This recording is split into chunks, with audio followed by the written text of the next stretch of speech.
Another one.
Hello guys, can you hear me?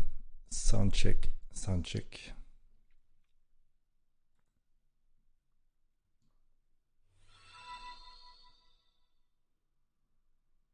Great. How are you doing, guys? It's a holiday in Sweden actually, so no one is really working on this Thursday. Loud and clear. Great, great. Thank you, guys. So yeah, as you know, we haven't deployed our planned patch yet with trinket content and point of interest content. But it's getting there. Like I mentioned before, we don't, or I prefer not to set any dates. Worst case scenario, that will disappoint when we don't follow through those dates. But yeah, it's I just tested it briefly myself, and it looks to be under control finally. But with that said, we do not wish to release it when we have a holiday, as you know that may be a bad move to do. We prefer to not patch on weekends or just before weekends, or obviously a holiday. We have a working day tomorrow, but since we have the weekend just ahead, I'm not sure if that is safe enough to patch it. What is a holiday in Sweden? Good question, good question. I don't know what kind of day it is. I don't keep track of it, but it's a red day today. So yeah. But yeah, as soon as we possibly can, and obviously make sure we can follow up to make sure the patch is also stable and secured. That's when we plan to go live with it. Should be some juicy content spread out in the world, more meaningful loot spread out in the world. And obviously we have had a brief discussion regarding the trinkets, what they also brings to your characters.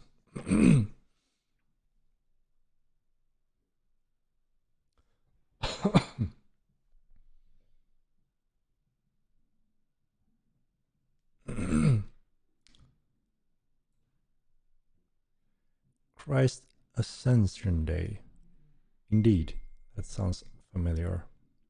Soon TM. Yes. It was a much challenging thing to get past this patch. So, as you know, we have been also obviously gathering a lot of information, feedback, data from in the game based on player experience. We want to make sure that we cover all annoyances, bugs, instability, to make sure that we can move forward in a stable environment. So we are working currently on refining our the whole setup and system for going forward. Obviously, it doesn't add much if we just add a lot of cool content, if it doesn't also means that we have stability and the game under control. Obviously it's a frustration if things becomes unstable. So that is also one of the main focus we're doing now. So we are not looking to rush any patches or content or features just for the sake of it, even though we have a down peak in player population. We want to make sure that the features and everything in the game works as intended. Polishing on the bugs and fixing the bugs will be our main focus now as well. So that is part of our upcoming roadmap plan as well. Necromancy Patch is not out. That is our next patch after this one. And that's the final roadmap feature on roadmap.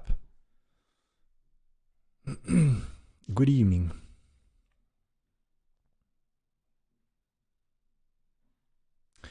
Yes, we are also working on the Clade XP healing that we had to disable due to some unforeseen issues. So that goes along with that list which I mentioned, which is the polish and bug fixing that we're going to focus heavily on.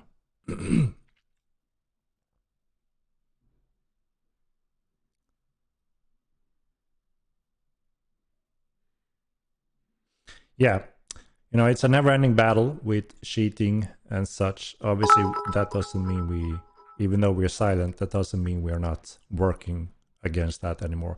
That is a pretty much daily, constant battle.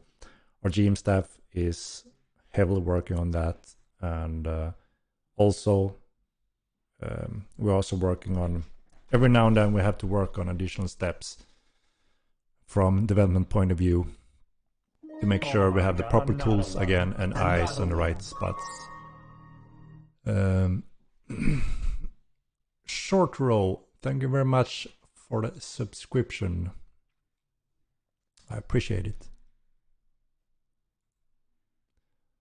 What do we have to look forward to next? So as I mentioned, I think it's very important that, yeah, I do look a little orange. I think my camera setting is a little off. But I guess we can survive. Oh my god, another one. Another one. So as I mentioned, Bill Bounty, thank you very much. Odra the Odd, thank you very much for the subscriptions. As I mentioned, we believe it's very important that we fix the bugs we have, make sure that the mechanics and features we have works. We're securing some of the elements as well in housing, keeps, strongholds, and making sure that those are reliable. And then we are moving forward again with the different features we have on our big game design list of things. So we're working through that, and we're gonna make an update as soon as we are ready for it on the roadmap, explaining what focus area that comes next. You already know, I guess, the major things that many players are looking forward to, which is TC content. So that is obviously still the main thing on this list that we're working on. Anuxa, thank you very much for the Prime. So there will be obviously be those features along, and that is big systems. TC content and sieging are very big features, very sensitive features, so we want to make sure they are balanced and stable, because it means you have the power to wreck someone's city, construct cities, and also wreck someone's cities if invested into that. So we want to make sure we have that fully covered. So we don't want to rush that out for sure. Oh my god, another one. Another one. Footwork, thank you for a subscription. Yo, when's Necromancy? Please allow people to sub to get in the whether streamers are going to access to. We support more to as much as possible. Thank you. So Necromancy is still scheduled for the last patch for on roadmap. We've been working on it quite for a while. Things are getting ready to start testing and balancing. But it's the first patch we're releasing now very soon is the Trinket patch, or whatever we call it. And then we have the Necromancy patch.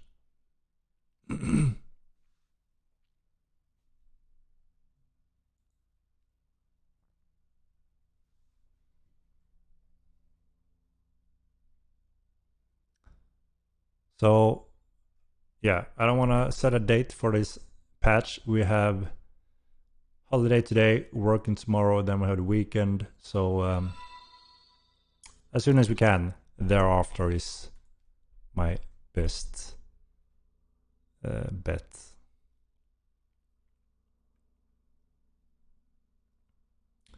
When we'll be able to increase Rise reputation.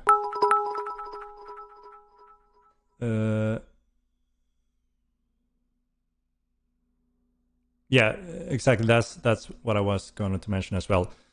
So maybe rather than just saying when in the month, we're just gonna list the upcoming patches. I think that makes more sense, because as I mentioned, we strongly believe now that rather than trying to hit quick deadlines with some stress every now and then, risking stability wouldn't be a good thing, right? So I think this next roadmap won't include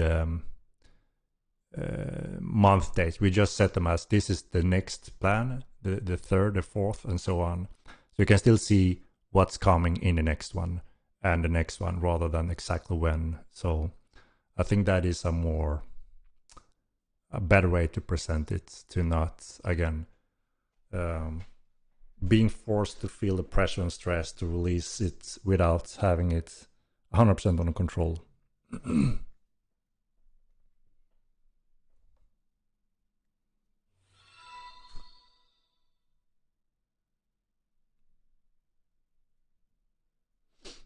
So, I mean, we've been here in this struggle, back and forth quite a few times, and we feel very confident that the plan we're working on and the content we're working on, and also what majority of our players have been waiting for. One of these big things are the TC, as many of you guys knows. We want to make sure that we deliver that very solid, fully thought through and tested through. I'm working very closely with Mats to get those things as proper design as possible. So rather than just panicking because we have less players, I don't think the right tactic is to stress even more and get something out just to make people interested in playing. I don't think that's the right tactic in the long run, and I think many of you guys would agree that it's better to actually take our time, make it right, and be confident on the both design decision and also having a proper test before we release it. And that's hopefully when also the players will be able to enjoy the game fully with those features being awaited for.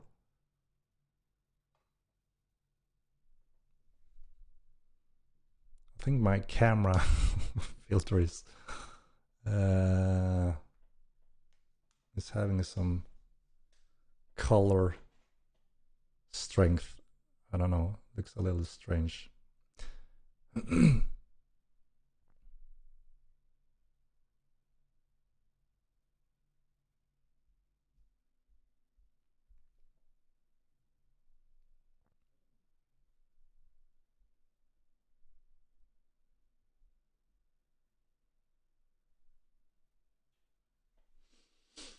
We played V Rising. I haven't played it, but I have seen it. I know that company since my days in at Funcom many years ago as well.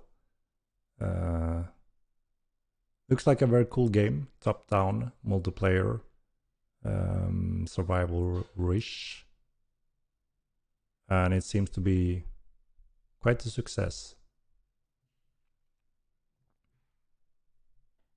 But I haven't tried it myself.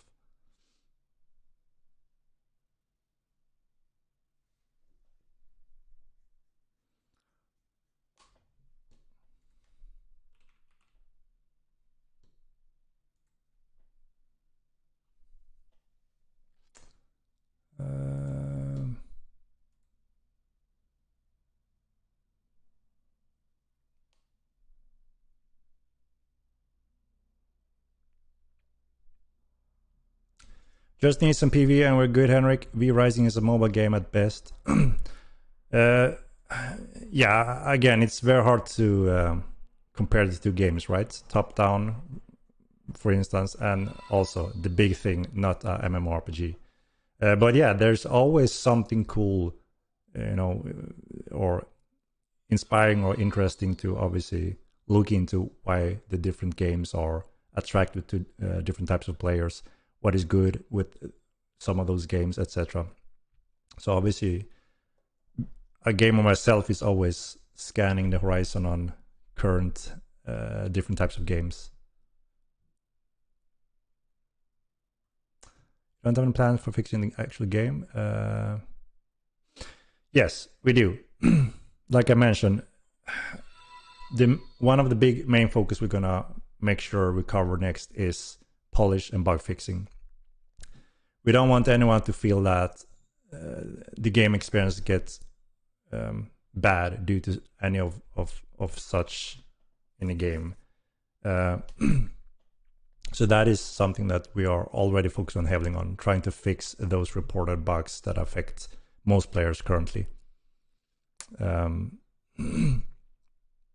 yeah, and then obviously we still have the roadmap of content and features that we have in a specific prioritized order depending on what most players want usually.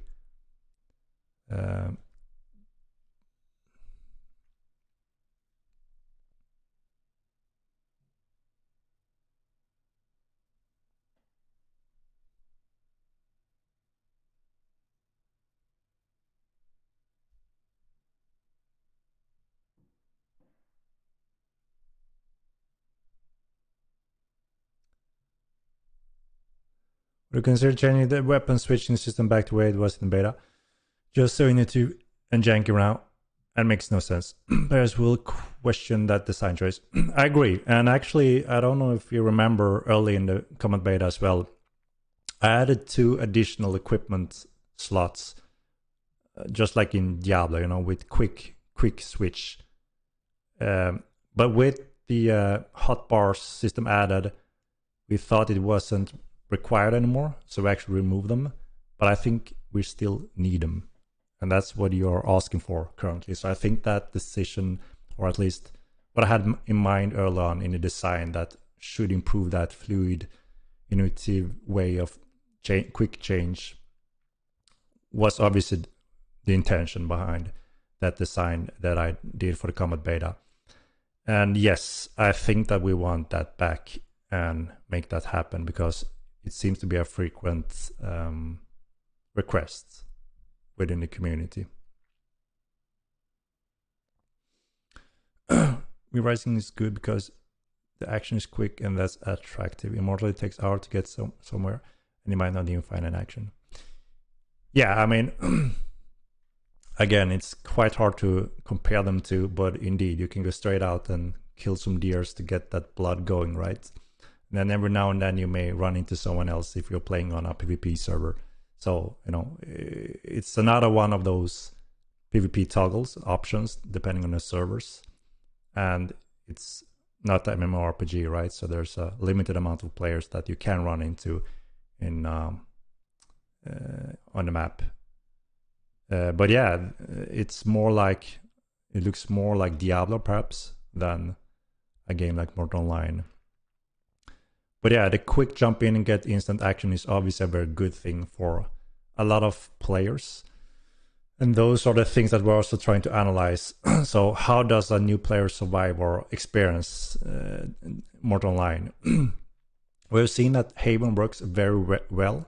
Most players go through that without any difficulties, and they pique some interest in what can be next. And we have noticed that a lot of those players that go into Mirland go straight out, start the adventure just like they would in many other games, like, right? Which often means they get lost, they run into nothing, empty areas, or get killed by a bear sooner or later, and then they're even more lost and really don't know what to do next. So obviously there's identified disconnect, especially for new players, if they're not involved with other guilds or players that are veterans. That is usually the best course of getting a new player into the game, but obviously we cannot rely on that. So so that is why obviously we need to identify or work on that area where a new player can't just fail and not know what to do, and the interest may go down and they may leave the game. And the fact could be that this could be a player that actually would really love the game, but they don't know what to do or what they could do, and therefore not giving it a chance. So I think that is one important area that we are improving. So, and that comes along with our point of interest, and we also plan to expand the task system, as mentioned before, where players can get many different types of tasks and work missions like that they are more familiar with to see in most MMOs today. So we work on that area to make sure that the world and PvE should be exciting, and like someone said here, more instant to the possibility to get action in different ways. And then obviously for most of you guys veterans in here, many of you are obviously waiting for the TC and sieging. That also taps into a lot of PvP interactions, unavoidable when it comes to expanding your borders and having siege mechanics available that are obviously more effective than hammers, right? Oh my god, I got another one. Oh my god, need that UE5 toggle. That is true. That is a big component as well, and in our plans. So we are in a position now where, yeah, we need to deliver these things. We need to continue working hard, moving forward. Stability, bug fixing, and then we have quite some juicy content, TCCing, more point of interest in the whole world. So any player that walks around will find cool things every now and then, rather than a more, I guess, realistic but boring world. That's not as appealing as, a more action-filled world.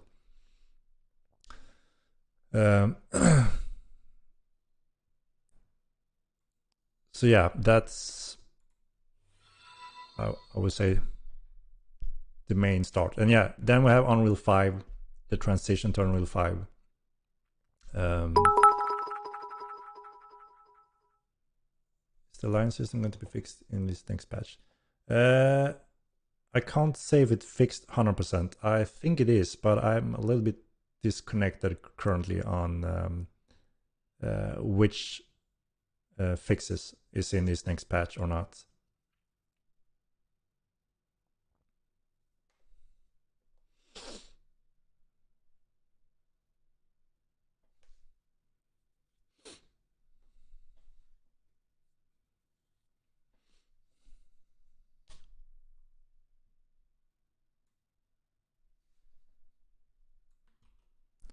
Un momento.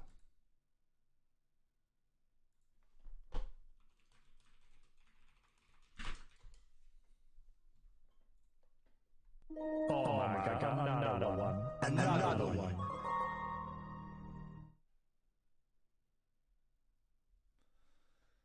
Devil's Reflex. Thank you very much for the subscription and your support. So yeah, server stability also means server capacity. We've been working on that every single patch. We have been working very hard on that, because obviously when we add these features that a lot of players are waiting for, obviously we need to make sure that servers also can handle a greater influx of players. So that is also part of our work on the side that doesn't really tell anything exciting on the patch notes other than server work. Vital needs more dramatic music. Think back on UO, EverQuest, etc. All had very distinct music that is nostalgic now. Indeed, I have very nostalgic music, but I also think that the core, the original music soundtrack we did for Mortal have become nostalgic as well. Many people liked our music that we produced specifically, handmade by a real orchestra to make the music for Mortal 9, which I think was pretty epic. I still like it today. To believe that your game is doing anything but dying, of course, we haven't started yet. We're not here to give up in the first bump, or as I mentioned before, this road we're taking is a little bit different than what we planned for and expected to do initially. As many of you may know, we actually planned to release it in early access only, with quite more limited features, no housing, etc., just to add that later, because housing was one of the components where you can live on your own out in the world, and that's also when we wanted to have it on the more, okay, now the game can start. But yeah, we tried to be as open as possible, listen on the community and players and all type of feedback to see what makes sense. We did some delay and wanted to deliver those features as well, and not do the early access release. So yeah, we took that decision then and changed the release phase quite a bit. We didn't plan to release with hundreds of thousands of players initially, rather than actually getting them over a time span of years. We're here for the long run and not for a short sprint of a new, exciting, refreshing game everyone's in, and then a few months later that's it. No cash grab or anything like that either. So we are still highly committed to that game plan of how we deliver the different features over the coming years. Obviously, it was super exciting to see an explosion of interest and excitement with the stress test, kind of pretty much there where it's exploded, quite unexpected, and obviously that was very exciting, because that also tells us that okay, there's players for sure that are looking for something like this, they're exciting for something like this, and are looking forward to that. So that gave us some secured feeling that okay, there's not only 10,000 players that may be interested in this game. There are a few 100,000 players that are for sure interested in this type of game. Obviously, we burn a lot of them when we run into the chaos on the release, and just had to go back working very hard on solving those issues that occurred. We don't have the date for the next patch, other than it's pretty much done. We are polishing it. As you know, we prefer to release our patches early in the weeks and not on holidays or such, because everyone in the team may not be 100% present. So, yeah. As soon as we can, without mentioning our date, I would say.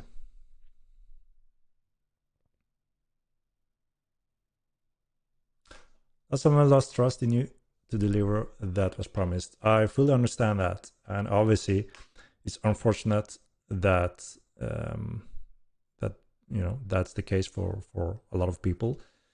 That is also why I know that it doesn't matter what I say in here, right? And obviously, since there are interest in doing these streams, doing Q&As and different things, I always try my best and openly respond to any questions. And I also know that for people to give Mortal a chance or try it out or come back, obviously we need to make sure that action speaks for itself rather than words, right? So and like I said, Mortal is here to stay for many years. So I don't have too much doubt that since there's pretty much nothing other, like Mortal Online, I'm pretty confident that many of those players will be able to try Mortal Online at any given time and at any feature being deployed as well, since we were not gonna sell an expansion packs or such to get back Immortal.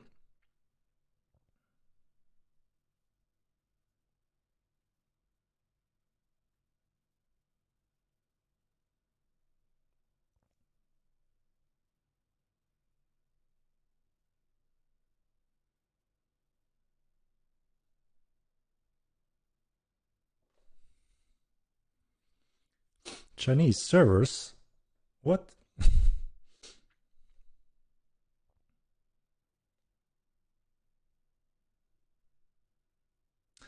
Bag naming?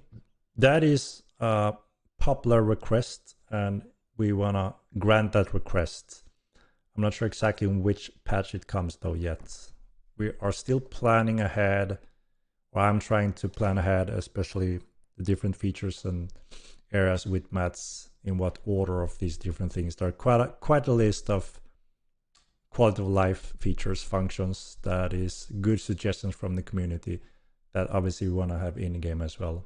Doing a good job. This is an MMO and people aren't used to how these games typically develop. They're spoiled and used to getting AAA experience on launch with minimal issues, and the content gets blown through within a week. You may not traditional MMORPG, and the newer video game players have never interacted with that before. You're doing a good job. The industry changed slightly, and the crowd is more expectant and needy. They never played an MMO in their lives. Jim, I think you're quite right on that. But yeah, like I said, we are not denying the chaos we had since release, and that we have some issues we need to work on and fix. And then obviously again, continue to delivering solid content and features to make sure that, or simply show the players that have or had an interest in Mortal that there's a lot going on when it comes to Mortal Online for the long run. There are many games that I've looked at specifically closely when it comes to having rough releases and the different steps and progression they've done to make the games grow and getting back on track. And obviously I'm trying to get as informed and as experienced as possible when it comes to all of these areas that involves making a very complex game like Mortal Online. And I've seen perfect example from small and large games starting slow, in almost in the shadows, like we plan to do, and then just exploding and growing over years with different steps of milestones, features, and different types of releases and awareness in different regions in the world. And that's still our game plan, obviously. So I don't have, the whole team, we still feel that that is still the plan we are sticking to.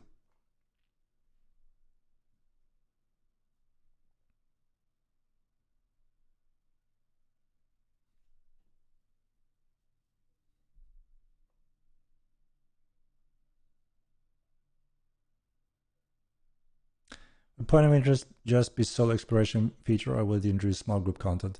It varies from no danger to big danger. So yeah, everything from solo to group play, we say.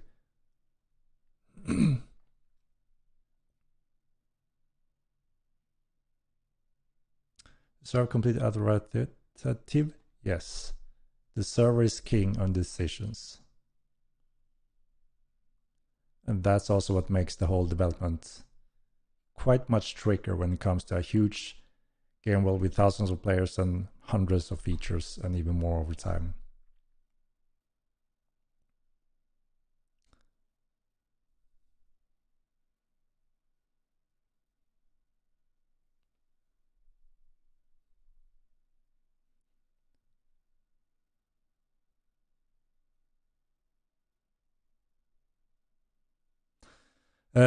So yeah, I'm the only guy working today at the office, so I couldn't get too much content from some of my guys that I would like to show today. Unfortunately, I almost forgot it was holiday today, so that's on me. But I managed to get some sneak peek pictures of some of our upcoming areas, content, rituals, and I couldn't get some of the features running on my server to showcase some casting of necromancy in real time that I would like to show you guys. Happy Christmas, Henrik. Thank you very much, and the same. So I managed to get some things to work, but again, I didn't want to show something half done or half working. So I think I could manage to do that next instead and show it really nice. I think you will appreciate that more. But I could show you some picture, guys, that we've been working on the different areas. Oops. Okay. Yeah. So, as you know, we're working on some new locations. Some of them are in the lore, never presented in Mortal, and now we're getting to use or finally utilize some of those areas. And obviously, it also ties to some of the content. And one of these big things are necromancy. I'm gonna show you what we have here. All right, so So this is one of the new locations that is very, very nice and beautiful. And you can explore the surroundings. And then obviously there's more to it than that. Interior. And then you can get deeper and deeper. And explore the different things. Learn different things in a little bit of a new way that we just added as well support for. So I'm very much looking forward to see the experience and hear from you guys, or just follow through when you experience this area. So there's so the goal here is not just to create a beautiful place, but actually an interactive place, and reward the players with a satisfaction when you actually manage to do something.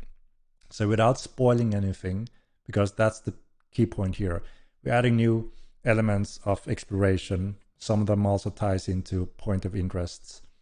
But we want the players to be rewarded in different ways when exploring these locations. Not just a cool eyesight, but actually rewarding your progression as both with knowledge, but also obviously with the character skills, knowledge, and actions. Yeah, the hole is fixed in Orisar dungeon. And then obviously with Necromancy we have the rituals, right? So there's a new thing coming here compared to the first. No, this is in Unreal 4 still, but we are taking the transition to Unreal 5 quite soon. We will make more updates on the details when it comes to that. So rituals are one of the big change from the first game to Mortal 2. So this is a placeable ritual. It's going to be a little bit tweaked. But this is a placeable ritual, just like any portable butcher table or such. Which means if you place it, you will be able to use it to construct undead creature pets. And then we decided that, so this is the temporary placeable ritual, and then you'll also be able to construct a ritual, a more sturdy ritual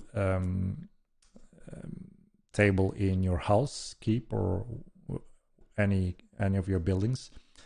And then there can also be specific ones out in the world, and they may have some different components and elements or bonuses.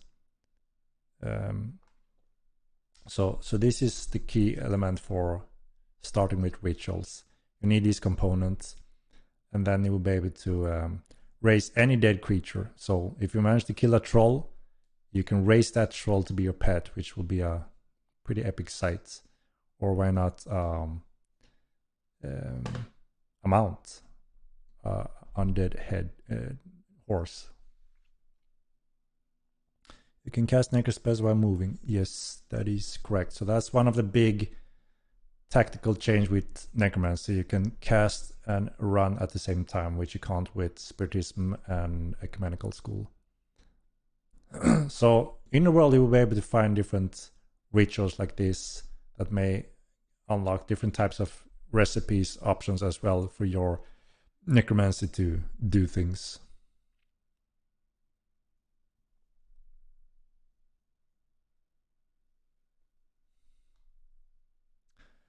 So you can't summon while on the move. So there are two types of summons in Necromancy. One is the first tier of summons, which means you can raise a walker. 3 types of walkers. And I can probably show that in the next stream. But that is different from rituals. This is rituals. And the rituals require more preparations, specific components, some valuable components, could be even rares to modify your pets, and obviously a huge amount of carcasses depending on how big creature you want to raise again. So rituals are the more crafting a pet pretty much, and that's also the component for creating a Tupilak, which is a very specific necromancy pet. And then like I mentioned, one of the first skills you learn as a necromancer is to raise a walker. Anything from a normal walker to a strong walker. But those are more quick and temporary. So yes, you can actually run around summoning walkers at the same time. But to make a ritual, it's more like you're crafting a pet with, a lot of exploration and refinement, just like when you craft any weapon or armor or alchemy or anything like that.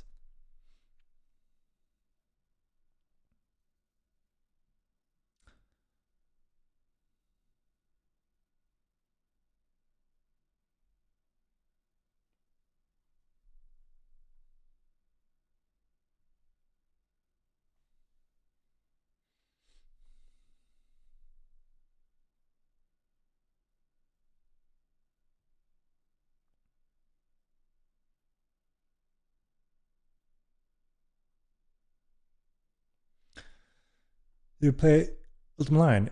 Yes, I played Ultima Online since the beta 96, and that's also pretty much what started everything for me personally. It caught my interest and triggered a dream to sometime in the future to make a next generation MMORPG, heavily inspired by Ultima Online. Yes, you will get the scrolls in different ways. So both there's still an option to find scrolls spread out in the world. Wherever there may be necromancers, humanoid spellcasters, or chests or hidden things, you may be able to find scrolls in such areas. And then there is a new area along with the Necromancy Patch that is lore-bound area that also involves a lot of necromancy. So if you want to go deep and quick into necromancy, this will be the area you want to visit and really explore in depth. Is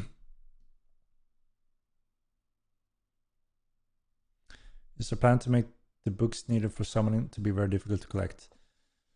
So I mentioned a little bit before that this is a mixed way of getting the knowledge and skills for necromancy. So everything in this is not just go there and fight very difficult creatures and you need strength in numbers to beat the boss.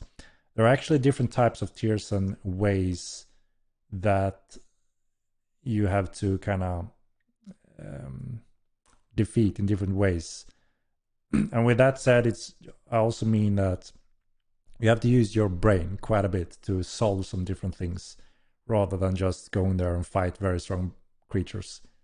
So I would say that a mix of skill sets could reach faster and far rather than, different progression in different gameplay type, if that makes any sense.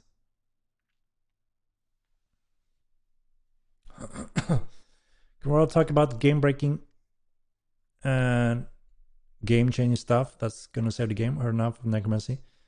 So like I said, I'm here to discuss pretty much anything, and the question that comes, I try to cover them as good as I can. So and I also mentioned that we have gone through and gathered a lot of the feedback and experience when it comes to bugs and issues, and that will be one of our main focus, and we already started on that to make sure that we solve those issues before we can continue moving forward as well.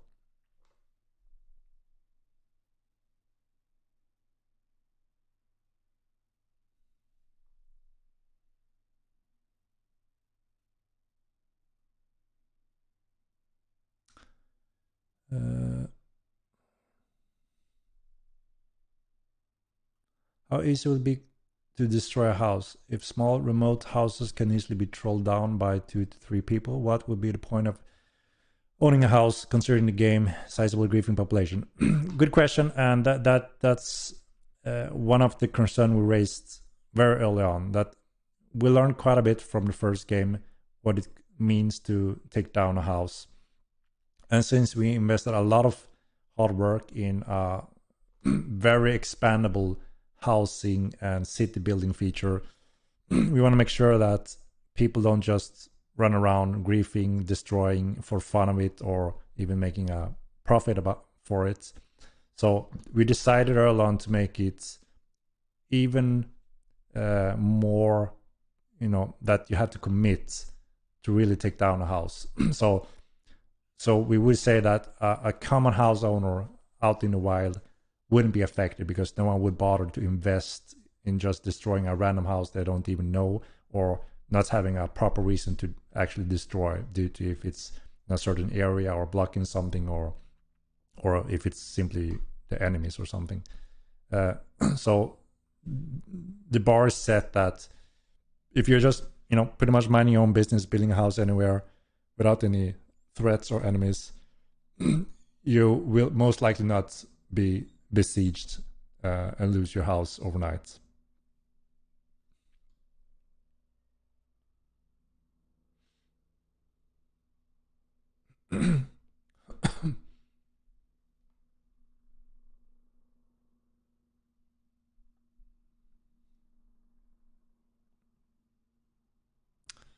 What is smart to do? Because MO2 is dead.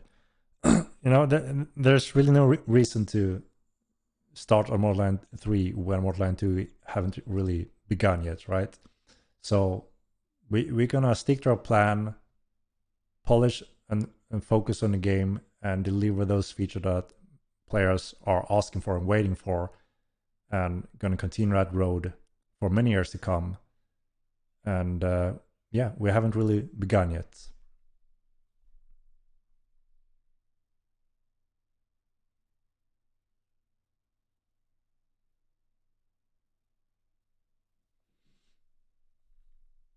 I mentioned, guy, have a bug list is posted, something stick it on forums. This is so people can see what issues are known and will be addressed.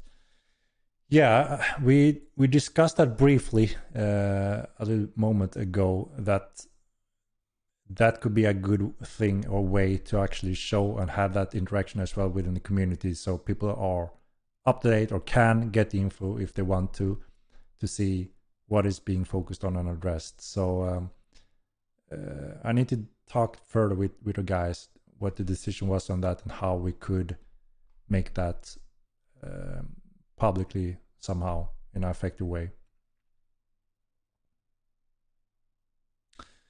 Yeah, we can start the giveaway. Let me see if we can find my stuff. I had a little hard drive breakdown today. One of those very annoying things, got a lot of bad sectors on my SSD drive, and it's only like 6 months old. Samsung, not too happy with that drive.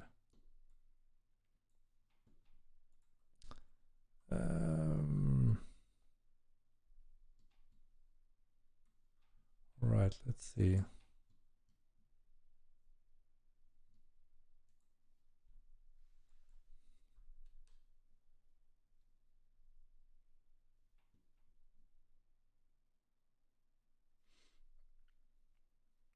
When is Zergs getting nerfed? The magical nerf to Zergs, right? In all games where you can meet up with unlimited amount of players or friends, that is always a strength to reckon with, right? That doesn't necessarily mean that they are the most successful ones, because the more tactical component gets into the game that players can use, obviously the more options you may also have to fight Zergs. And team coordination, team lead, and skills will most likely always be king. So with more tools and options, you also have that. But like I said, we never liked strange magical limitations that just goes into the game and change balance due to a number. So there's no magical fix to just say now Zergs is not effective anymore. It's done with, obviously, with a lot of area of effect spells. As for instance, you may have a tool to more effectively fight a Zerg rushing towards a choke point or towards you, your base. So, and that starts already with Necromancy, which in our next patch, there are 2 very effective area of effect spells that can be used on a group as well.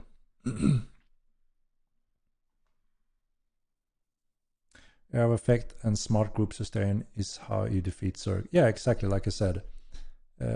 Proper tactics, using the environment, and using proper spells and components that actually affect a whole group of players will be options against Zergs for sure.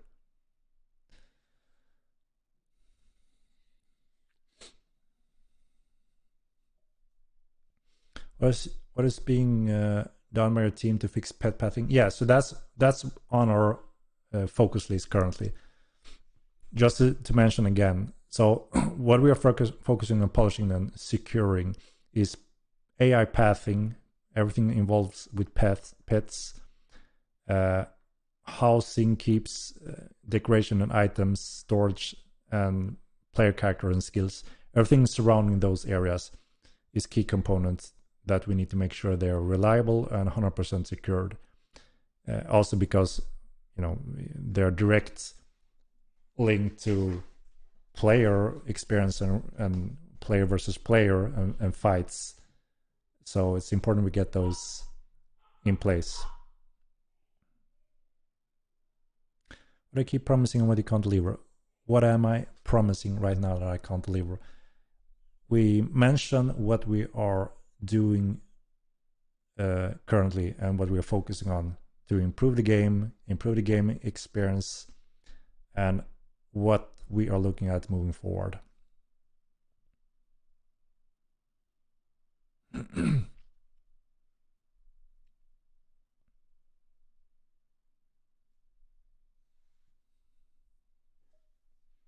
Grab your blue bottle. Indeed, I forgot it today. I forgot about the giveaway. All right, I'm gonna start it then. Okay, guys, let's start the giveaway for now. Explanation mark MO2 to participate. And let's run that for a moment before we pull it. When will the monthly charge be implemented? We haven't set the date yet. And like I mentioned, we have some obvious areas we really want to get under control before we feel it's correct to take such step, which involves the bug polish focus I mentioned. And then we have a few areas of features and content that a lot of players are looking forward to and pretty much won't come back to the game until that is in the game. That's their game focus, I would say. So we're considering that plan to see where we may want to commit to that date. And also, as I mentioned, we are getting on Epic Games platform as well, releasing there also. We have a release trailer. We have a lot of release content that we never reached to and got to. We worked very hard on all that. But as soon as we saw that we couldn't handle the chaos and all the amount of players on the release week, we paused all of that. So that is all lined up and waiting on when we're committing to that stage again. Thurgo, thank you very much for the subscription. If the Epic Games Store release and more advertising don't decrease the player pop, what contingency plan do you have to increase the game population? So, like I mentioned, it is pretty simple, just as it's been with all our different patches and features being added to the game. If there's something exciting that people are looking forward to and want to play, and it's well done and it's stable, that usually shows, you know, progression and growth of population, just as we've seen throughout the whole beta years. Thurgo, Thank you very much for the gifts. So I think that is the key here, to stay on track, be persistent in delivering content in a stable setup, and not just rush things out feeling panic because we have a down peak. Oh my god, another one. I think it's very important to stick to the game plan and start showing consistent delivery of stable and safe patches with fun, well thought out through and fully tested features. So whenever someone gets excited about, okay, I want to play this part, I'm looking forward to Necromancy, I'm looking forward to these different types of features. We don't want to disappoint them, right? Because if we keep disappoint someone coming back for trying something, that would just be bad. So so I think it's important to fix those bugs that are reported by most of the players now that are frustrated. We need to fix those, and then we need to make sure that we deliver safe, stable content, features, patches. And like I said, we have evaluated and examined one of the big things that new players doesn't really commit or getting past into the game when on Myrland. There's quite a disconnect there that we've been working on now as well. So we're working with that as well, along with more end game content that a lot of people are looking forward to. Another one.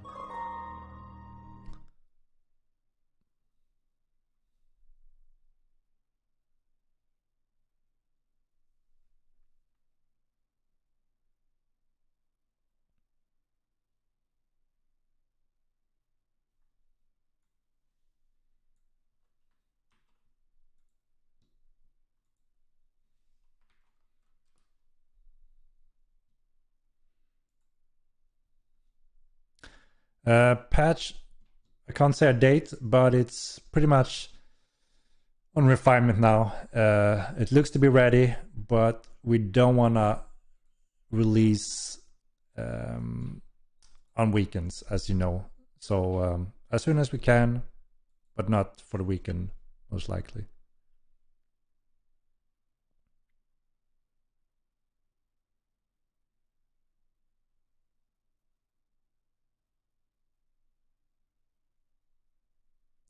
So the mage has to be the most depressing class to play Mortal 2. I think it would change quite a bit with Necromancy. That will give mages quite a bit more options.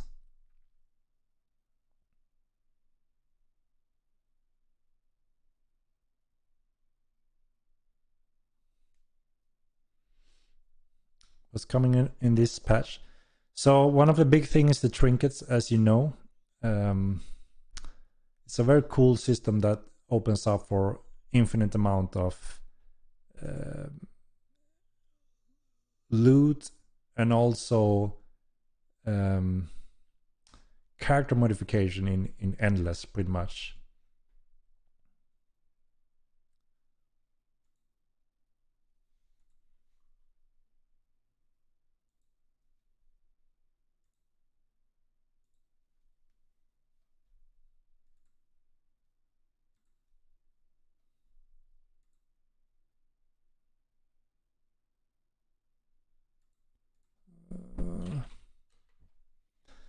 So along with obviously additional fixes and polish, the trinket system is one of the big thing. We have some alchemy effect going into alchemy. We have a very large system, the buy order system, which is very helpful for giving tasks to other players or fulfilling orders, doing jobs, and a good trade system. It was very successful in the first game where, veterans, rich players that simply didn't have time or interest in gathering resources, they could put those buy orders on the brokers, and any new player or any player that just wanted to make some easy money could fulfill those buy orders. So a very solid system to promote player trade and player-driven economy parts.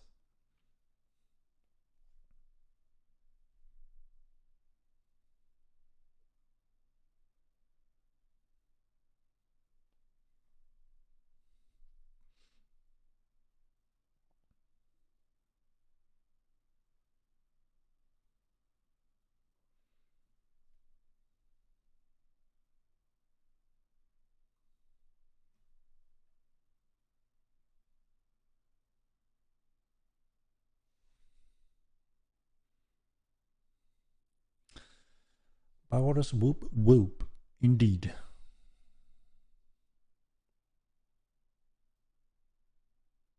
We're getting a physical defense spell for Ecumenical. So, as I mentioned, we have one spell that never made it to the game that I was planning to add to the game. And we will most likely add that one. It is a spell that helps a mage to resist some physical damage in a limited way, but still could be quite useful for a mage, especially a more pure mage going for light armor that is obviously very vulnerable for those stickbacks to, that needs a little bit more time to get away. When you're fixing the node lines, what particular part are you referring to fixing with them?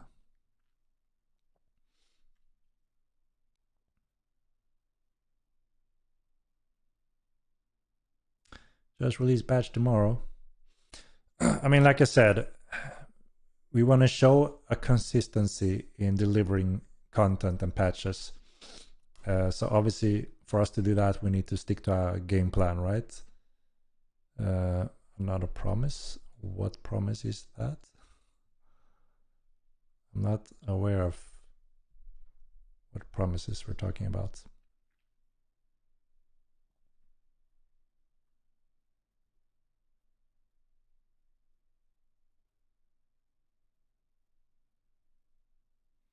What is the reason magic cannot cast while moving? They're direct linked to balance. It's a huge balance change to allow you to run and being able to cast those high burst spells like you can in Ecumenical, and it will be a complete game changer in a way where we need to rebalance the whole damage cost ratio a lot. And we don't plan to do that because they're not meant to be like that. They have a huge important role today, and it's working, it's consistent, and it's been balanced and tested and refined for 10 years. Now we're getting those new schools that allows you different types of tactics, such as moving and casting. Necromancy is one of them, and it's getting into the game very soon.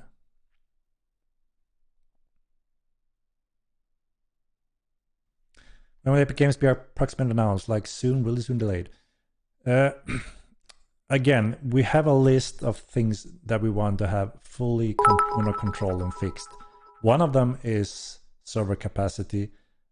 The other one is obviously a list of bugs that is too annoying for a lot of players. It wouldn't be wise to get additional new players to run into these issues and also hear that kind of complaint on every platform. It's better to remove that complaint, fix it, and make sure that they can't experience that negative parts anymore. So we're working on that list now and trying to get a proper date for when that is fully done. Constant crashing at node lines. I think you mean level streamings then, because you don't crash on a node line. It doesn't cause crashes. It's not involved in that way. Abusing node lines where they know they can camp and gank. Yeah. So I know that there's a level stream that causes strain. I think it's still in the jungle area, right? Where when you transition to a certain area down there, your client may crash. I don't think that was fixed, right? So yeah, obviously that one is on our list. Yes, UF5 is very much on the way. It is one component or a few components in Unreal 5 that helps the game forward as well when it comes to some polish and performance areas in certain areas. One of them is the one I just mentioned, level streaming. It's been pretty much rewritten in a way which we started as well, that is much heavier required in a game like Mortal Online, a huge open streaming world. So yes, that is one of the big components that we will want from Unreal 5. And then there's of course quite a few cool bonus features as well, such as nanites and such.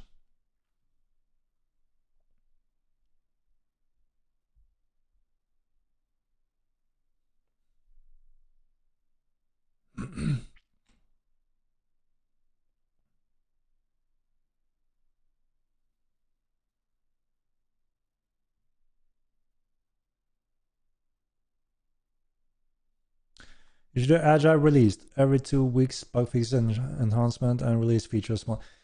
Yeah, we are refining that. The upcoming roadmap will have some changes to it. So again, refining it to make sure that we have quality and stability under 100% control. And then yes, obviously we also need to make sure we can deliver that content and features in a safe way. So yeah, there will be tweaks to the upcoming roadmaps to refine that further. We're taking interns or hire programs this summer to help out with bugs fixing development. We are expanding the team and looking into specific areas of developers.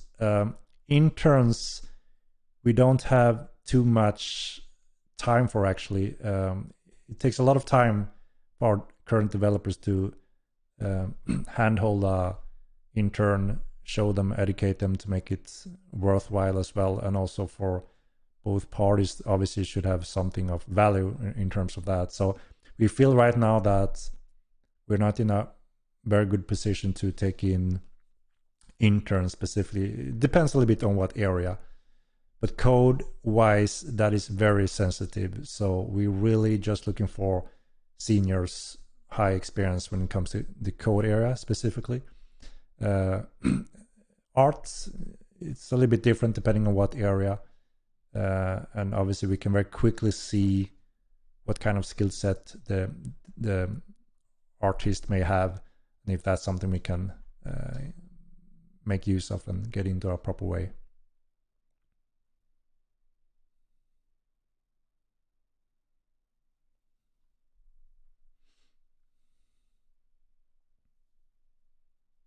Backend fixes for view distance on armor pop be included in next patch. No, not yet. So we're still working on the main capacity on nodes and the whole server setup. Not until we have reached a certain step here, that's when we can start increasing in what should load when. So it needs to be in that order for us to keep track of the progression we're doing as well.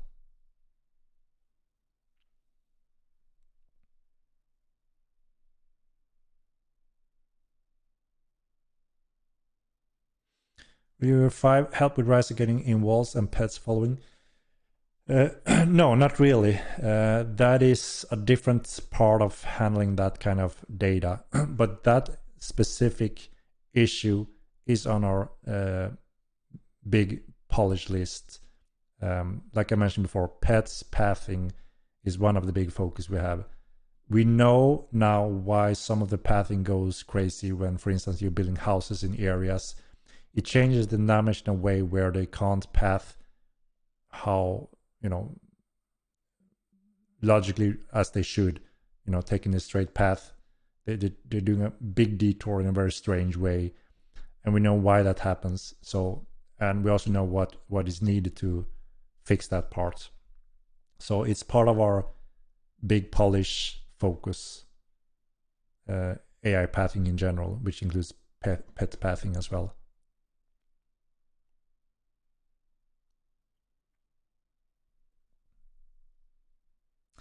Put more horse spawns in the jungle, especially in the southwest coast.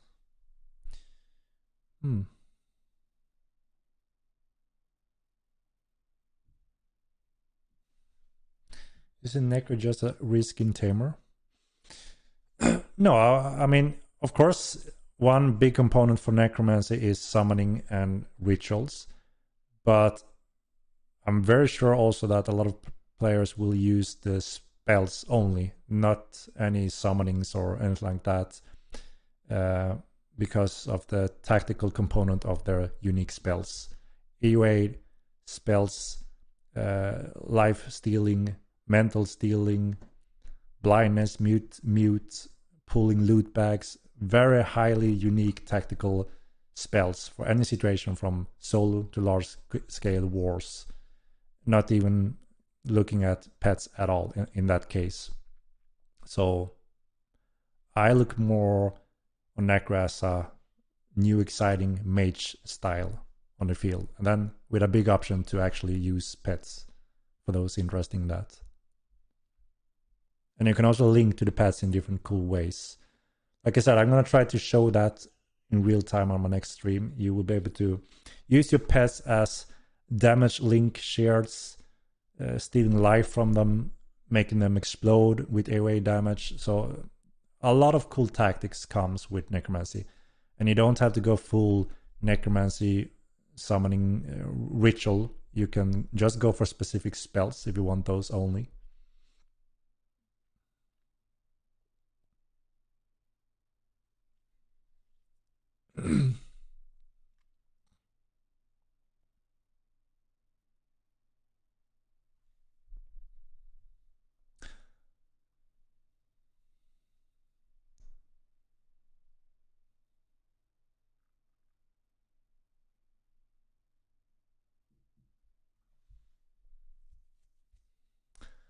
Says this every stream, still have not hired anyone. We have hired people.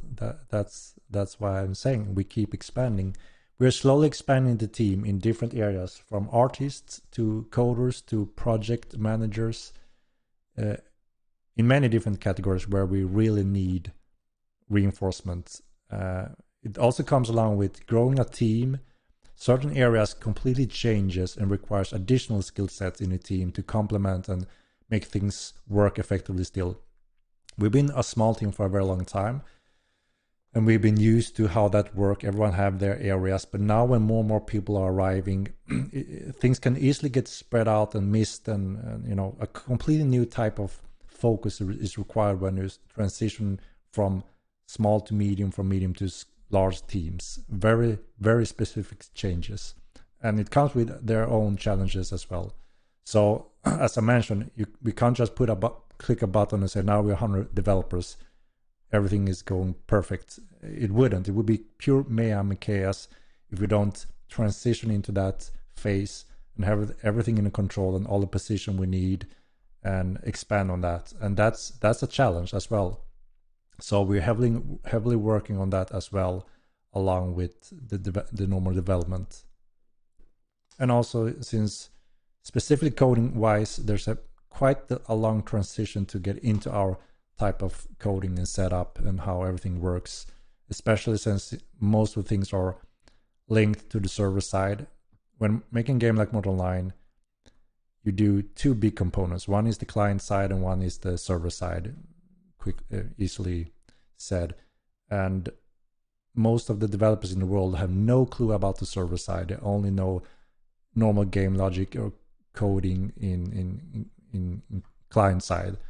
So there's quite a transition as well to get into the server development side as well, which only a few of our veterans are really mastered in. So yeah, it takes time until a coder can fully contribute in full features, going from client development to also server development.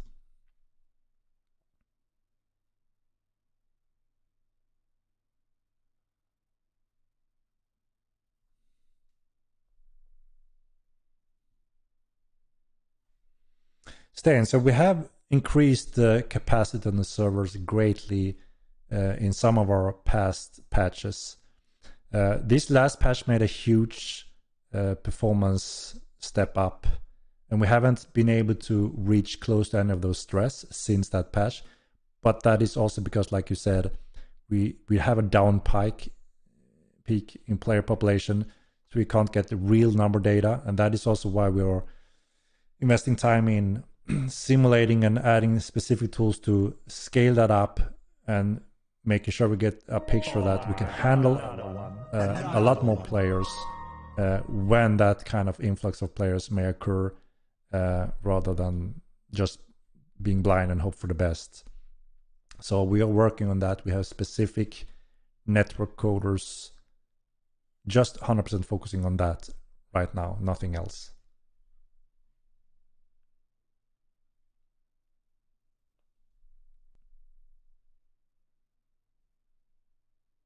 And yeah, it's taken a lot of time for, like I said, new network coders to get into how everything works. It's a huge, complex network system we have built over the years.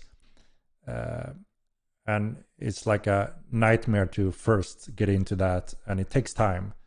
So we are slowly reaching that full circle of how everything is connected and how it works, so they can do proper optimization, proper tools to get full eyes and insight on how everything is loading and communicating to each others, and still remaining in stability when we do these big performance updates. We have done several big updates that is huge changes in the core network, and obviously we want to make sure that those changes doesn't break the game.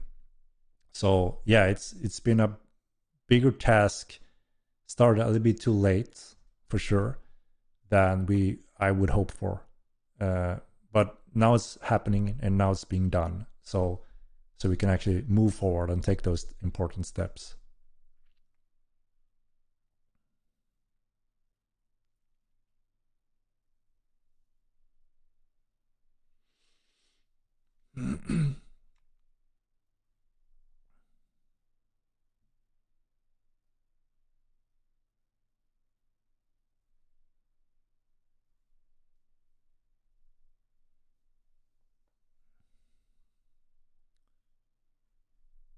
I don't know. We don't know the exact cap at this point since our last performance updates on the servers. So what we're building now, as I mentioned, is we're doing like test dummies that simulates exact same kind of actions and cost as a player would do. And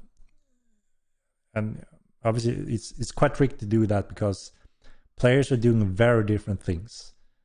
So we have tools now to be able to see what cost most in like a list of prioritized order, what is happening, what cost, and in what rate. And that very effectively give us eyes on this area happens most and costs most. And that's also then we know that if we optimize this area, we are increasing the performance by X% amount of cost on the servers, and those can be translated to approx amount of players on the servers. So that is what the network coding is only focusing on currently. They're not doing anything else, game coding or features or anything like that. They're just focusing on the server stability and capacity.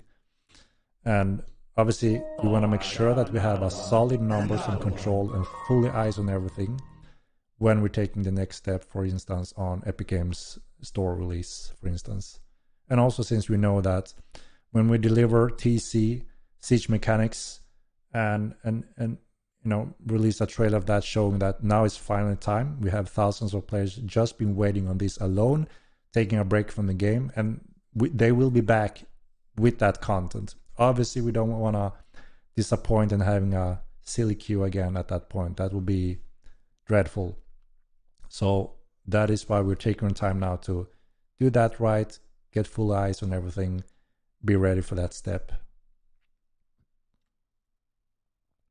How's the work with Lumen? Will it be implemented in Immortal 2? Still too early to say what we can do with Lumens in Immortal Online. It comes with a big performance cost. It looks insane. It looks like you're playing Immortal Online in real life, and that is obviously something we want to achieve.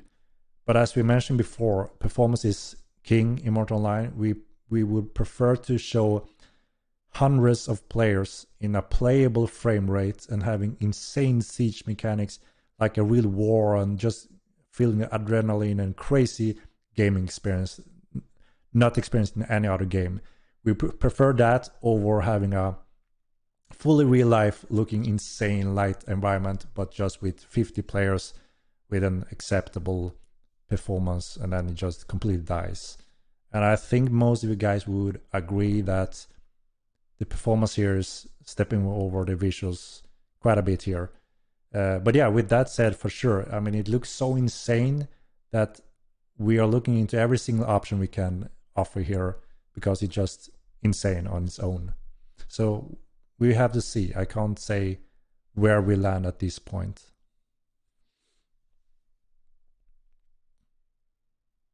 Shots fired at Star Citizen. No, I didn't even think about that at all. Or you mean the visual level may be more like that in terms of lighting? Out of your launch day streamers who were here with you, how come only 2 of them play Mortal Kombat 2 still?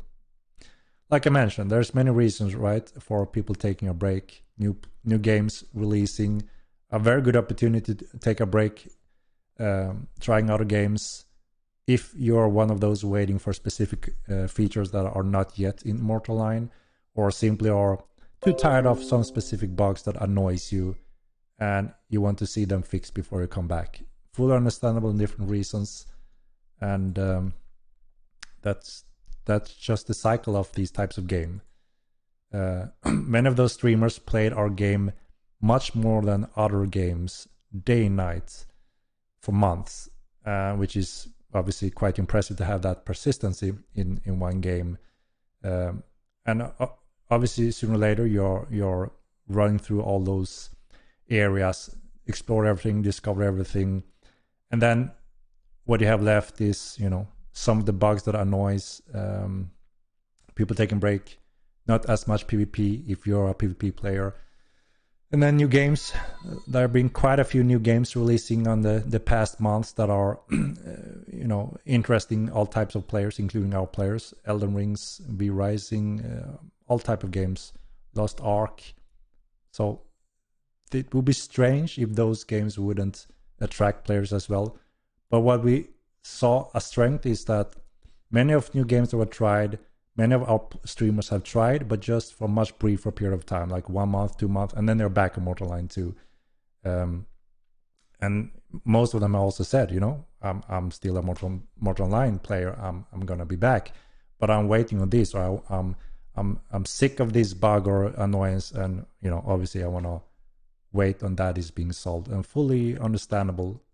You know, I'm pretty sure I would do something similar and feel similar if I'm on the other end of trying to experience and enjoy a game. I don't think they will be back. I've talked to many of them, and they specifically expressed that they will be back if and when you fix this and that, if and when you deploy these features that I'm here for. You know, so, but yeah, that's obviously up to the players, right? We can't force anyone. We can only show what we're trying to do and what we're delivering, and hope that action in game will speak for itself.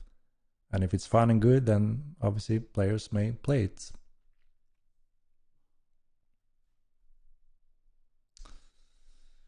I would love to play Mortal Kombat 2 again with as much excitement as I did first month when I explored the map and built my character, but now I feel the game push me to only gank or do group PvP. Yeah, sounds similar to many other players have said. We don't have the end game of TC and sieging, which, you know, give more meaningful and interesting type of PvP conflicts. And yeah, we don't have the world of the point of interest. We don't have the deep loot like trinkets, for instance, that are going to give you a very new type of unique builds. And of course, we have tons of features that are like small games in itself that will come over the years as well. We have a huge player base that will only start playing Mortal Kombat 2 the day we release ships, for instance. So obviously we want to make sure we release ships in a very exciting full package way, not just sail a ship, nothing else, but a package. So all those players from Sea of Thieves and similar games that have been trying the game and following us, they will be happy to join aboard when those features releases.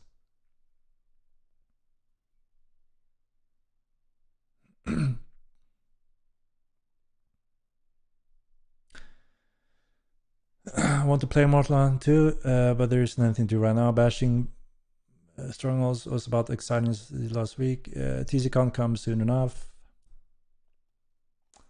Prior to TC, when you would have weeks of breathing space while everyone is teaching and smashing down walls. Yeah, we want TC to be working great this time around and not just copy the old TC from the first game, because it wasn't great. It gave fun stuff to do for quite a while, but there was a growing issue when things wasn't good enough and people started to abuse some of the TC mechanics, and then so much investment to build, and then bam, lost everything too easy pretty much, and then people in huge groups took break of the game. So we're trying to make that more meaningful, fun, tactical, and also give room for smaller scales of wars without having to be all or nothing, you know. So we try to learn from that and use that kind of data and feedback to make it more fun and exciting this time around, to give that more regular, from small scale skirmishes, wars to big sieges, you know.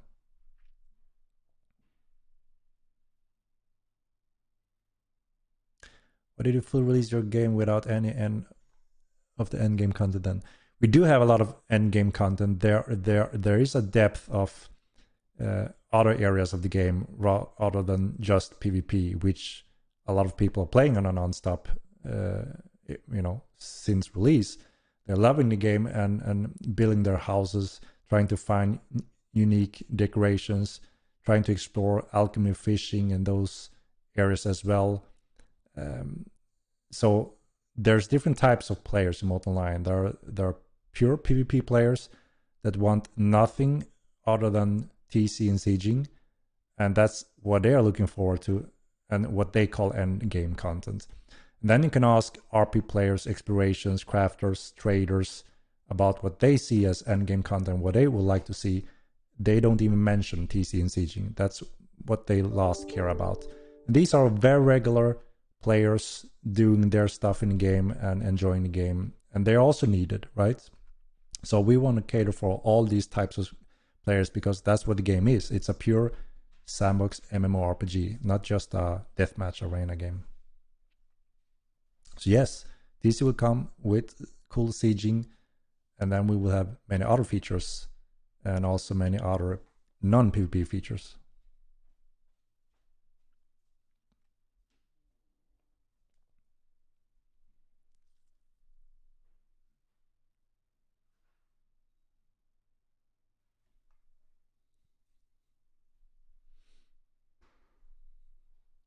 Plan to make a heavy armor slow down player. It does. It does slow down players, and it does eat more and more stamina as well. It slowly starts with additional weight. All right, I'm gonna do the giveaway before I forget about it. So last minute for anyone that joined in, expression mark Emma 2, and I will pull it in just a minute. Explanation mark.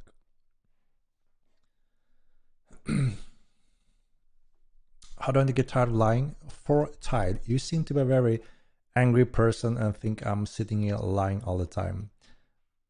I'm not telling any lies. I'm here to answer the questions as good as I can, and I'm very transparent and open, and I explain how everything works from our point of view without going boringly into details.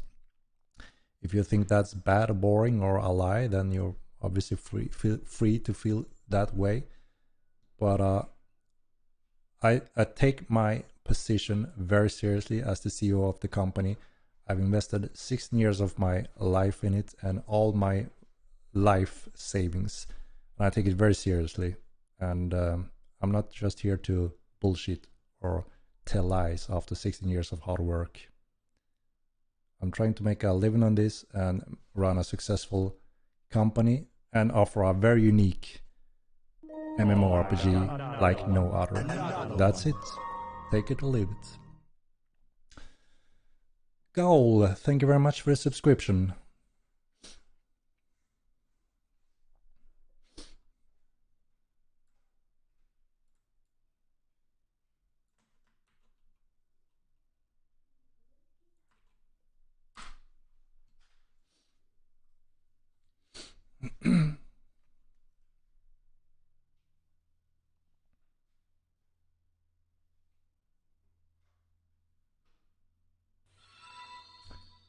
We believe you in you.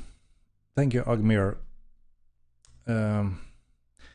It's a very challenging project, no doubt, and we all have witnessed through all that over years. No doubt, and like I said, I'm not shocked to hear raged players or think I'm sitting here just to lie on my free holiday and spend time with you guys and trying to have a joyful evening, enjoy it with you guys, and just relax. That's what I'm aiming to do. And I'm happy when you guys are here for that same reason as well. And of course, I'm not saying that any skepticals or naysayers or haters should be removed or go away, but I just hope that you will be here and respectful at least while we have different discussions and different opinions.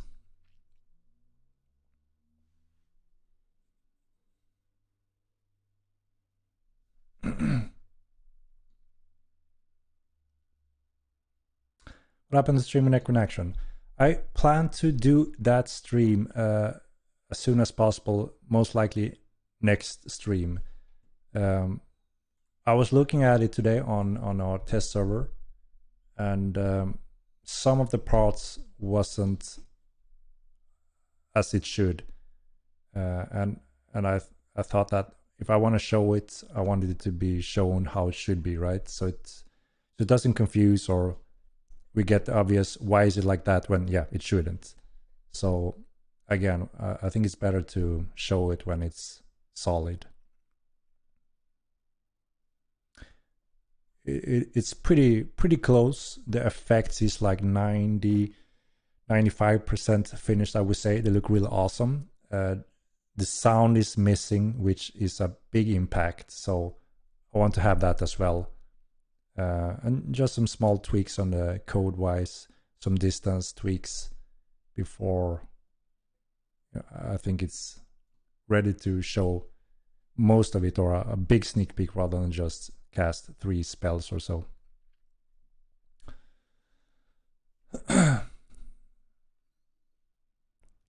Don't let them get to you. Some people will never be happy no matter what you do. Game is a lot of fun. I still log in every day and enjoy my time in it. Anuxa, thank you very much. I appreciate it. We all in the team working very hard on the project. Very highly appreciate that you enjoy what you have so far. And I can promise you we are doing everything we can to delivering even more exciting content very soon now, including a lot of focus on polish.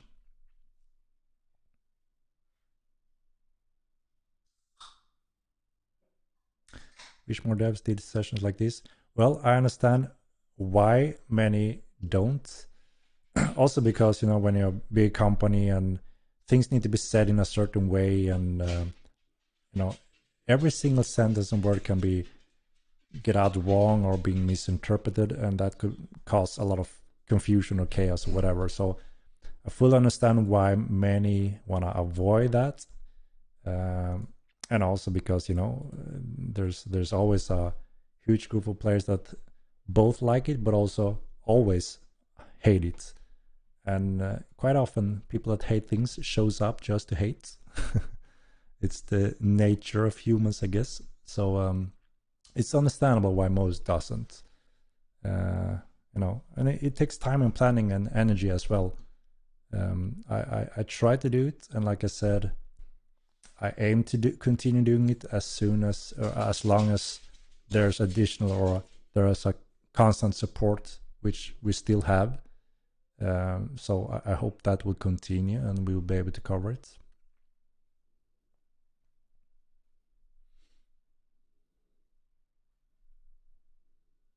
I used to play more online. I wish I had a good computer at the moment.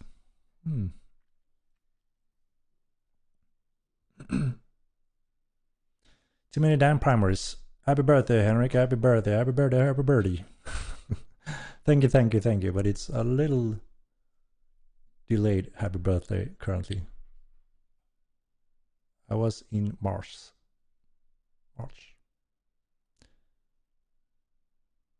It's ghoul, not goal. Ghoul. It's ghoul. Sorry about that. Ghoul.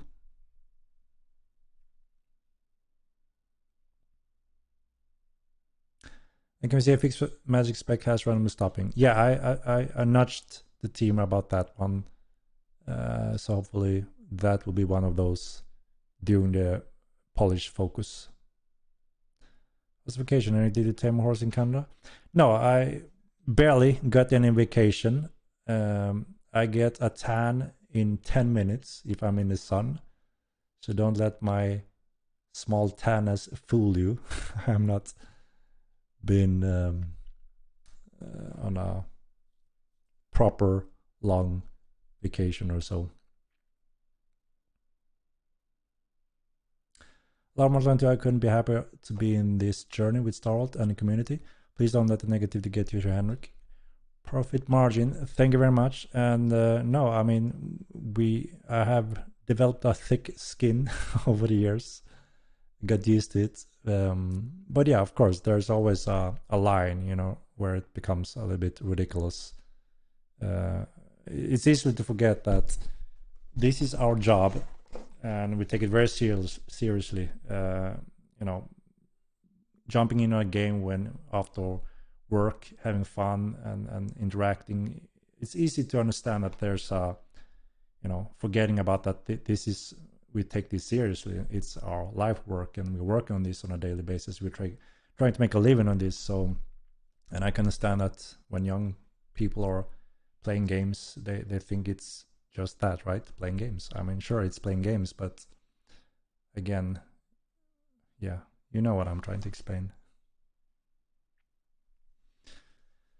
I'm looking forward to the growth of the game. Not sure when I will be back, but keeping the game installed. No tronies. Yeah, sure. I mean, any of our upcoming patches, feel free to try things out, and I really hope the game will speak for itself.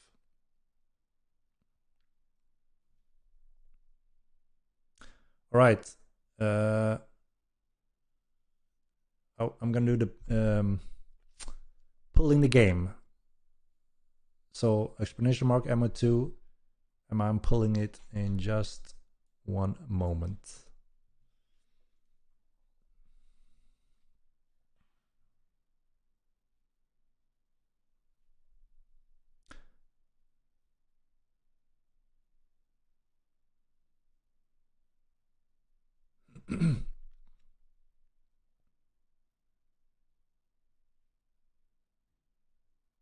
Will humans be the best necromancers? I can't say that. I mean, there are many options, right, for mage combos. So you know, human is always a solid wide bet, but there are options for augmers and alberines as well.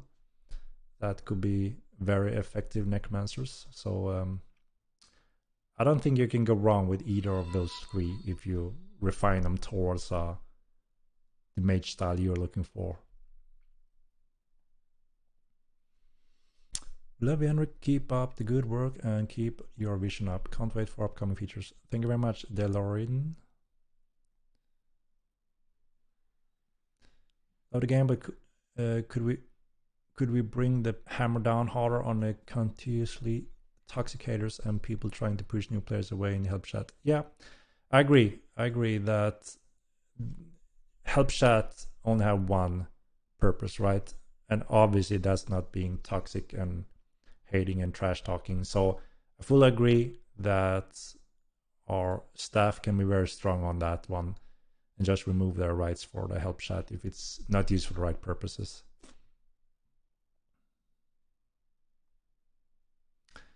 The game is so bad that I went back to Atlas and I'm having more fun. Awesome to hear that you have fun in Atlas, and not so awesome that you're not having fun in Mortal Online. And I hope that will change in our upcoming patches I so far.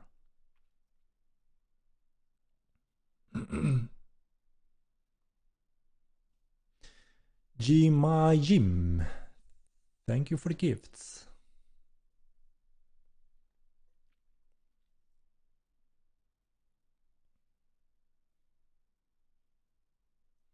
Online has been my favorite game since I was 12. I'm 21 now, and I still love the game. And you're super dedicated devs.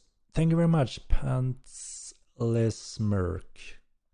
Awesome to hear that you've been part of Mortal for such a long time, and yeah, can't wait to show the future of Mortal Online.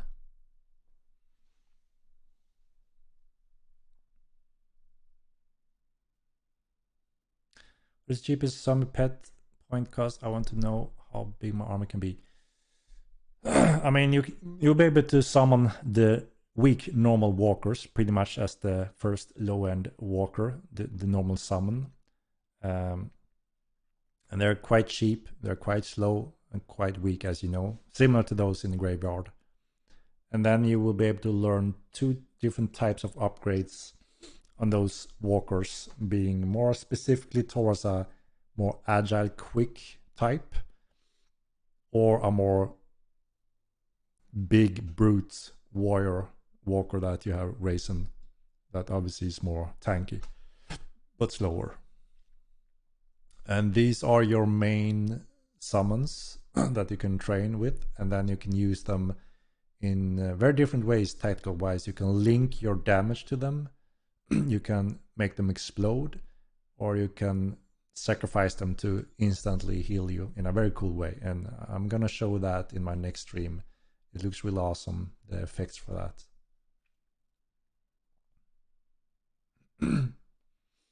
How far away is the game in-game gambling and chance of Texas Hold'em poker?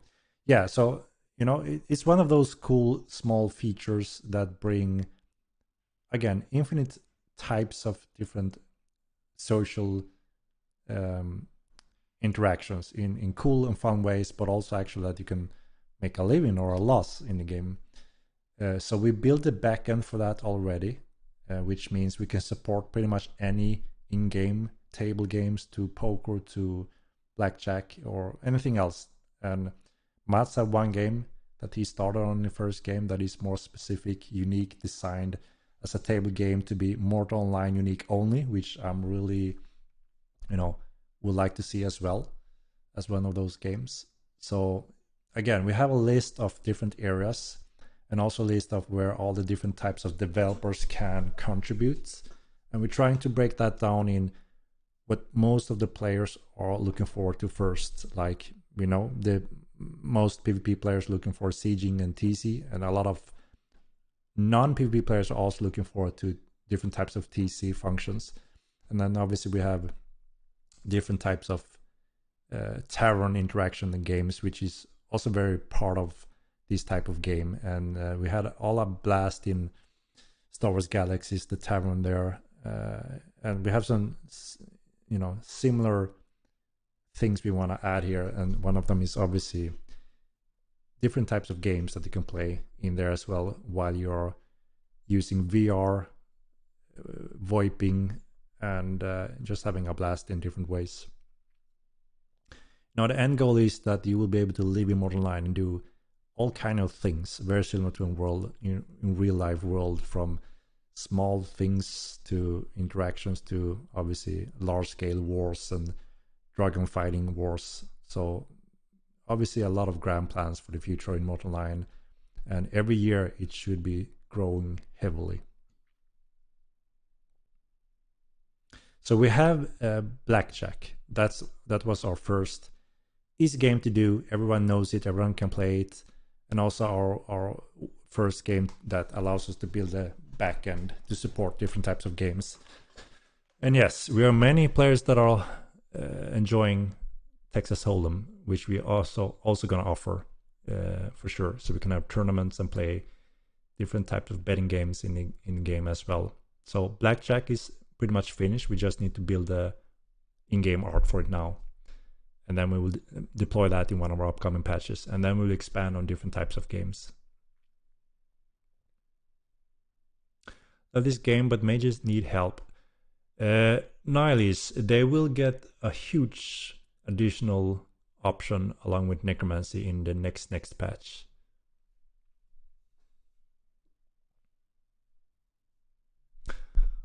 Also, Henrik, sucks that there wasn't a stream last week. Didn't you know what to do with myself? Anyway, could you do a giveaway soon, please? Yeah, I'm pulling it now, guys. I'm pulling it now. I get stuck reading these messages. My daughter just said happy birthday. She's 3. Very, very cute. Thank you very much, Soul Racer. A delayed happy birthday. Roll the giveaway. I'm rolling it, guys. I'm rolling it. Here we go. One moment, guys, and I'm gonna roll it. Yeah, I'm way behind here. Okay, let's see. Where do I have my window? All right, all right.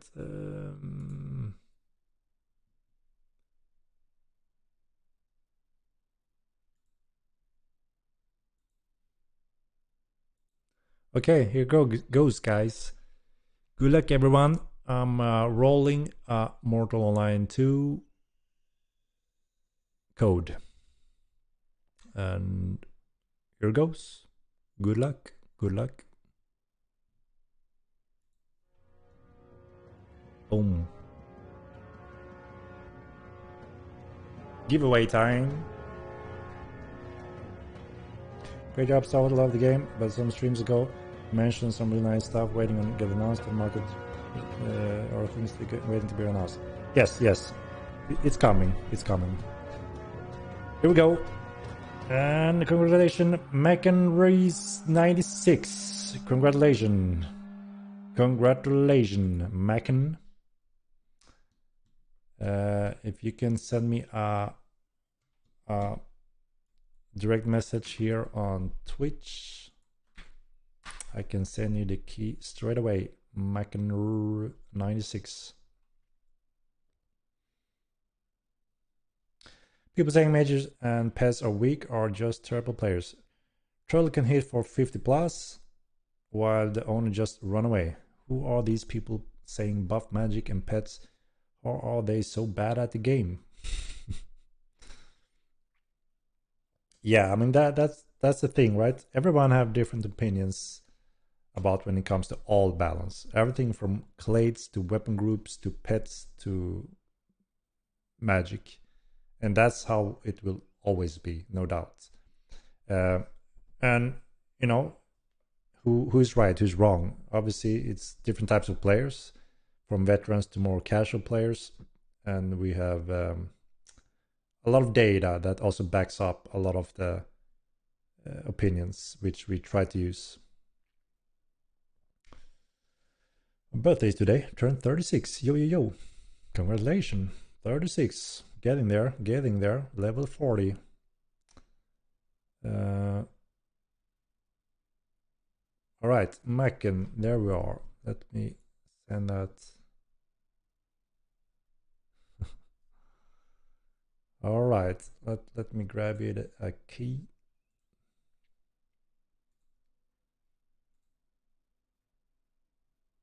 Where the hell do I have them here?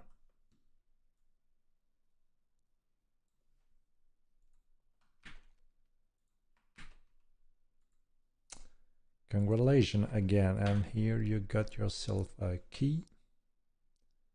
Boom.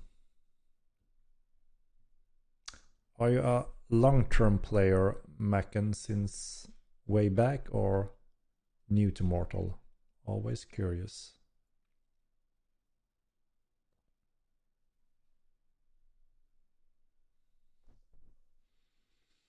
I am. Old player, I assume. Ah, okay. New since closed beta. Yeah, so pretty new to Mortal. Pretty new. Cool, cool. Will hand tracking be released with VR, or is it only for head movements? First, only for head movements. You know, to wield the weapons, etc., using hand controls tracking is a whole other ballpark. So yeah, you know, that requires a lot of focus to both work on the network side, but also to make it feel good. So that's not the first step we would take. Just to be able to render the whole world, head tracking, look around in the world, and make sure everything renders correctly, the user interface renders correctly, is like the first task to go through. And that will be quite amazing. I tried it before and it just blows your mind away when you sit there and look around in the world and you are actually there. It's mind-blowing the first time you experience it.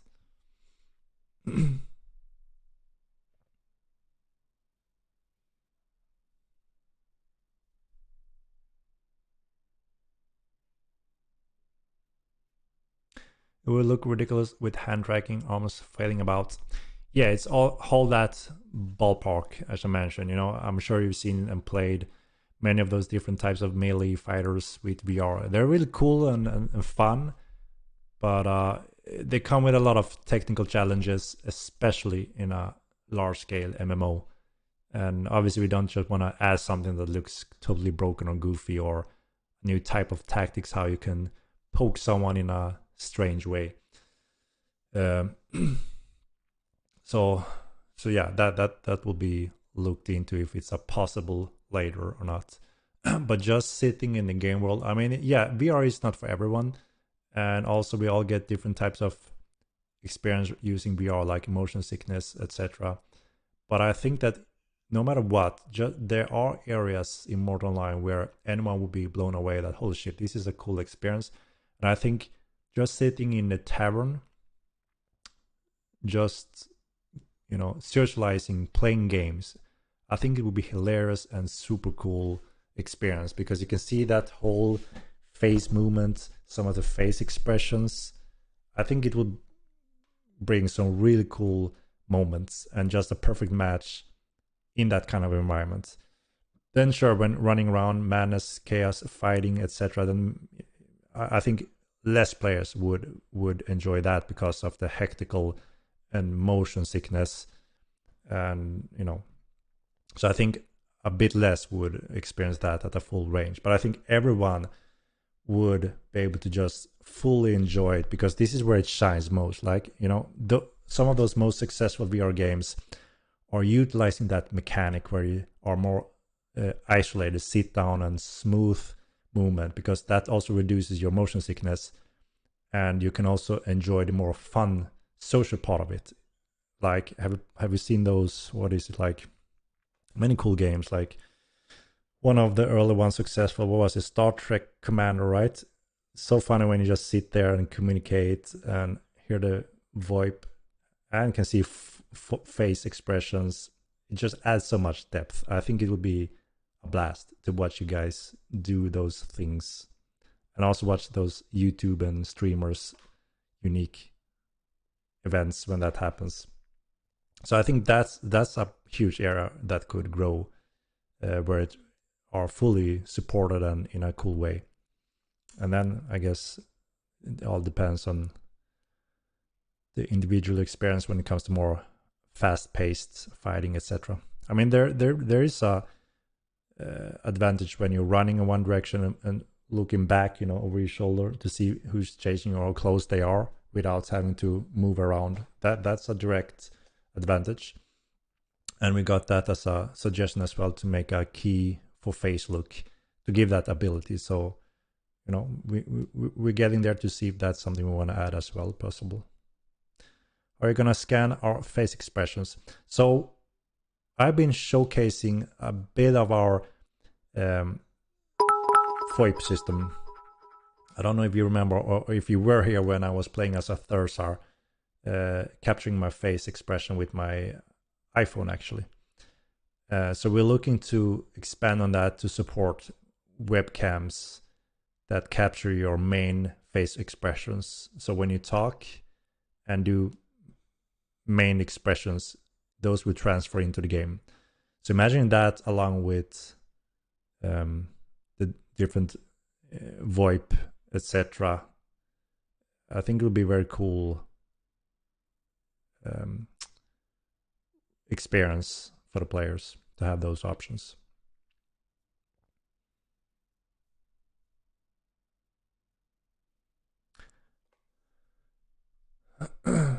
Isn't that a built-in UA3 feature already? Somewhat, yes. but even more so in Unreal 5. So we're not trying to build and solve some of the issues in Unreal 4 because we are taking the step over to Unreal 5 as soon as we can. And that's when we also are looking into the FOIP system and the VR support.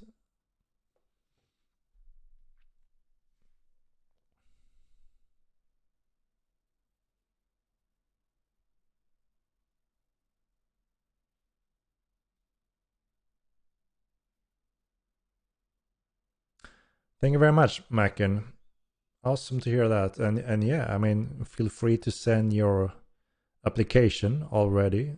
We always look into if there's a possibility depending on the area and such. So yeah, appreciate it.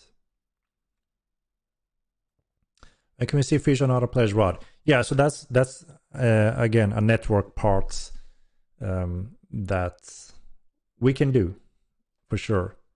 And again, it adds a little extra depth on showing someone else what you catch or being able to see what someone catch is an interesting thing. Also because you may be able to catch something of ancient value, and if you see that, then maybe you maybe will become a target or be congratulated. So yeah, we want to add that for sure. It's just a matter of time because it's additional step on the network side to send that kind of data. Will there be motion controls with VR support? If so, how do you anticipate that affecting combat? Yeah, no, like I said, in the first pack of VR support, we won't support hand tracking. It's a much greater project to do proper hand tracking and including a functional combat system in a network solution like Mortal Line, large scale compared to most multiplayer scales available on the market today. So yeah, no, if we want to offer VR anytime soon, we need to skip that big box of challenges, which means the hand tracking. So it will only be head tracking first. And that alone also requires us to go through some different types of rendering challenges and user interface rendering as well. But that's what we plan to cover as the first proper VR implementation.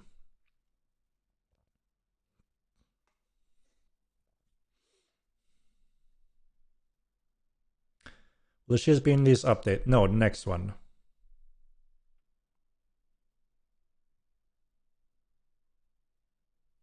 The increased resistance of horses and horse armors. My horse level 80 are always being killed with the armor on by one shot arrow, and I'm mining right now.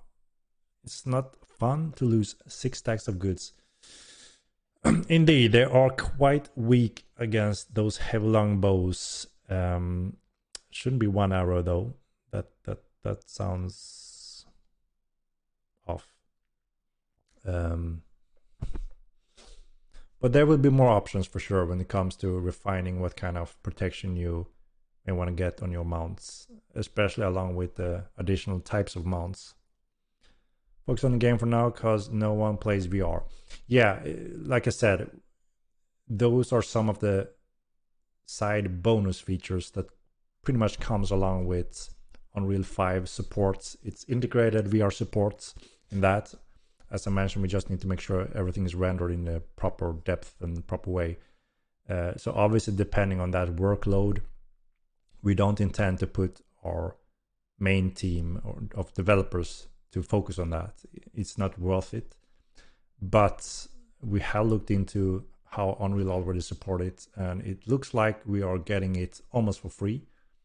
And depending on that last step, we are looking into one that have experience in that to maybe go through that to see what it requires time-wise. But yeah, like I said, number one priority right now is stability, bug fixing, polish, and then delivering the last 2 patches we have on the roadmap now. The one now is pretty much finished. We're just refining, polishing it, and I'm going to deliver it very soon. And then we have the Necromancy Patch, which is a huge patch We want to make sure we focus on them and deliver them without bugs or any main issues. So that's our main concern right now. And then we have additional focus on backend server capacity and additional focus on polish to make sure we are fully on track. There's one big area is the AI pathing, which includes both enemies and pets. We want to make sure those are working solidly, because it affects the players so many ways, both in terms of PvE, but also in PvP when it comes to actually using pets, right? And since we're getting more and more pets and abilities for pets, we want to make sure that core foundation of pathing is as solid as it can be. We also are focusing on securing parts of saving items in the game world, like housing decorations, character skills. So because it's a huge task whenever something goes wrong. We have tools to go through this and reimburse them, but if that happens too frequently, it's just a bad focus for our staff and GMs to have to go through that job, and also obviously an annoyance for the players to have that happening to them. So those are some of our main focus to make sure they are solid and solved and can't annoy the players anymore. And then our GMs can also focus on more important things when required. And then we'll continue back on very safely, steady content and features. One of the big work that we are already working on, as you know, is TC content and sieging. It's a huge system that will go into infinity, but we want to make sure we have a good, solid TC patch with also working on proper both defense and offense sieging mechanics, not just one side. So again, it gets delivered in a fun, exciting way. So obviously everyone that are waiting for TC and siege conflicts will have joy enjoying that without having, you know, major balance issues or bugs. So that is a big focus for us as well. Things like broker payment not paying or game breaking, especially when GM stuff just shrugs. Yeah, for sure. Everything that comes to player trading items and values like that needs to be secured. So that is on our big focus of polishing.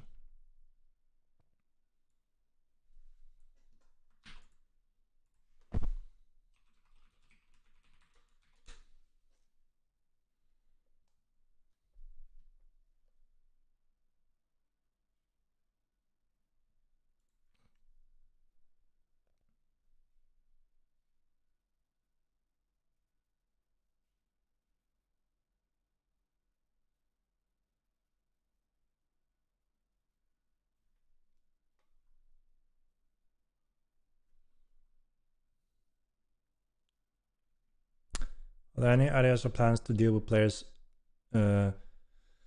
playing solo getting killed unprovoked by groups of other players? For example, a coward system where if there are more than two players attack one player, the attack at a penalty either during the combat or after the victim have been killed.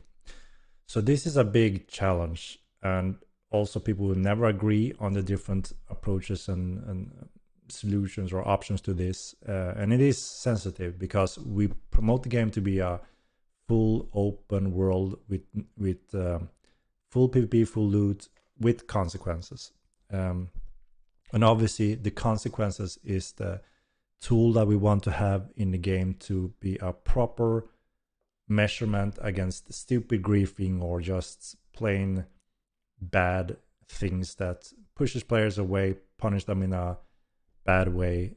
This is where the consequences word wants to be covered as good as possible. And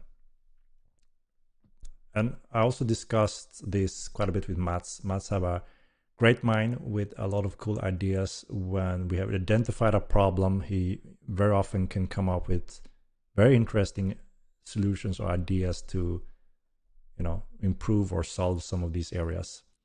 But yeah, I would say that since day one, we always said that there should be strong consequences in just murdering innocents, ganking players, because we all know that that's not fun, and it's not something we want to promote to happen because it just pushes players away.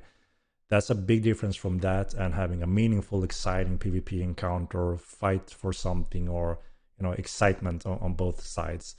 It's a big difference from that. And yes, we do want to promote the later rather than the first one as much as we can, without penalizing the normal PvP encounters that a lot of people are also enjoying. So it's a very big challenge when it comes to how to balance that and how to add those proper consequences to that kind of gameplay. And we also believe that the more meaningful conflicts we can add to the game, that gives option to those that are simply usually bored being a team just ganking someone, just as you described. If they have meaningful, exciting PvP with risk and rewards involved, we are pretty sure that they will prefer doing that than just randomly ganking someone without any profit or excitement at all. So I also think that the more we can add those PvP conflict features of the game, the less of that annoyance kills we may have. We believe that, and that's also what history have showed us. So obviously we want to reach those areas as well to promote that in a meaningful way.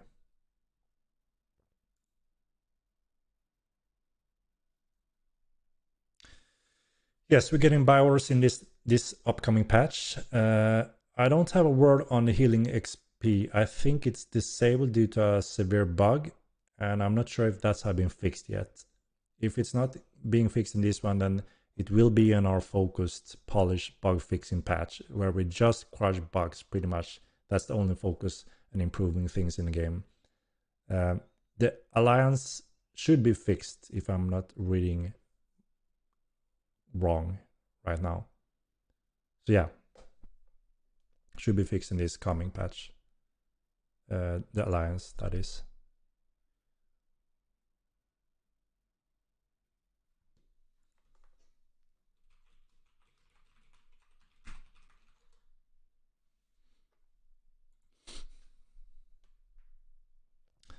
Do you have an employee of the month at the company, or is it just a seasonal leaderboard? We don't currently, but maybe we need. Like I said, we are slowly expanding. We are updating the whole pipeline, the system, the structures to make it more up to date with the amount of developers we have and the new type of live environment work we're doing. So maybe that fits as well to have something like that.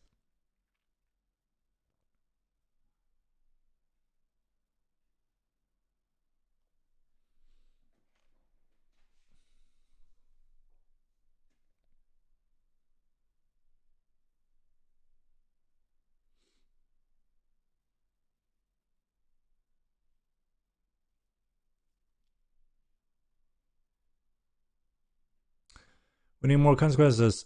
Skill loss for murders when? Do we really want the skill loss back? Or the stat loss? We actually had stat loss in the first game, right?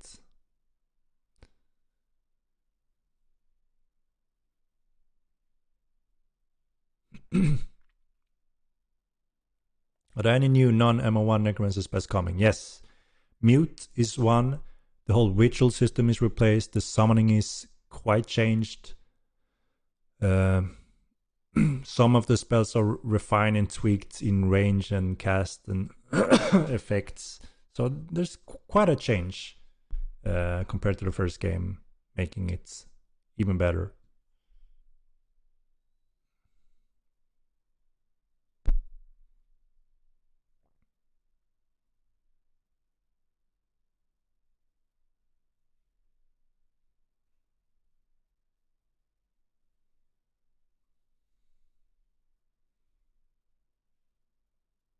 We're getting more like it is back. Yes, we are. We are lacking still on animation manpower. That's one of the areas that is quite challenging, finding manpower that is proper fit for our type of game. But we're trying to expand on that as well, which means we will be able to cover more areas of content that relies on animation work, and that is exactly what Molvas and Lycators requires, pure animation work.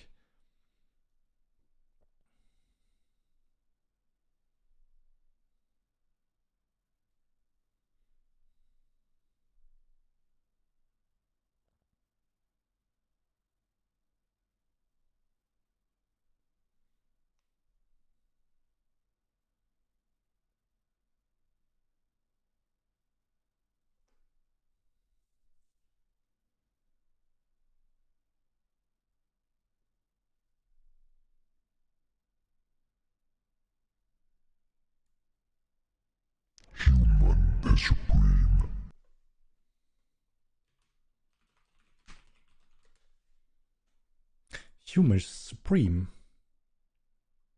You hear that, guys? The patch date. We don't have a date. We like I mentioned before, I would prefer not to say any dates because if you find something broken or need to polish more and delay, it's just gonna disappoint, right? So, but I tried briefly, looked into everything today on our trinket patch. It looks to be solid. I only think I saw an icon missing, so nothing too bad. And yeah, you know, holiday today, and then we only have Friday, and then we had weekend, so I wouldn't patch now during the holiday. So yeah, as soon as we are ready, pretty much.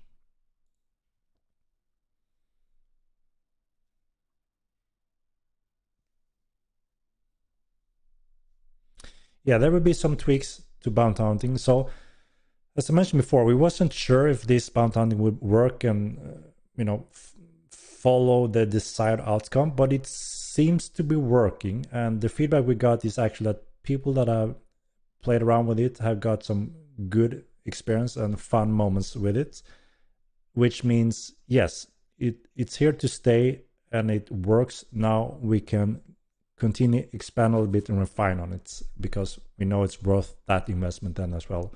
So there are some changes or additional tweaks we are looking to do, such as if you have a bounty and have been hunting him for a long while and he logs out, options then to kind of continue as the bounty hunter, and also different types of rewards depending on range. So it's worth trying to go for those long ones, and you can keep having that bounty even though if he logs out, and you can continue trying to take another one.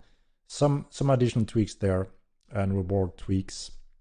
And then obviously now when we know that, you know, it's fun, it works, we can make it even better and fun with more content and options.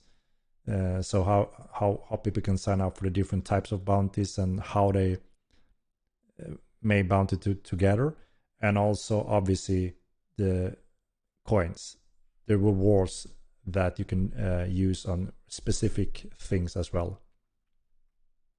Go home and sleep, and it is late. Yeah, it's getting there. It's getting there.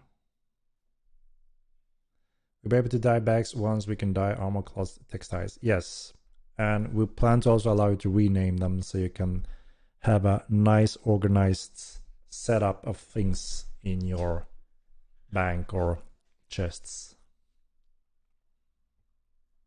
I'm gonna jump down because I'm responding on very old questions.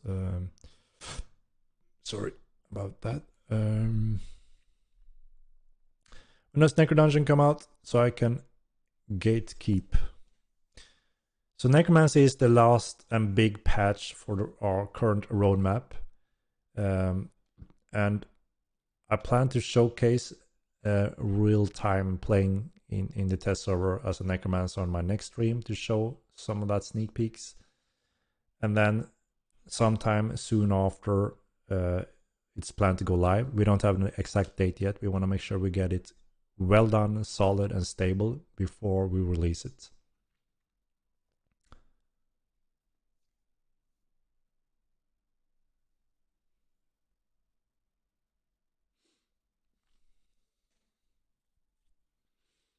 The game receive an update. My Steam model is updated now. No, we haven't updated Mortal yet with a new patch.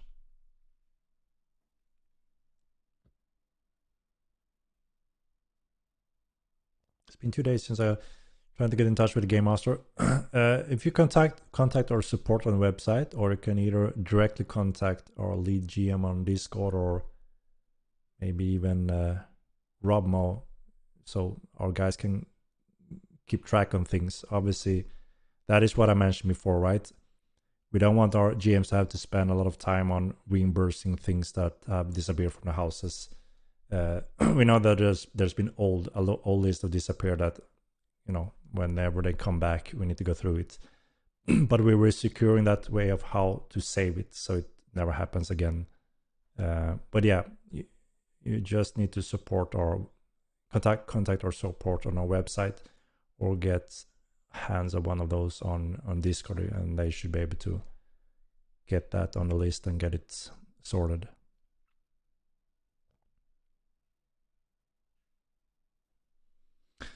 So what about Beastmaster? What is it going to entail?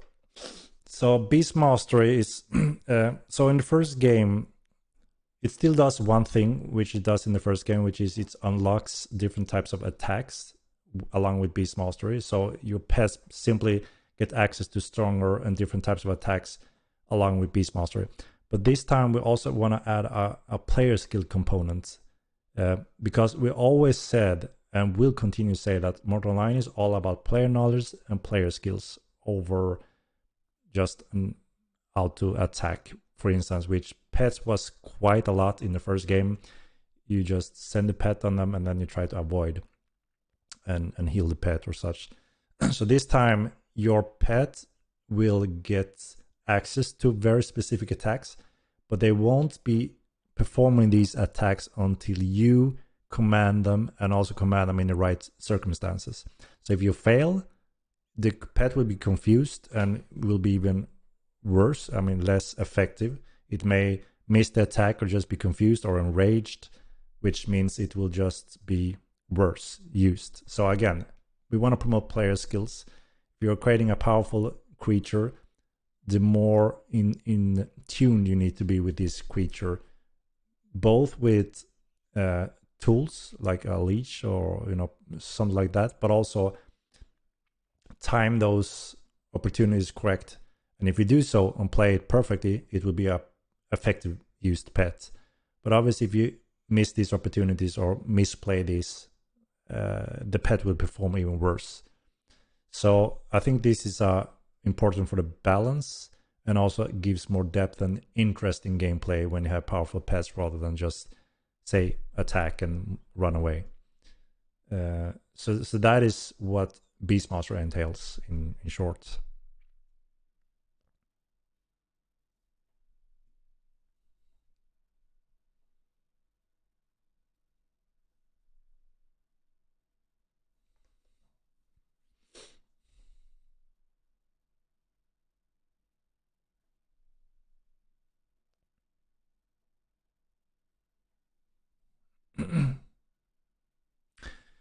Yeah, we've seen some of that when you get a bounty and you run across the world, and there may be someone standing in the house or even AFK in the house, and then eventually log out. Obviously that's a small problem, similar as in Star Wars Galaxies. And also obviously we can't just open the house in that case, because as you understand, it completely changes the whole security of a house or a keep or a guild location. So that is one of those tricky things where of course it's a bummer when it happens, and at the same time we can't just break all the core rules to allow them to enter. But we're looking to obviously give additional options here, so it doesn't end there at least. So we're looking into a few things.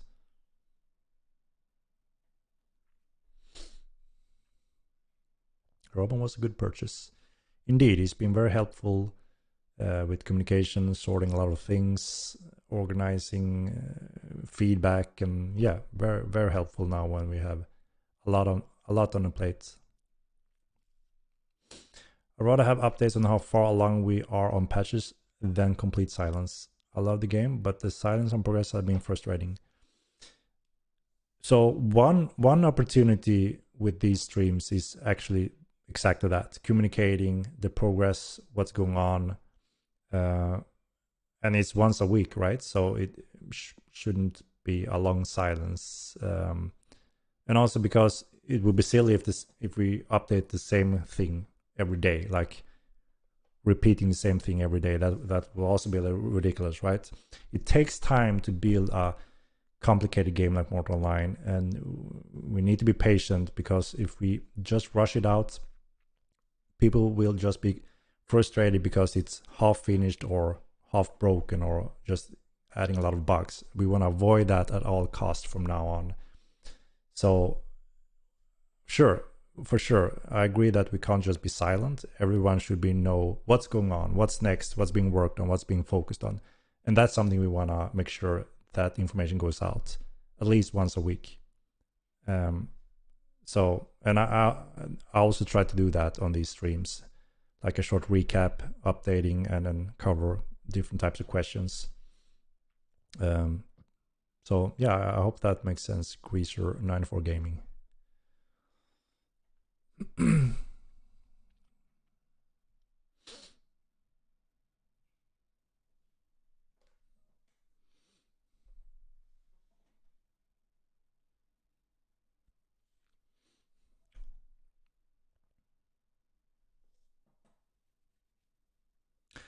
Yeah, the horse slowdown is based on 3 different armor type sets, not only the armor weight.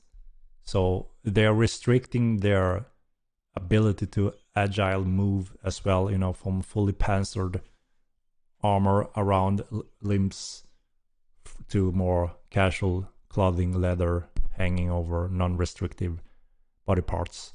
So that's kind of the explanation behind that low hodo, that the different groups have different sets of limitations, and then you can tweak the armor types depending on the armor material and weight in its own. Wearing my MO t-shirt, just got in mail and love it. Awesome to hear, new Mezzi. Awesome to hear.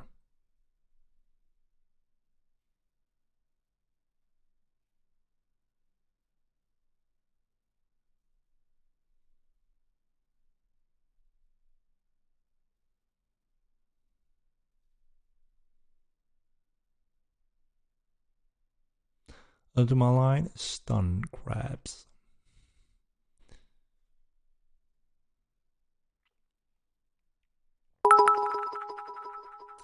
Uxa Gaming with the bits.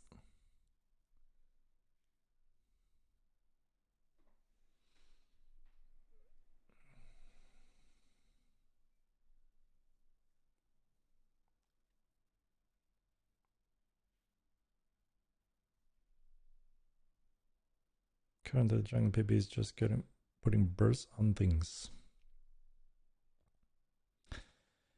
Rather have an update on how far along we are on budget and complete science. Yeah. I covered that question, right? I'm trying to jump down. I'm behind it again, guys. Sorry about that.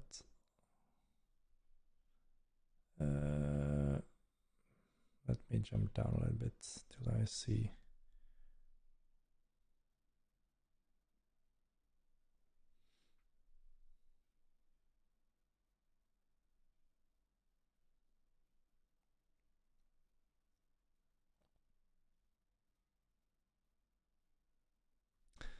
The agility isn't touched whatsoever, Henrik. Stamina isn't an issue unless you're running away bad at the game file fighting. You mean the mounts? I mean the different armor tiers on them limit stamina, speed, and agility, turns, etc. And then within the material weight within those groups additionally. More stating, I understand not posting a set date, but some indication of progress. On stream or via Robmo will be weeks, month progress, anything. Yeah, but isn't that what we're doing, Greaser Gaming? Every Thursday I give updates on the streams, and we also try to update on our different forums when it comes to any updates. Or am I missing anything?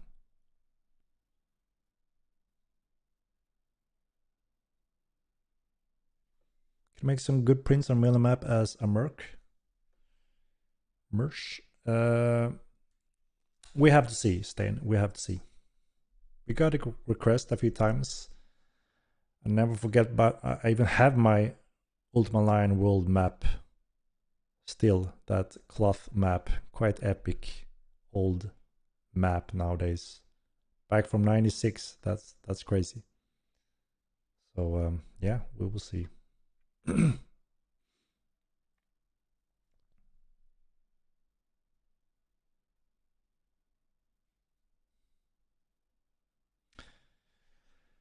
many people can do it through our session, so I hope you guys consider closing the doors of buses after wiping for an hour. Being able to just do one try per session and only if nothing else goes south is a big deterrent for way too many people that would like to get into PvE otherwise.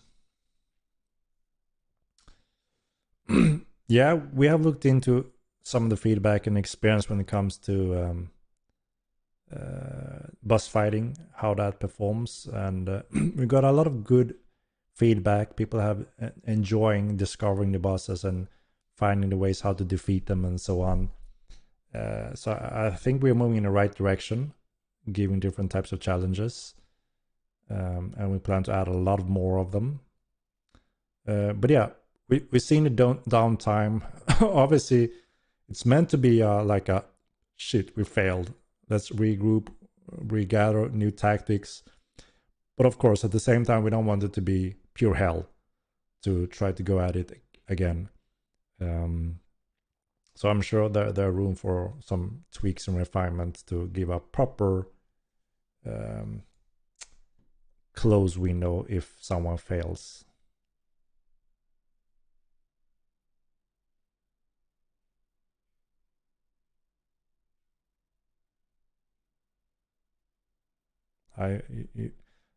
Wasn't Hodo meaning mount gear?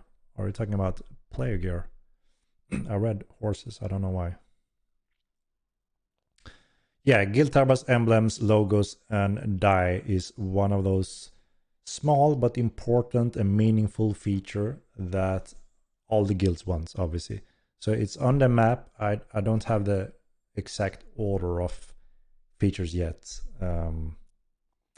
Like I mentioned, we are planning to do the next roadmap, not with the exact dates or month, but rather name them like this is the content patch 4, this is more a focused polished patch, and then we have the content patch 5 and so forth as an example. And then you will at least see what areas and features are included in those patches that are expected to go live next and so forth.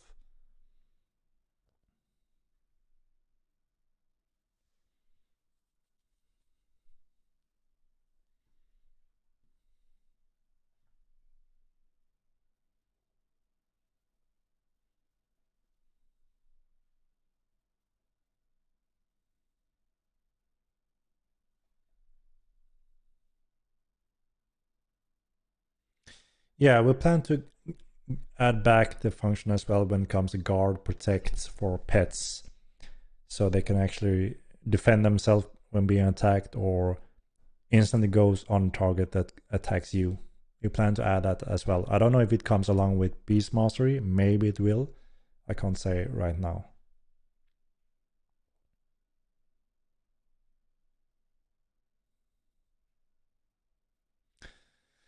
Been playing Mortal Kombat 2 since beta, love the lore, can't help but wonder what the hell happened to the larger moon. Good question, Goku Magic, good question. And more things like that will be revealed in time, in good time. We have additional writers helping Mats, because Mats have a lot of stuff on his plate, also helping with game design. I mean, lore and history and explanation and things in the game and depth is a big thing, an important thing. You know, we know that maybe there's a group of PvP players that doesn't care and don't think it's valuable, but looking at many of the successful MMOs, they have a very in-depth lore and meaningful explanation and hidden cool things. It also ties to clues and knowledge, which also means knowledge is power in Mortal Online. So we intend to have more of that as well over time.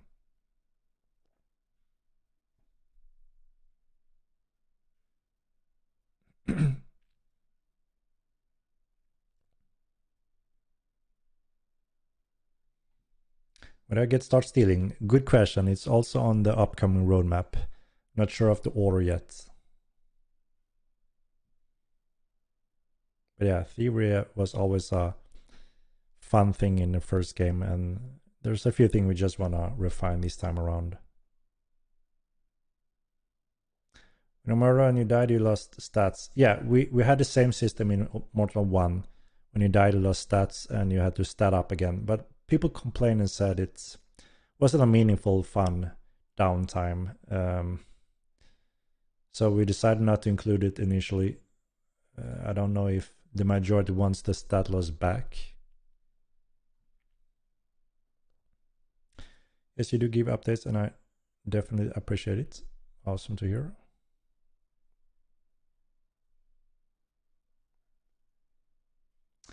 Exactly, I would like to see the map on the wall. Yeah, we have to see. I mean, I guess maybe along with map making, maybe it makes sense, right? Question is how much we want to include on that map, because you know exploration is one of the keys to finding things in the game.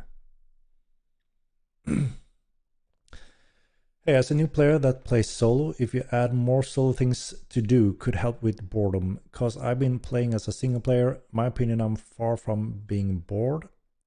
Just being a solo player, I haven't even converted the whole map. This makes it more fun for me. That may apply to other solo players if you had more solo content as well. Understand it's a group game, but some solo content helps also. Not everyone could always play together. Hustler 0718, for sure. So we have looked into a lot of players playing the game and looked at the feedback and where they go and what they do. And yes, there are many solo players joining Mortal Online, and they don't have a rushed interest in joining a group, even though players say you should because it's more fun. And I think they're right. It gives more options, I guess, and things when joining friends or groups, and we try to promote it that way. But it doesn't mean that you shouldn't have fun or being able to play it as a solo player. And we are actually working on a very important thing that will help with this greatly, but not only for solo players, also for group players. And that's the point of interest.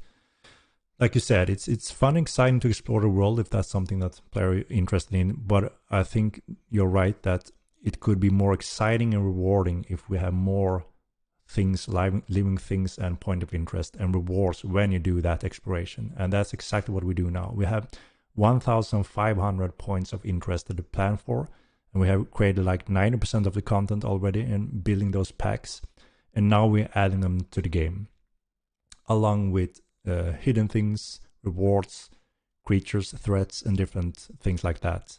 And that's exactly that. So no new player should be able to say when playing it or reviewing it that the game feels empty and boring. That shouldn't be an option after we deliver like hopefully half of these points of interests. The game should be exciting and rewarding to explore in a meaningful and cool way. And it starts already with this patch. I think we have around, I don't know if it's around 30 or 50 points of interest. So it's a first step into adding some of these things in the game. And like I said, we have a lot, over 1,000 planned. So they will come in every upcoming patch. And it's also safe content, which is great. So we can add a lot of content and excitement for new players to explore and experience in the game world without risking having new features or having to rely on heavily game testing. It's safe packages of points of interest and interesting things. So yeah, you will see that starting from this very next patch already.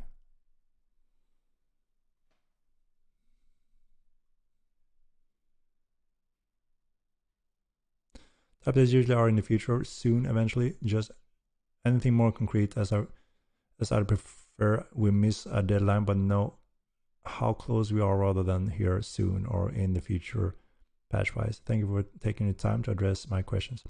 Yeah, like I said, so when we have these Q&As, I don't mind discussing anything, and obviously that entails quite often big features, down the road features, next year features. It could be anything, right? From when is the next patch and what is in the next patch. So it's kind of up to you guys what topic and what direction we want to discuss on these Q&As. It's up to you guys. I follow what you want to discuss pretty much.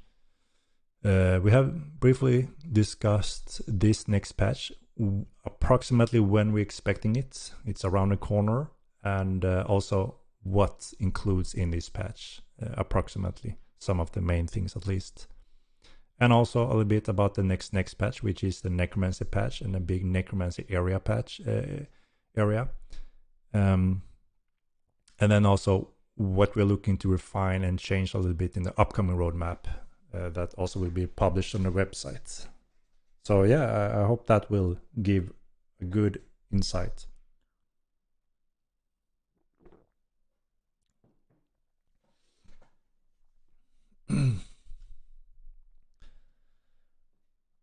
How do we get the white blue capes? Which capes are you talking about?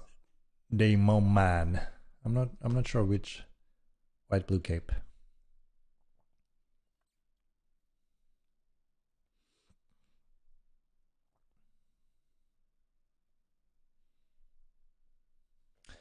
And chance you can look at it creating some sort of 1 versus X mechanics. So there's actually one feature that I mentioned since early beta that we're planning to add.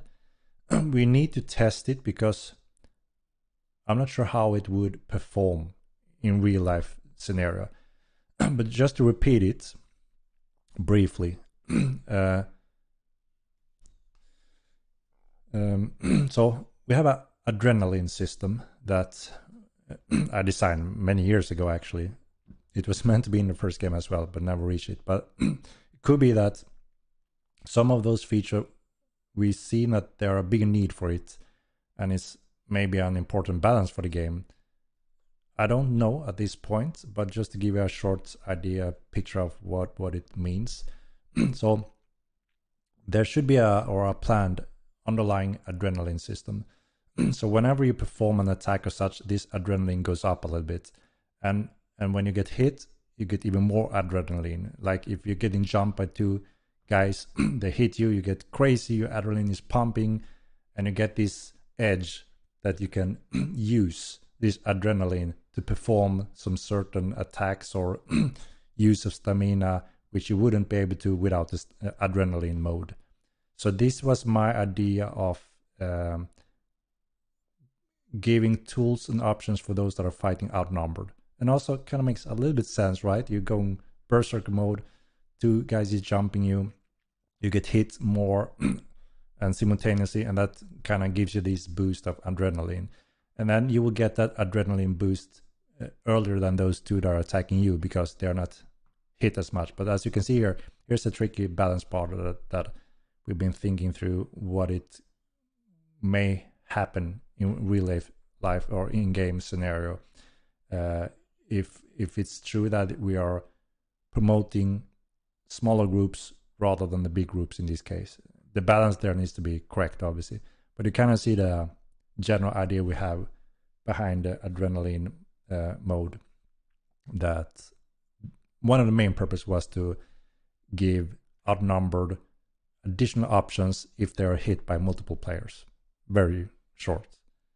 But yeah, I can't even guess the real outcome at this point. It's too early, right? But I think it's still worth testing this and see if it gives something meaningful and promotes solid gameplay rather than just going crazy in certain numbers and just giving a lot of adrenalines to the enemy lines. Does it make sense what I'm trying to explain?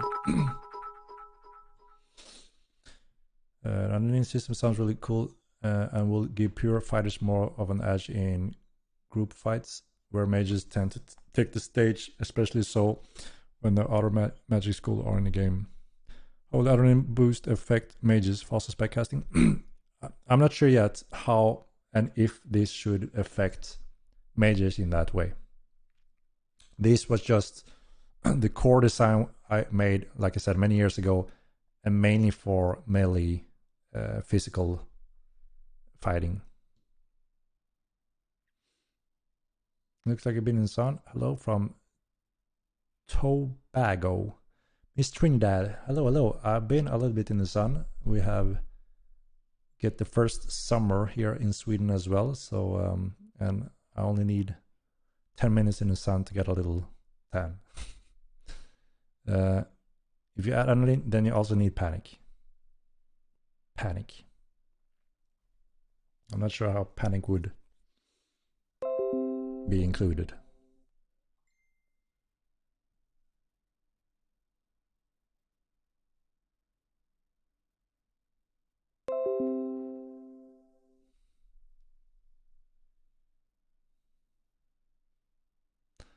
Do you have an account called Clear?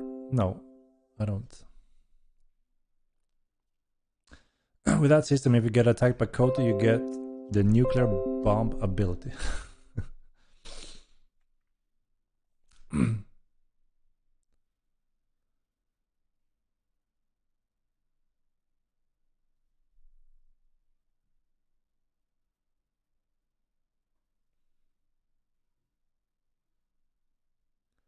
A point of interest randomly generated or static. Most things we're adding now, most of them are static. So we put them with great care. And what we're doing with them is specific spawners or triggers with hidden and also in some cases visible in plain sight, but different types of rewards or threats or challenges around these entrance points. So I'm also trying to make them visible on far ranges. So for instance, if you're running at nights or dawn, you will see a smoke or a fire at the horizon or anywhere in a peak or a forest that attracts your interest, hopefully. So there's always something. When you reach these ones, solve it or not, and you move on, you will see something else and something else. So the whole world will have something interesting. Couldn't help to be inspired by Elden Ring, even though it's a completely different game. But again, it works, right? Everyone that may have less time span to devote in a game will have more action this way, or have the option at least to find it. And I think that helps, especially for a wider group of players. So you will see that grow every patch now, and populating the world with different types of point of interest. Some of them are random generated and spawned when you go there as well. So just again to spice things up and randomize things. And some of the spawners are super rare. So one time or 100 times you say, there's nothing of value in here. And then a lucky son of a bitch, or you go to it for the 200th time and bam, you find something completely unique or new. And you can see, holy shit, okay, I don't want to pass these options anymore, because you never know. And that again gives this interesting excitement that never ends to look into this at least. This one adrenaline system is a lot like the revenue system for Honor, which I liked a lot. Yeah, the question is, again, in this prioritized order, where do we want things? Where does it matters the most? What's most important for most of our players, right? We want to obviously make sure that we move forward again and we have a growth in player population, and we want to make sure that we are focused on the right things and in all the categories. So, it doesn't go one direction only. Like I said, number one is stability and bug-free game.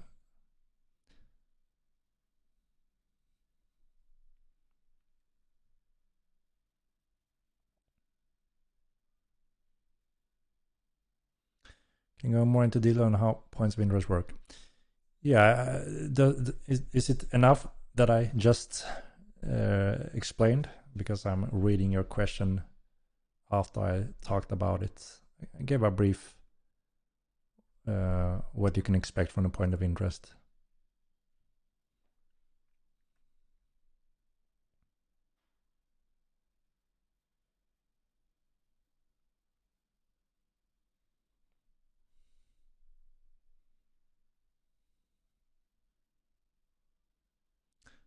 Fight or flight, adrenaline, maybe panic could be used to run away faster for about 15 seconds.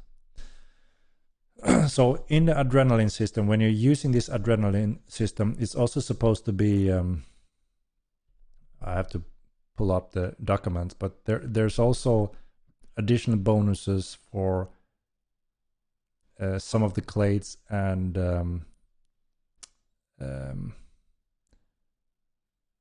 that when you use the adrenaline. You have to use it wisely. Like you go into that berserk mode, you get that bonus of possible slight speed bonus on stamina, so you can do those last fight, flight, or die actions, which main purpose first was when I made that system was to again promote player skills over a group of just casually swinging without any efforts, and that could actually be beneficial for a smaller group or solo player that is using that more tactical against the outnumbered players. Again, sole purpose was to give mechanics that helps player skills and also may penalize a Zerg that doesn't play well.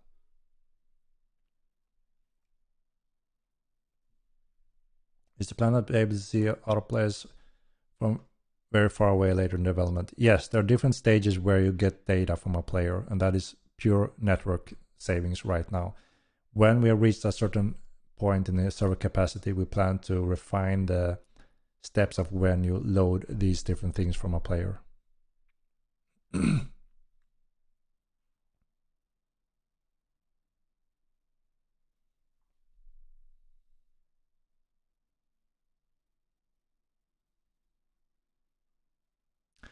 Notice, for instance, keys have stopped dropping at band camps. Keys are more rare. They haven't stopped dropping. So there's two ways, right? So either you get the keys constant, open chest, and there's nothing because everyone is looting them nonstop. Changed some of those to be more rare to find a key, and whenever you do, yes, you're lucky. And then yes, most likely you will get the reward when opening the chest as well. Makes more sense and more exciting that way. And you're more in the hunt of the keys and more rewarded when you actually get a key rather than just opening an empty chest. Along with that, we're also planning to refine the chest loot a little bit when how we can secure proper reward when you actually do manage to find a key and so on. Adrenaline sounds really cool and will give fighters a nice bit of help, both in the context of being ganked, outnumbered, and in large group fights.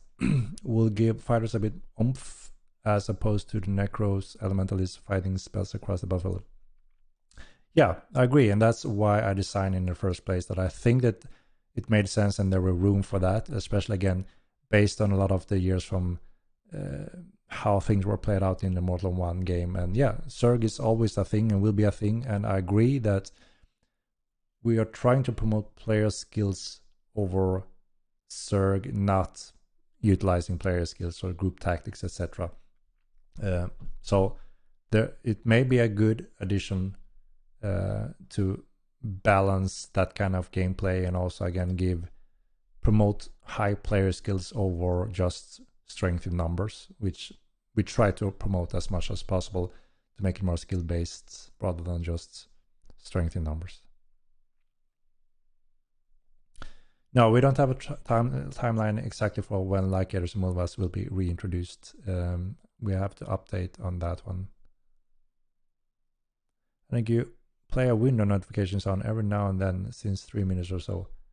Is it my emails, guys? Is it thunder? maybe my emails. I can shut it down.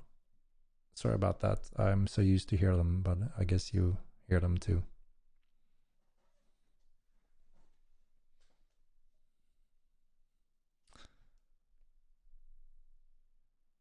Yeah, experienced enough. Yeah, great.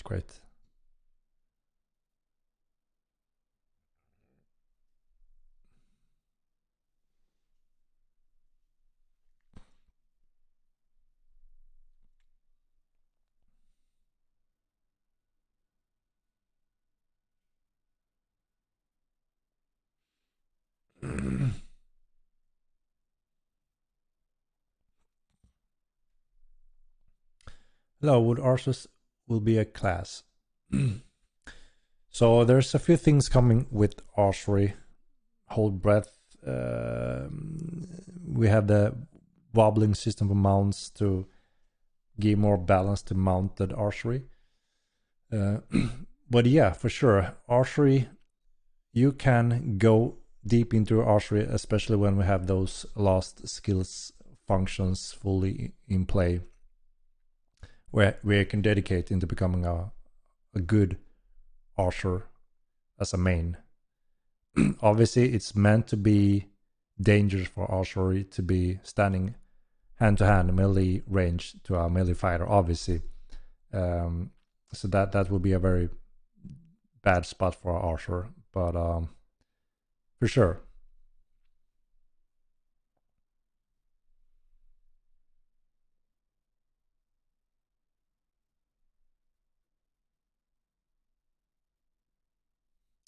Please make Campanons run at turbo speed. That will look crazy. I mean, Campanon is a huge tank. Hits very hard. If they run as turbos, that then they have different areas of expertise, pros and cons. And if we just make it run as the turbo, then obviously it just replaces the turbo pretty much. That's not intended. And the new creatures. Yeah, we have a few new creatures that are coming. Not in this patch, but the other one.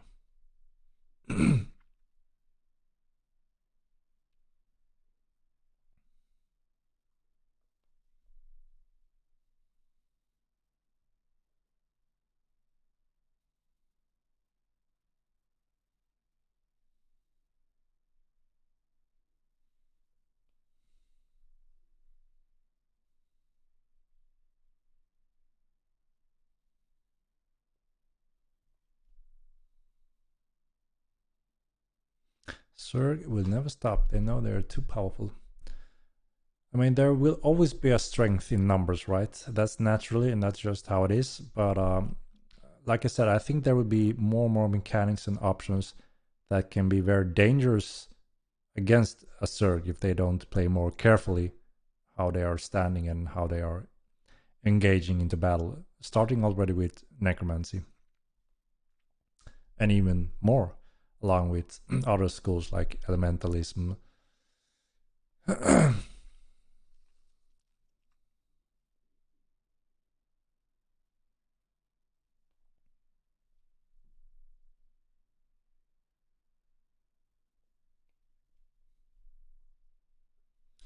Besides for the new player experience, do you have analysis on new player behavior? Yeah, I mentioned about it a little bit earlier in the stream here that we have looked into a gap, especially those. So there's a lot of players that don't just want to join a group or guilds instantly. They want to take their own pace, explore things calm and easy before they may look into joining a group, if that. And we've seen that most players are running through the whole Haven tutorial experience, which is already really good, because that's the first 2 hours is a critical gaming moment for a new player to see if they want to continue or not, and that's usually around close to that.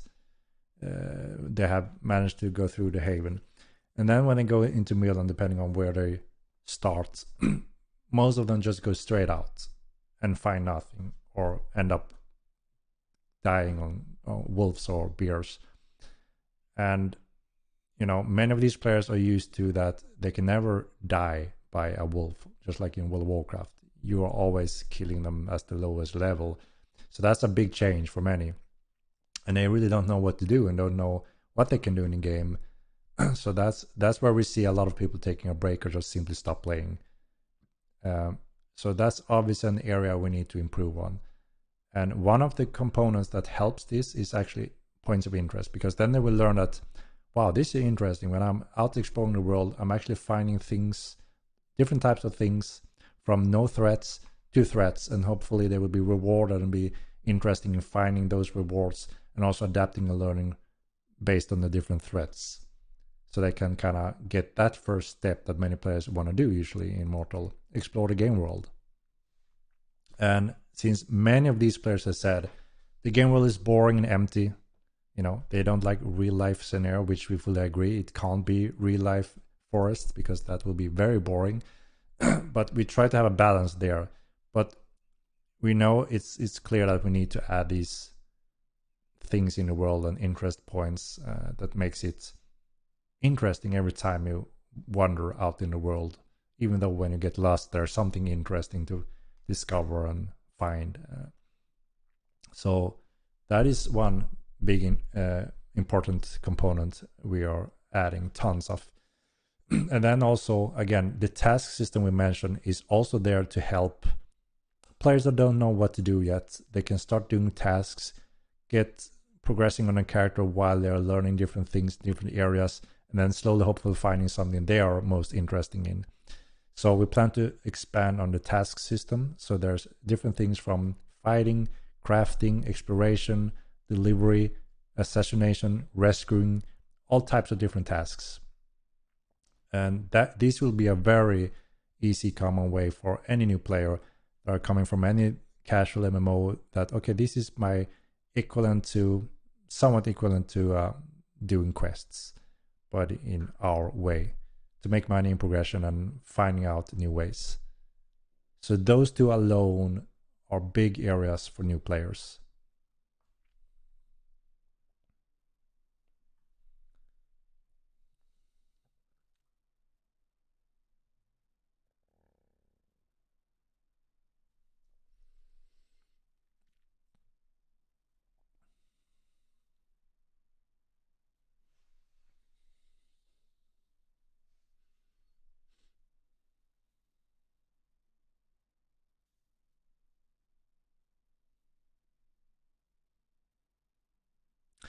Want to create a tutorial guide for After Haven, but don't have to don't want to go through the effort until an affiliate program is added. What's the status on this? Yeah, so there's a few steps we want to do. Like I mentioned, fixing those bugs and stability, which I mentioned before, focus on that. Delivering the last steps of our roadmap, having them safely, properly, perfect working necromancy and all that. And then at the same time, we work on the server capacity. And then we're also working on the next step of content patches, the roadmap for that. TC is one of the big things. And as I mentioned, a lot of interest points. So we want to have that fully refined and then be able to set a date for the Epic Game release. And that release, that's when we're going to utilize our release trailer and all that we have prepared for the release, but that we put on hold because of the chaos that we run into. So obviously we're going to make use of all that work we've done, including Twitch drops and programs that's going to start with that Epic Game release. And that should put the game in a much better state, stability-wise, bug polish, and having some of those features in place as well. So we haven't really set the date yet on when this will happen. We need a little bit more time until we have that whole schedule fully ironed out. And then that's also when we plan to start those programs for the content creators, etc. So you will know for sure when it's time. Wolf Achilles, thank you very much for the subscription. What can you tell us about your vision of staff magic? Will it be a monk style with melee or magic, or are we looking more towards Gandalf or Skyrim? Yeah, I would say it's a little bit more like Gandalf, but yeah, I guess a little bit towards that. So there's two components with the staff magic school. One is the making of a staff. It's a big profession for the staff mage. It's the key for making your staffs and tools. That's where everything starts. To dedicate your effort into making proper staff for your tactic and your needs. And then that staff acts as a key, obviously, to cast all staff magic spells. So you will be able to use this staff as a melee fighting club as well. So you can utilize that in mid combat, which obviously makes it interesting because this is what makes the staff magic school unique compared to most other schools. You actually are in a combat stance with a kind of staff that you can fight melee with, but also cast spells with. So that's that school's unique ability, I would say.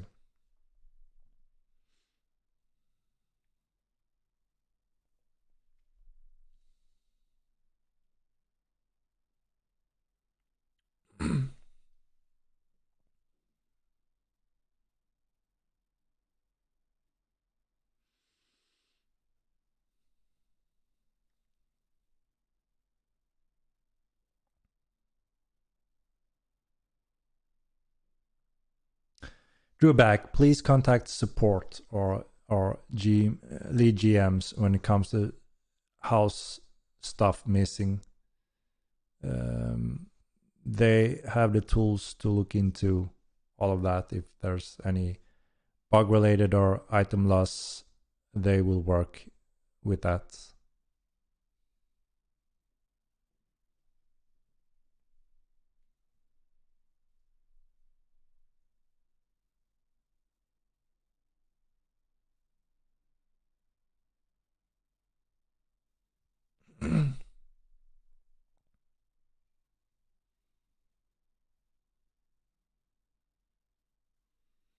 Yeah, we are planning to have clothing, especially obviously for mages with abilities and enchantments that will be more useful for mages, and also adds value and investment for mage to be a bit more efficient mage, which obviously equals to some of the investment as a warrior have to do in his gear.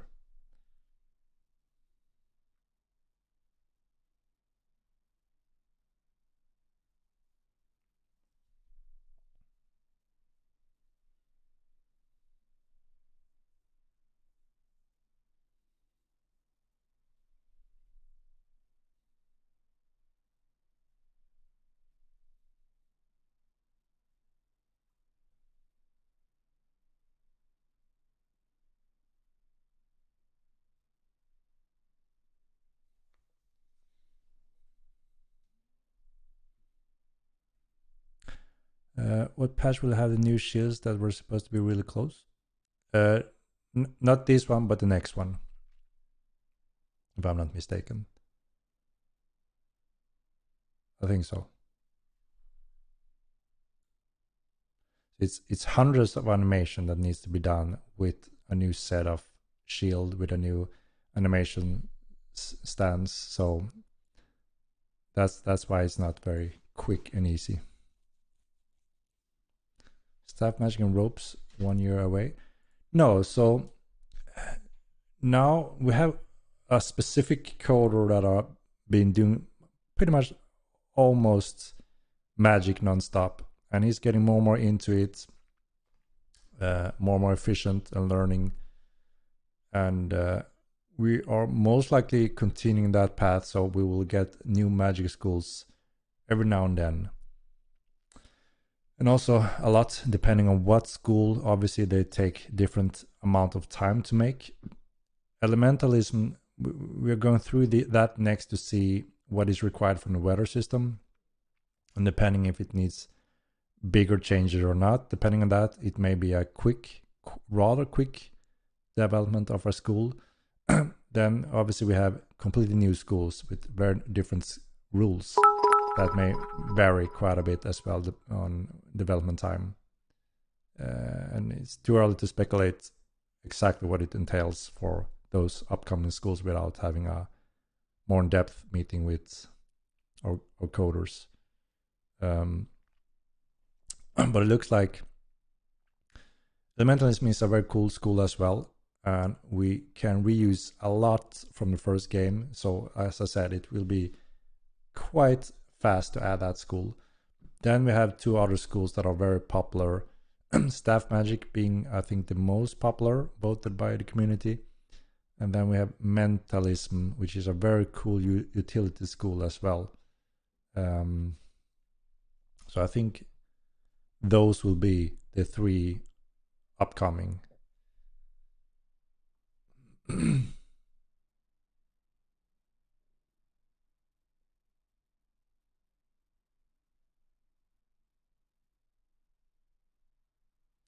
So Wolf Achilles sounds pretty cool. What about stat investment? So one important component here as well that's gonna change quite a bit for you guys when it comes to building your perfect characters.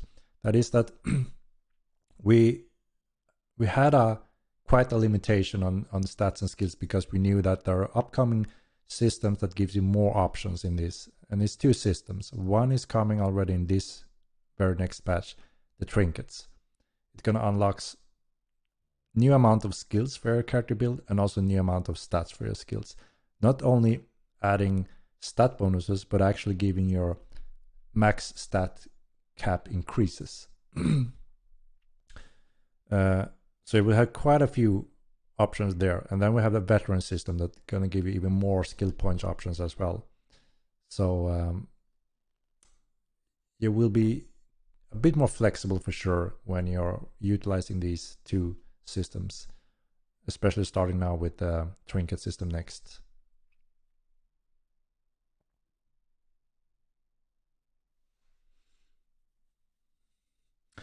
Weapon balance feels really good except for one-hand swords.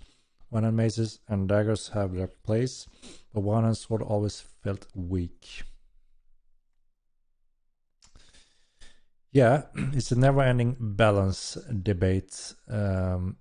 There's for sure room for tweaks on a few weapon groups that may need a little tweak to be more utilized as a decent option. And we will most likely go through some of that, including new groups being added to the game as well. But we don't want to get stuck too much in going back and forth in some of those balance areas which isn't in a critical state. But yes, there are room for improvement for sure. So we will have to see when we may do additional rounds on some of those.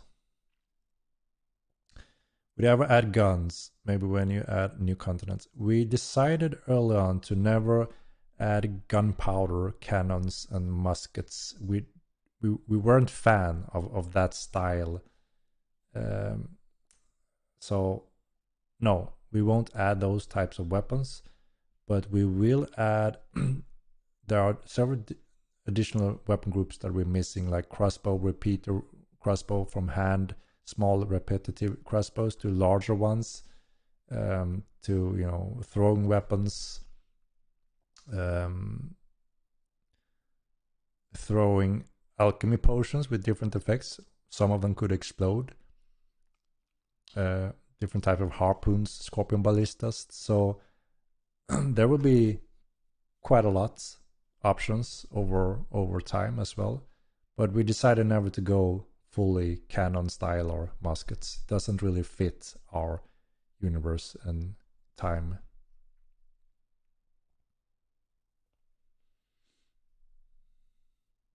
Legendary Armor Master Bosses. Yeah, that is for our upcoming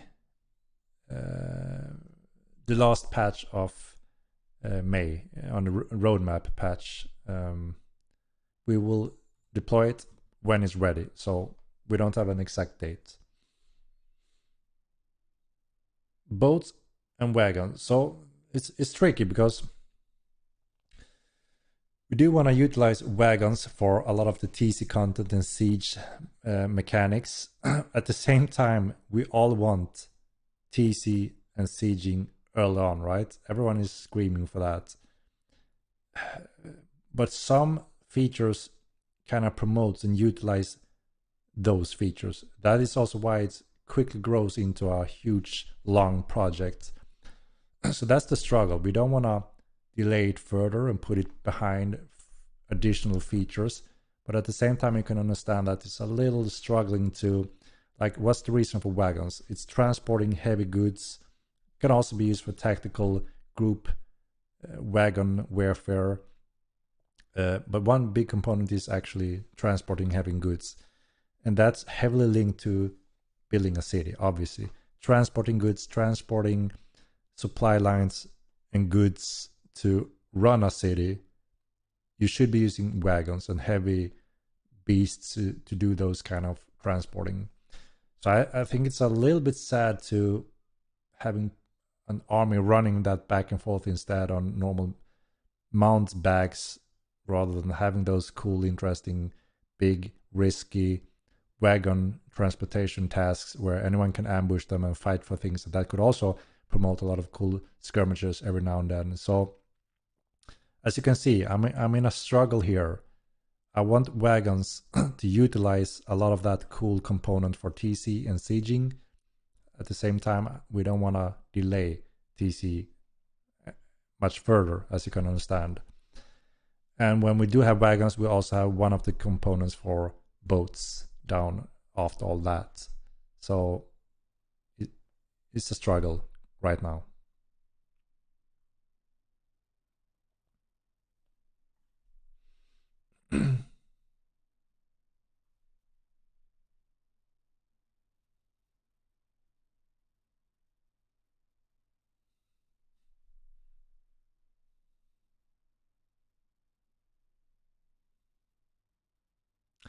Yeah, and daggers are also being even more utilized when we get assassination skills with poisoning and such.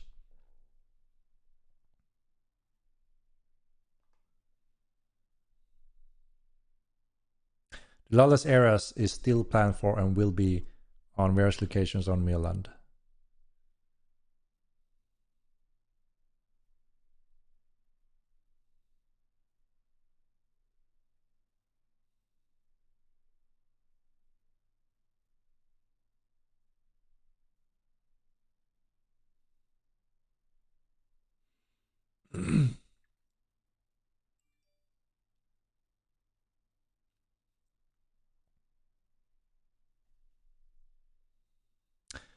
Weapon balance is never ending, and I know I can't worry about it too much right now, but pole swords are still weak. Yeah, pole sword is standing out quite hard when it comes to being less used and weak. So I think there's a room for a small quick nudge on that one just to see if we can promote a little bit more. But because yes, poleaxe are much heavier being used by different player groups.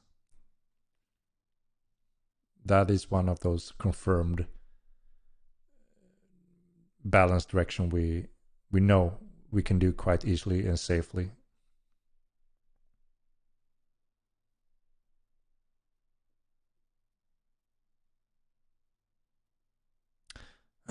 Poison and such is coming with assassination skills. Thievery is its own professional skills, the thievery.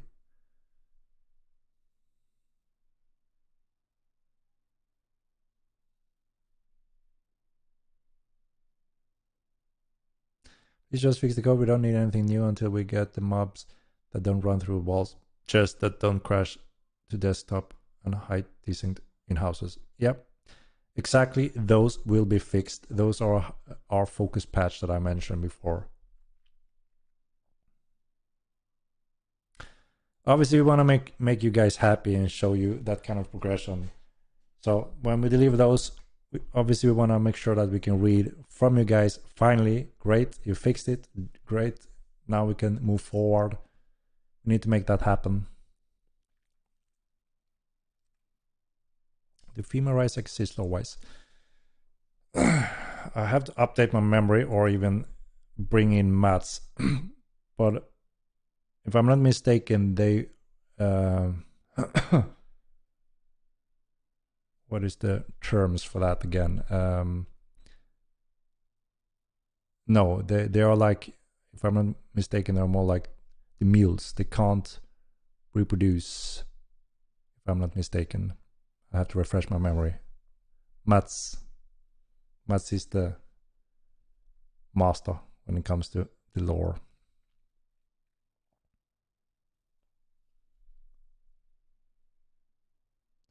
I want wagons for everyday use. Indeed, indeed. And there will be specific tasks that requires you to have very heavy goods, which you can't just put on your horse bag. So tasks, missions, TC constructions, all of that ties a lot in wagon use as well.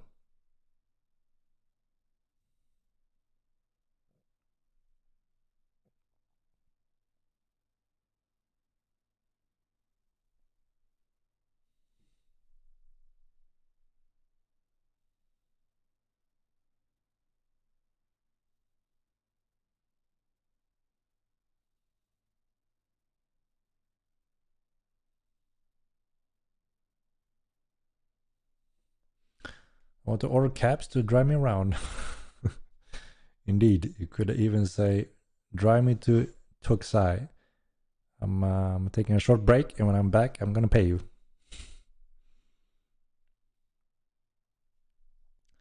Can anyone use poisons? So there comes a few skills with the assassination skills, which includes also utilizing poison. So not a random player without the skills can just apply poison correctly. So it comes along with a specific profession. Nothing prevents him from selling those services to you. And it's also that applies different efficiency on different types of weapon heads and materials. So you can't just bring the biggest, strongest weapon that does maximum damage and then have maximum type of effect poison on top of that. This is where the shines to do specific type of light, nimble weapons, like many dagger types specifically, that can utilize poison in a much more efficient way. So rather than trying to go for raw dagger damage, they just try to pinpoint with finesse very deadly poison and let the poison do its damage rather than just fighting. As an example, and of course you can do a mix of that.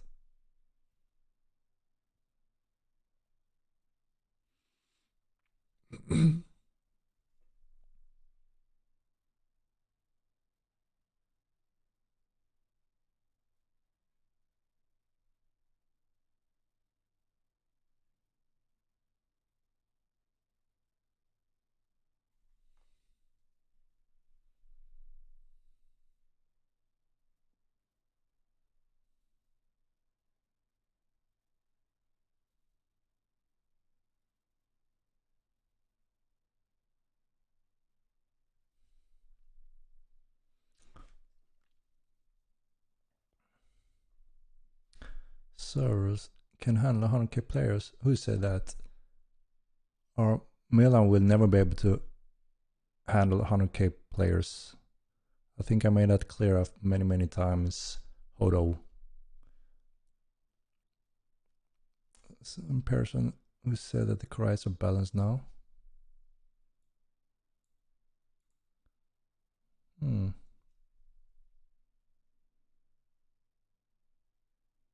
Lances get fixed for blunt heads not doing damage with stabs. Yeah, there will be some tweaks when it comes to lances. When it comes to that, Crimin toggle with indicator on hotkey. Yeah, that's one of those quality of life we all want and we'll get sooner or later.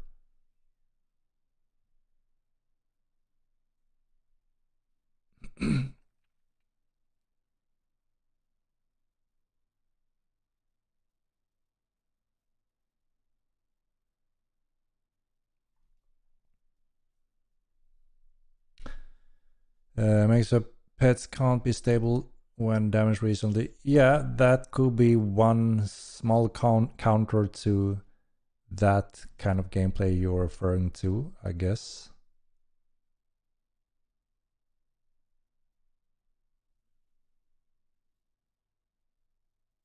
There will be a profession, Sai. Of course, it's a very cool profession. It was really awesome and popular and quite profitable in the first game.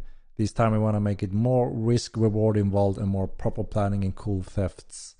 That just makes sense to refine.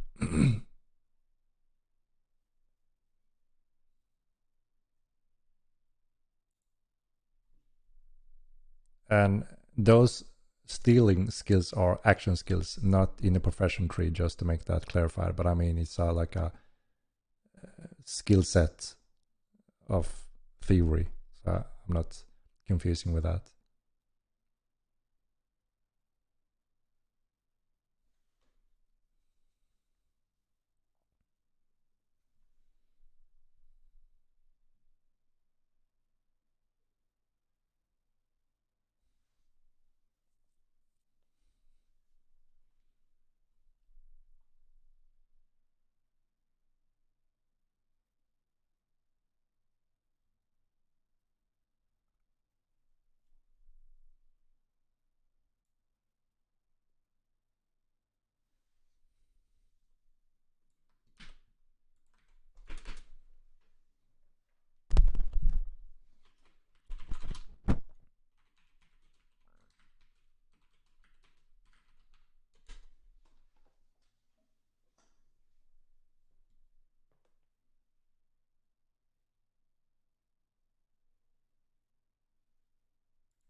There are female risers. Those are males and can't reproduce. Thurs are. Yeah, that's right, right? Sounds about right.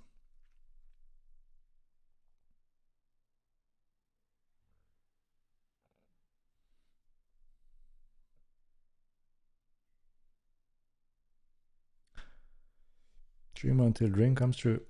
Yeah, I mean, we have done one notch up for the pole swords already, but clearly not enough. We don't want to overdo it. We learned that also the hard way in the first game. Going way too strong back and forth is just frustrating, right? So better to take small steps until we feel it's in a good spot rather than going crazy back and forth.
We get wagons in this game. That is the plan. The question is when we will fit it in one of the patches.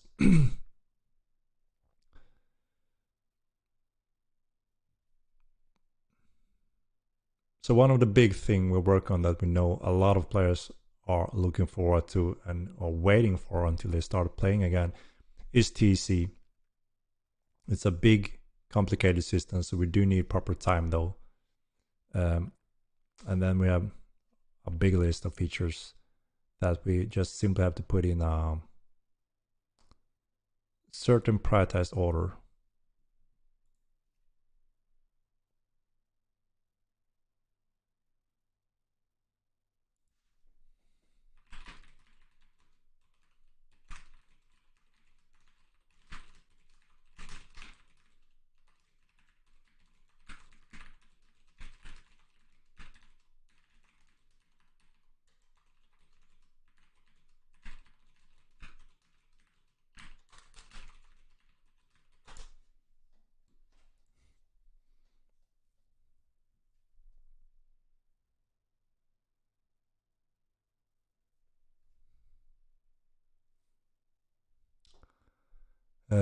So we're doing Necromancy this next patch or not yet. So this coming patch now, very shortly is the trinket buy order and some polish patch, including the first pack of point of interests. The next one after that is the necromancy patch. It's also a very large patch. Both necromancy rituals, the big necromancy area, and additional point of interests, big boss, and the armor, legendary armor.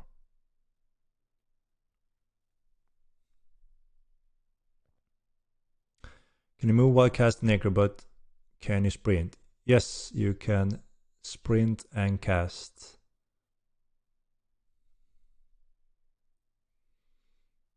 So it's a big game changer for mages on the field, and it also have very cool tactical spells.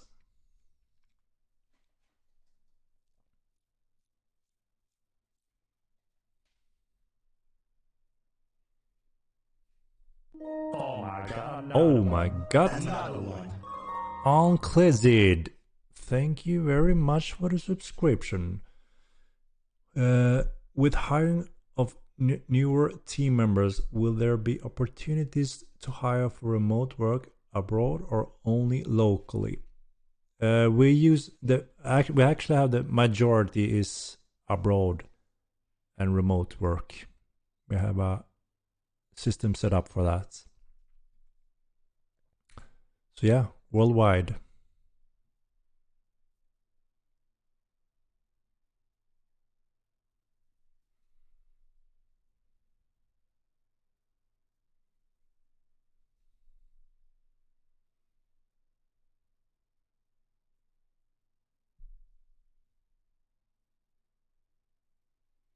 About some arenas to hold people over waiting for DC who want to PvP, Henrik. I mean, the arena system is also quite the feature that we want to do properly this time around. We did a system for that in the first game, but it wasn't really how it should be, and it was semi-used. I think we can do a much greater arena system with weekly, monthly events. The Emperor may be there, specific titles and rewards, specific rules to set up when you're fighting commonly or ranked, solo or group fights, and bettings. So, and a ranking system that will really display this is the best group, this is the best gladiator in Tinram.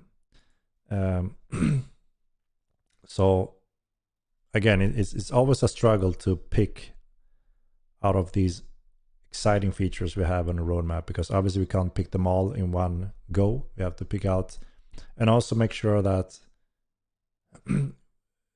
we pick the right things to make sure that the whole team efficiently can work on things and together and deliver in all those different areas, because we all can't work on the same thing at the same time at all times. So it's also always a little bit of a puzzle to make that upcoming roadmaps to work efficiently.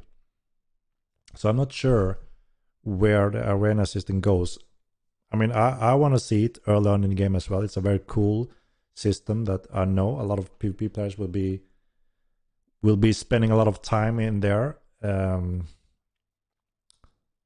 So it's tricky, and it all depends on what areas and developers we need as well on the areas. We can have some developers working only on TC, and then obviously that means there's additional developers that can't really do anything more to the TC, and they have to work on something else. Would be okay to have hockey for emotes, so we can wave and bow as easy as like rest, like in the future down the line. Yes, for sure. We plan to add a hotkey macro system, so you can put any emote, any sentence you're saying on hotkeys.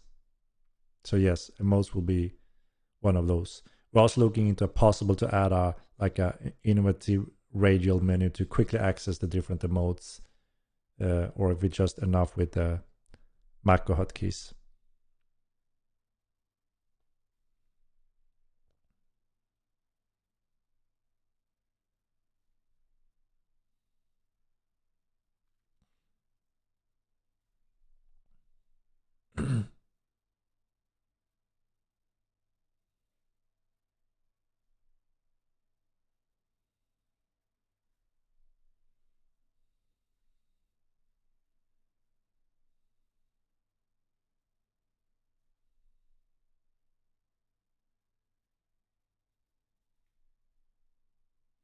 Where in the map is the new Necromancy area? I can't say. That's up to you to discover.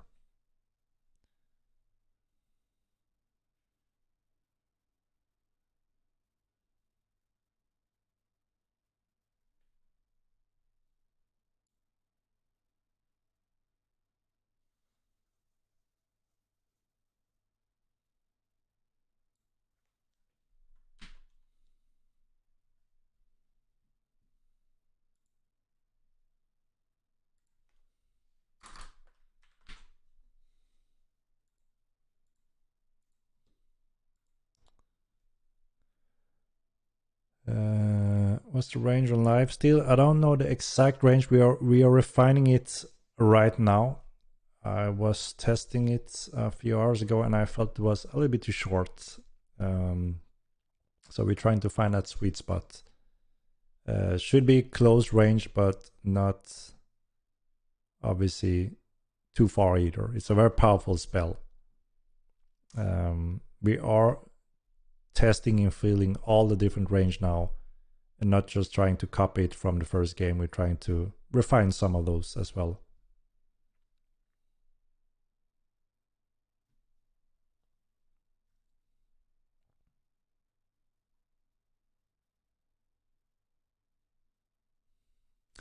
Wish to work as a gameplay system designer for this game. You're not alone. The whole world want to be designers of this type of game. It's also pure challenge to do these types of games. Yeah, that's why it's called Death Hand. You gotta touch them. Yeah, that's the idea behind it. It's a very powerful spell where you kind of sucks the life out of your victim. And yeah, supposed to be a close range, but not so close that it feels frustrating, because again, in first person, this when it comes to range and depth, it's tricky without real depth 3D, right? So we try to find a good sweet spot where it kind of feels all right.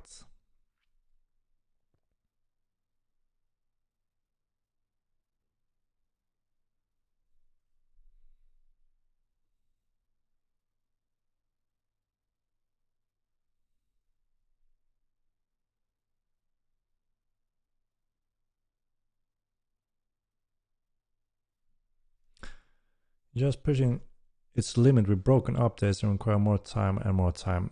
No, that's what I'm saying. We are focusing on fixing everything that is broken or bugged before we're adding new content and features. So that is why we are refining our upcoming roadmap and not setting specific dates and deadlines that are stressing us to deliver as fast as we can.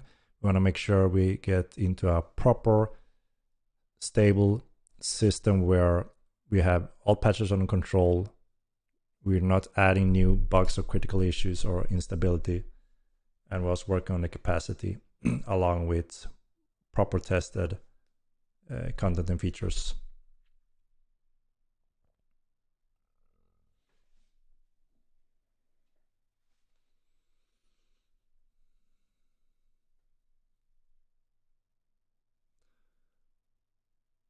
How do we get less guards in Minoli? They are so far from the town. Yeah, so we have been trying to expand the border a little bit when it comes to placing strongholds that people have been abusing, standing on roofs, shooting into the town, killing players, pets, and newbies on the graveyard.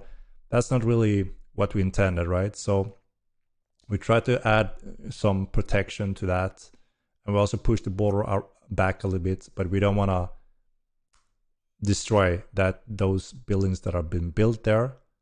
But yes, we are adding some stationary guards that can protect against some of this, to protect its citizens and those areas that are meant to be somewhat protected. But yeah, there may be some guards going too far that needs additional refinement.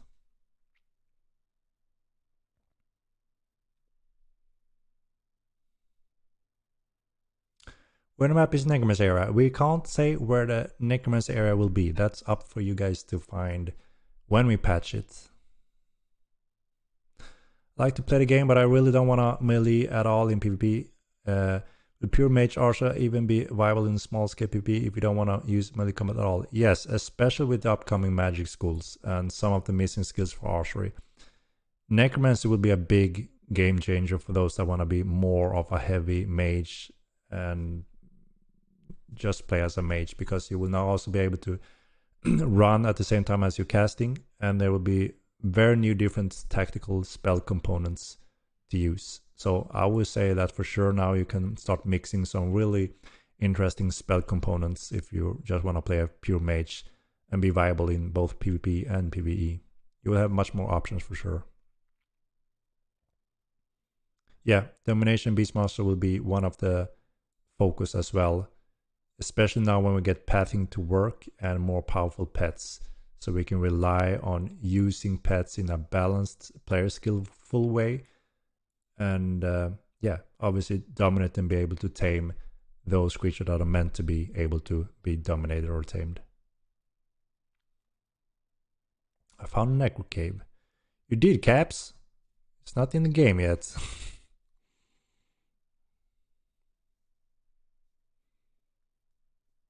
Would the ability to be high grass and basic banners to come before siege? Yeah, that's in the first pack of TC. Comes specific structures and NPC services. And then we have sieging, comes with sieging mechanics, both offensive and defensive.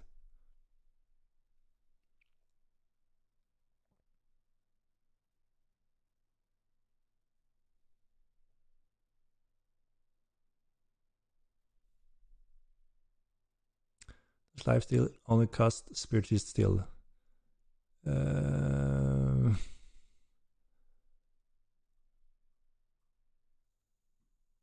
Yes. Cost spirits still.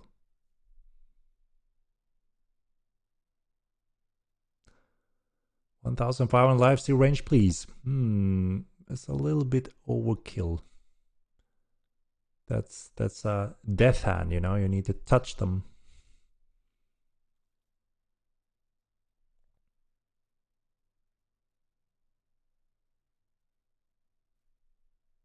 When patch, as soon as we can. We don't want to patch now in weekends. We prefer to do it early in weeks.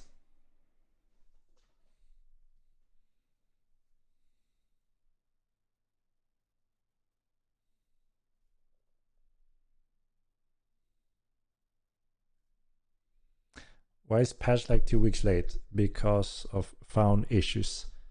As I mentioned, I think it's very important that we get into a stability delivery of patches. We all get upset when we are excited for a new patch, we get to play around with it, and if we find bugs or anything new that are causing bad gaming experience, we cannot have that, especially now when we are in a live environment. So I think it's better to have a delayed patch rather than deploy a patch that may cause chaos.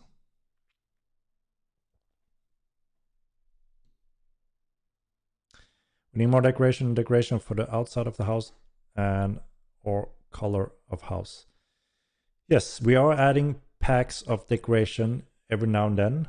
I think our previous patch had a bunch of new decorations, and we have quite a lot more in the upcoming patches.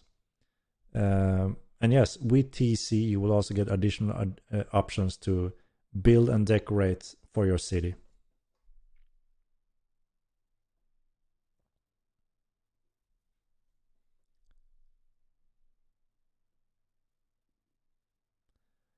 Getting a chance to check out my profession quest suggestions. I'm not sure, Iron Spark. I'm sorry, but every now and then I get too flooded and I may lose track of DMs and such. So remember, if it's something critically important, always be sure to contact support if it's something game related, because I may lose track of DMs every now and then.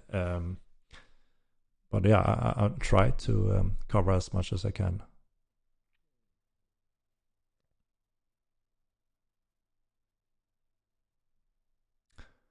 But why only Meduli? We have increased the range and security where you can build to pretty much all NPC blue cities.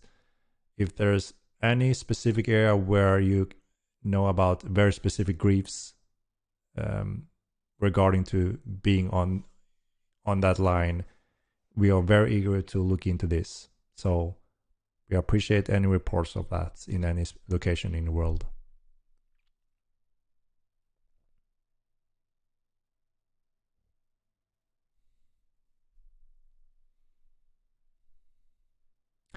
Why are you killing people as they leave town? What am I? I'm not killing anyone. Jones. Is graveyard supposed to be safe? No, a graveyard are not really supposed to be safe, but we don't intend to allow you to build a house next to it, stand on a roof, and shoot and kill anyone there, because that means you can't act on it. You can't siege the house, you can't enter the house, you can just leave. And graveyards are supposed to be an option for new players especially, which means if a new player go there because they learned that they can quite safely kill walkers, but they also have to be aware of the threats of other players, and then all of a sudden there's a invul keep roof with players just laughing, shooting the noobs, killing them, removing them from the game. That's not the type of engagement we want to have in the game, if that makes any sense.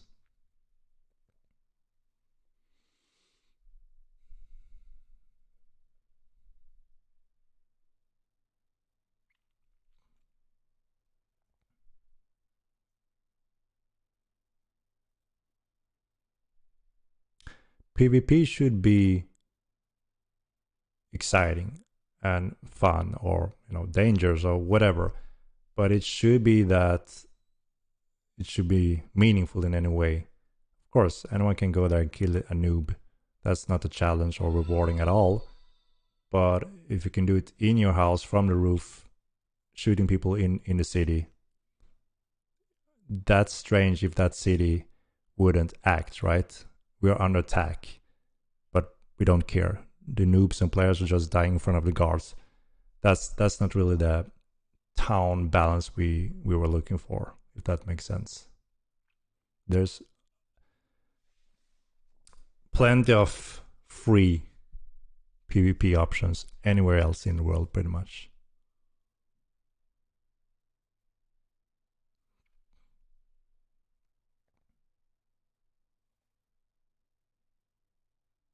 Is that a new thing, or is Necromancy the only magic school that can run and cast?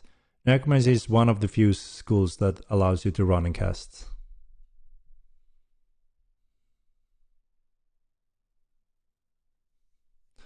When nerf wheelchair builds.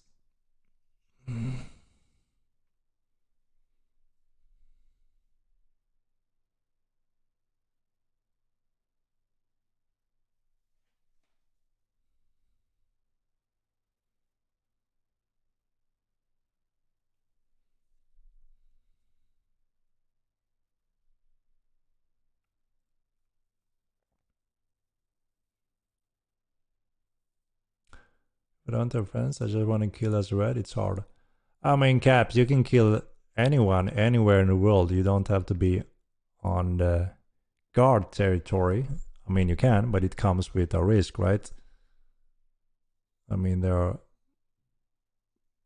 plenty of opportunities to engage in PvP further away and in different locations. But yeah, that also comes with, like I mentioned, the obvious incentive for meaningful PvP that we're also working on and adding over time, obviously.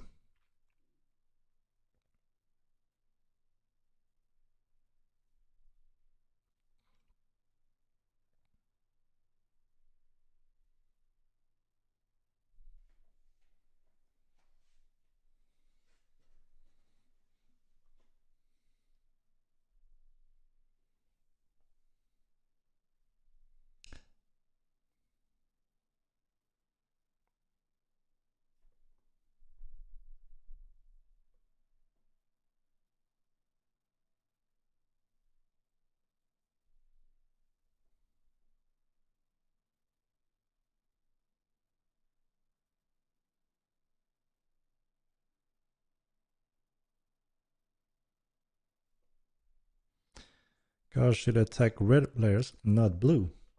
Well, yes. Gods do attack criminals, not blue. I mean, if you do a crime, they will engage. Have you heard of Star Wars Galaxies? I played it since release and I loved it. One of the few inspiration for Mortal 9. I played it until they ruined it with the Jedis.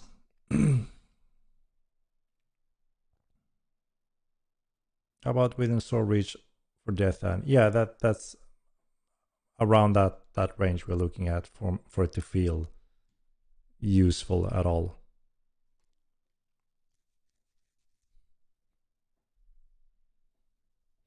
What difficult is Necromancy meant to be? I know Ecumenical is meant to be beginner. Necromancy is illegal activity school, so obviously it's not the common school you pick up in any city. You have to find a knowledge spread out somewhere in the world and master it on your own. So it's not a super rare school where it's gonna take forever to cover it all. There will be a certain era that promotes the necromancy school, and then there are different eras in the world that also give optional knowledge of necromancy. And also, since it's a high demand, a lot of players looking forward to necromancy, we want to make sure that there's options to tap into it without having to go too crazy. But it's also the opportunity for us to add new ways of obtaining the knowledge about necromancy in a more interesting way rather than just always fighting also. So it's a new component for that as well.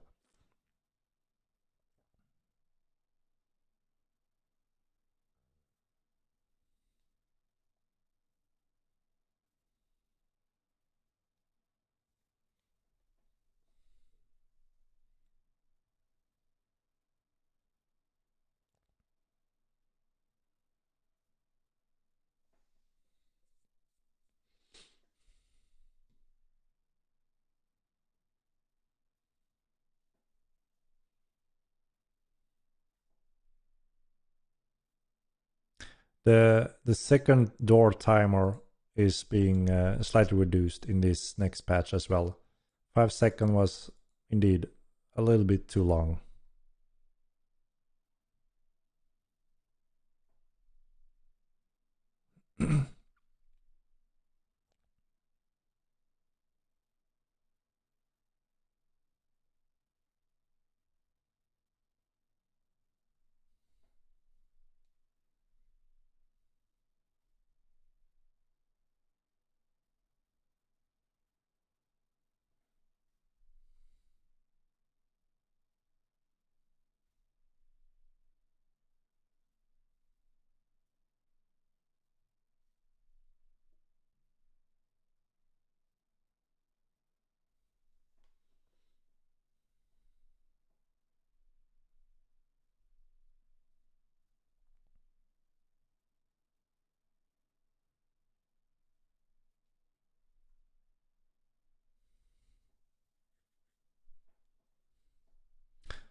We'll keep streaming even after release. I will try to keep streaming as long as there's an interest for it.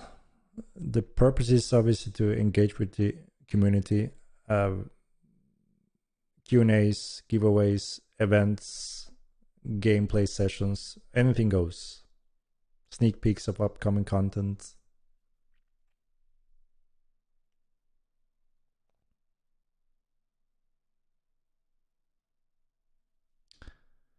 So I haven't set a date for subscription as I mentioned earlier in the stream. I think it's important to have the game in a polished, ready state to make sure there's no issues that obviously frustrate players to leave the game based on that kind of gaming experience. And then we have the list of features. We know where different types of groups of players are waiting to start playing again when certain features goes into the game. We also have a checklist we need to have in order before we can release the game on Epic Game Store platform and start the traditional marketing again with the release trailers that we made for the release, but we couldn't use due to the chaos we run into. So we want to make sure we're ready this time, capacity-wise, stability-wise, all the queue troubles we had, and be sure we can handle growth of players properly.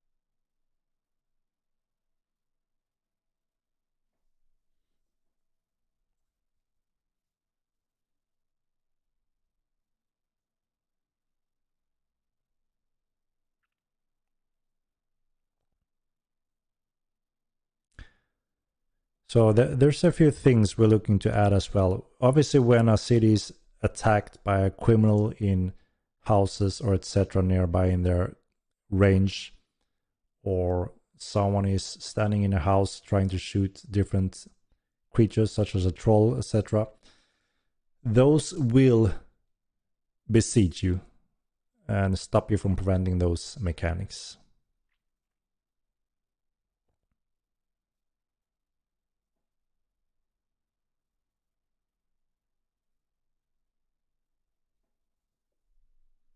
That game haven't even started yet. Let us start and deliver our upcoming steps, and then we have to see where we stand when it comes to delivering a true sandbox MMORPG on the market. We have a lot of plans this year.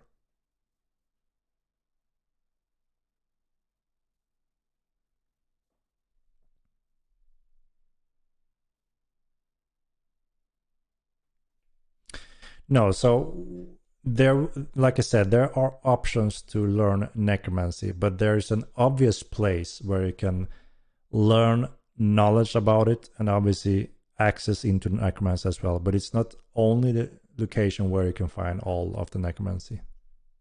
It's a huge place, and yeah, it will be an exciting hotspot for many groups. I have no doubt it will be contested with PvP for quite a while as well. But over time, it will be the market will reach the content as well, which means you don't have to even go there as a necromancer. You can even buy a lot of it from other players or even on the broker market.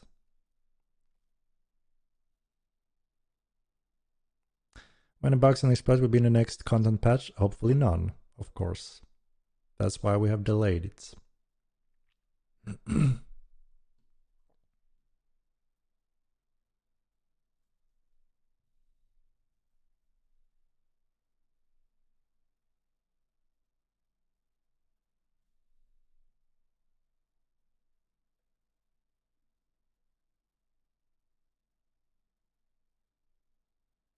Yeah, the anti-solo is changing, like I mentioned earlier in the stream as well. We're adding a lot of heavy content and features to support solo gameplay, but also to give new players a better chance in actually getting into the game and getting hooked to the game before they even choose to join a group or guild.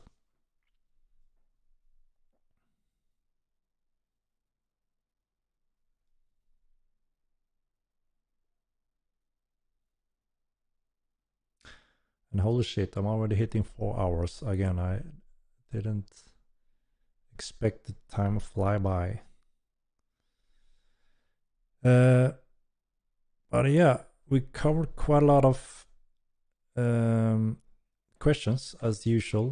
The UI5 implementation have already started. It's progress in certain areas, and we will have a update on it soon again when it comes to when we expect to take that step and commit to the new engine.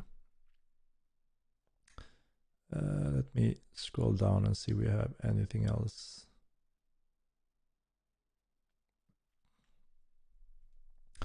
Yes, as I mentioned since day one, we would prefer to release the game a little bit in the shadows and grow under control rather than pure madness and chaos, which we pretty much got. Our original plan was to release slowly in early access and slowly grow from there.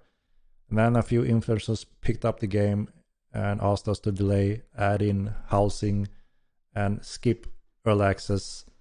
And we got so much positive feedback, and everyone was playing and having a blast. And we thought, let's do that and you know, change that start. So we delayed, added housing, and removed the early access label. Was that right or wrong? Obviously, we released the game without the control we needed when it comes to the queue system and capacity. No doubt there. We fixed what we could find doing both of the stress tests, and with the last one, there was no more capacity issue in that scale.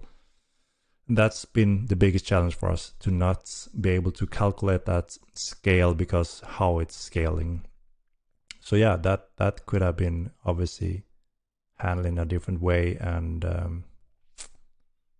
you know, the problem is, how would we see those issues without enough players, which was the main challenge. We did another stress test to try to get that information and data, and we couldn't get more. So, you know, even though we would have run 3-4 more stress tests without more players, we wouldn't have run into those issues and get that data.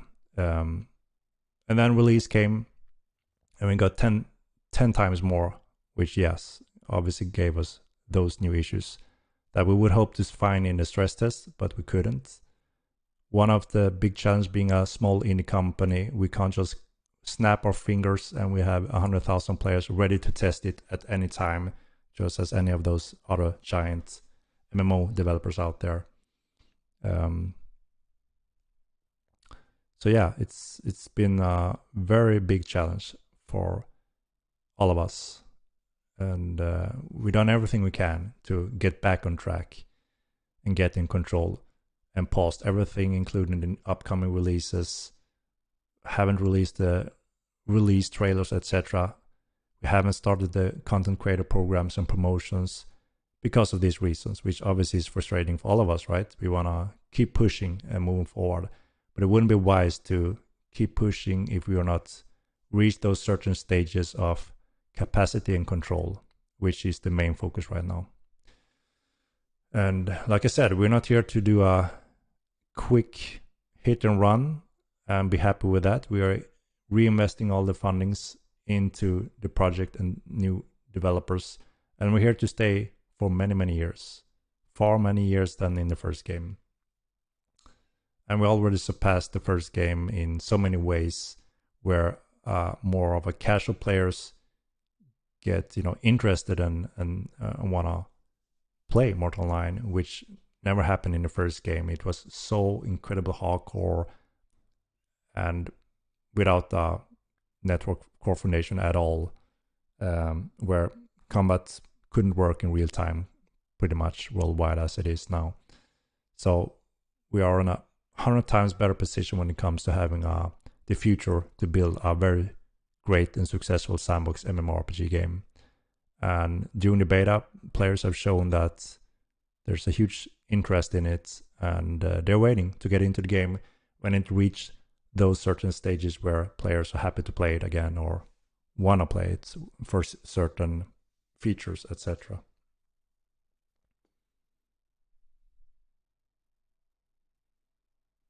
When capacity should be fixed, you can start advertising again. We are working on capacity on every patch. The last patch was a huge step forward when it comes to capacity. We have a dedicated network engineering that is only working on the capacity and adding tools, eyes, and monitor scaling tools and dummy tools to be able to predict and calculate cost in different ways. So a lot of resources being invested in that area.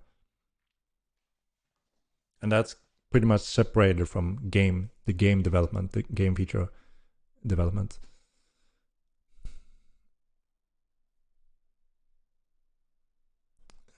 Would you ever allow players to donate funds to help the development? I mean, we are in a pretty exciting position when it comes to we sold a lot of copies, obviously a bit too many to handle it in the release. We have a funding to follow our goals and improve on things and expand on the team, and to make sure that we will show everyone that Mortal Online is improving, getting better, and we're delivering those features, and people can have fun in the game, and we have a healthy growing population. That is the main goal. So obviously the main goal, as long as we can have a growing population, and eventually we can start the subscription, which means that will help us continue growing and cover all the expenses we have. That is obviously important. So and that is the support we would like to have from the players, paying to play the game. That's when we are happy. So that's the goal. Wait, you Henrik, I think when TC and EU5 are both in, will be a good time to do mass marketing. TC is for sure probably the biggest one that most players looking forward to. So yes, that's one big thing. UE5 will help us. A few tech areas will be improved, so that's great. And then obviously there's quite a few cool eye candy that we will utilize as well. We need to make sure performance and stability is number one still. That's when we can take that step. But yeah, for sure, two very important steps. And that, along with stability, bug fixing, delivering the last content feature we have now, and have a stable capacity under control, then yes, we're looking to continue our expansion and release and marketing.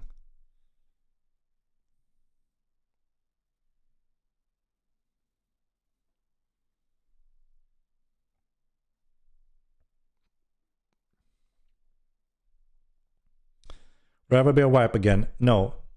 We are persistent and we have no reason to wipe.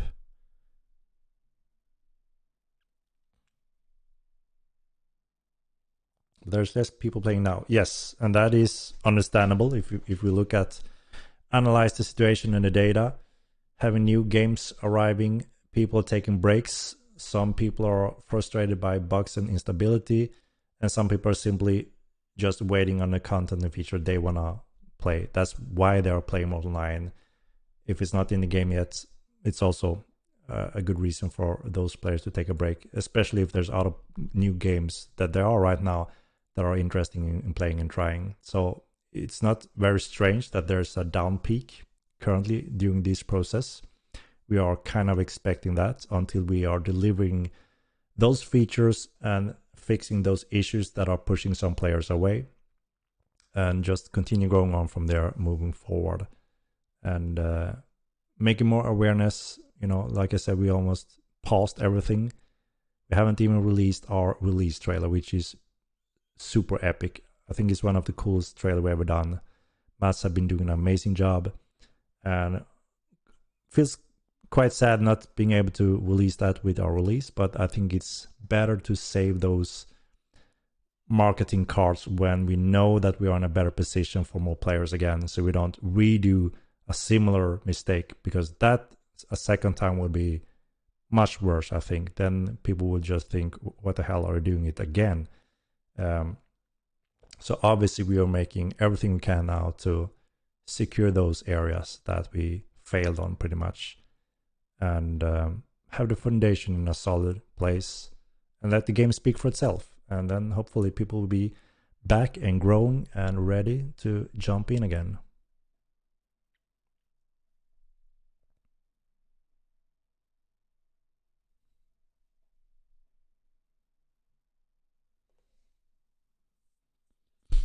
You know the game wasn't ready, but you used Stream Launch to test your server capacity, and you're opposed to wipe.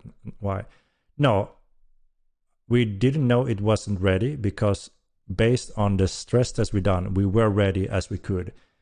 The difficult challenge was we have no clue how many more players we would get based on after the stress tests. We promoted those quite heavily, and it got kind of viral when some big streamers and YouTubers picked it up as well and was very excited and talked very excitingly about the game. And that was an amazing opportunity for us to fix any issue we run into. We run into issues every day the first week on that hard stress test, which was a golden value for us. And we fixed all of them. And after that, performance was running stable and great. And then we never run into the same issues again, even though we went up even more players at certain times during the stress tests. And I'm sure you guys have seen the YouTube videos of large battles with hundreds of players on the screen without any lag, and people were having a blast and was super excited for the game's future. Obviously, all this just showed us that we're on a good track. You know, we handled the biggest melee real-time trace battles in high visual settings on the market. Impressive numbers. You know, we thought we already surpassed what we thought we could do initially, and having a growing support. So we didn't know what the next step of chaos or even more players, what next issue would be. The problem was that we got 10, 20 times more, and we instantly run into new types of issues and bottlenecks that we worked day and night, non-stop, without sleeping or eating or anything, just to fix those, because we knew that we need to fix them now when we experience them without having a whole new system to foresee these type of things, which is not usual in a small scale indie company, and not having the resources to snap your fingers and get thousands of players ready to log in whenever you need to. That's been one of the struggles for us to test large scales, because we don't have the power to get that many players in. So we didn't know that until it was too late, and we noticed that, okay, next bottleneck after next bottleneck after new system, new feature, new area that was added and used in the game for the players added this type of strain for us. That's also when we knew that, okay, we need to add temporarily servers, because this is going to take more time than we were hoping for. So yeah, it was a huge struggle. And we also haven't added all features, content, values, hidden things, and treasures, and we also hold those over time, because we know that this is a growing game and we can't just add everything on day one. And also because there could be issues, there could be loss of items, and all of that happened. And then we're also happy for not having added all of that already. So a lot of that is being added over time now, which means you haven't got it yet. So a wipe wouldn't even affect that part.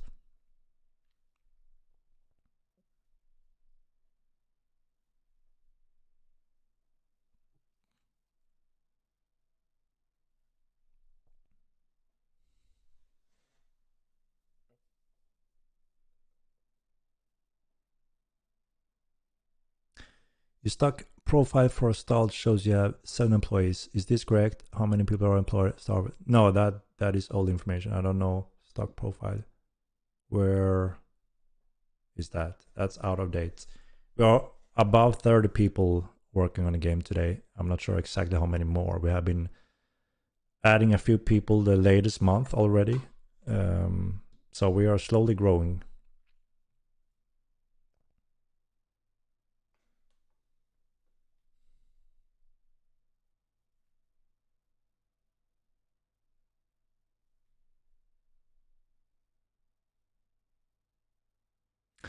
When we sub starts, we don't have the exact date yet. That will be a blast. Well, there will be quite a bit less China farmers that we are struggling with on a daily basis, that's for sure. But like I said, we have a certain steps before we will be able to start subs.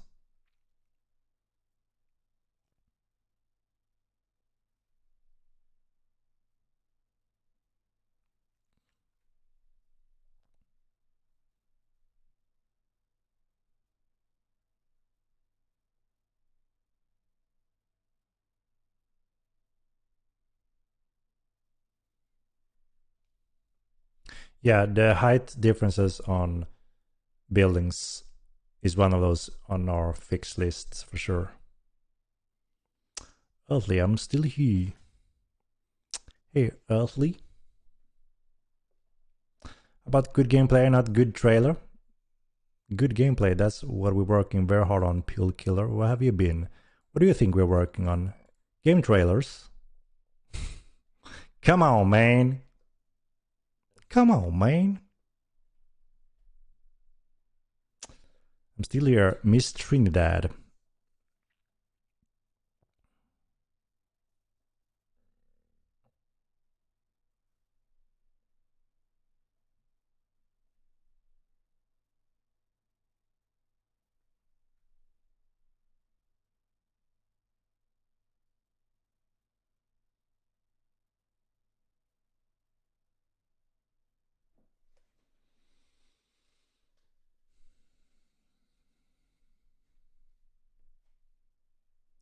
But now I won't proceed with marketing until it's polished. It was far from that on launch, so why was it good enough to Steam launch and not Epic?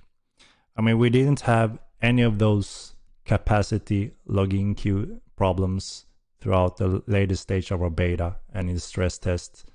And the majority thought that, things are working. It's, was a day and night difference from anything we had before. So we didn't have any reported major issues. We have fixed all those that were reported and that were experienced and added as feedback from players, along with tons more players and us having to rush a solution with new server setup that was never planned or designed for it. That brought new bugs and issues and instability.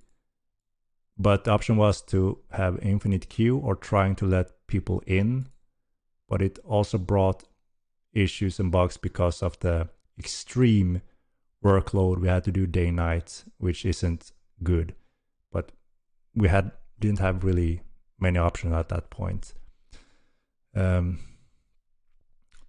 So now when we have all that information and the data, we know what errors needs to be removed, fixed, and all the feedback we have gathered so far now since release when it comes to bugs, instability, or bad things, we want to make sure we fix all of those so people feel happy that, okay, we listen, we fixed them, we did everything we can to fix those issues and bugs and instability and capacity and deliver the promised features we have on the roadmap and trying to deliver the features most players want before they start playing again.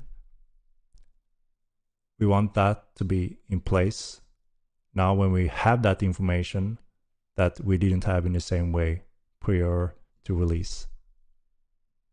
Hope that makes sense.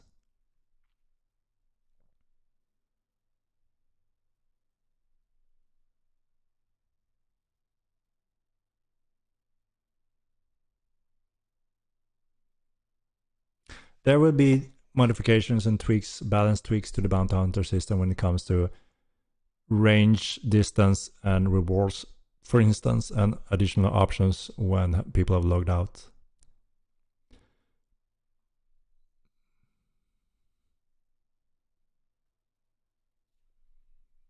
Game can't even hold code on one screen at a time currently. I don't know how many code to have, but we can hold quite a few hundreds without any issues per node. And obviously the next step is what your client can handle when you have 100 or 200 players on your screen. That's quite demanding on your computer, obviously.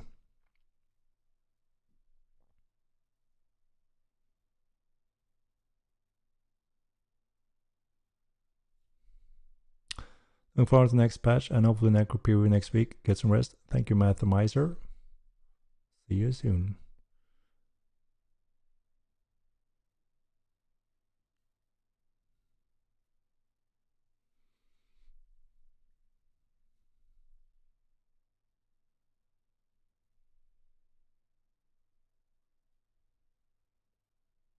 I think a free weekend stress is actually a great idea.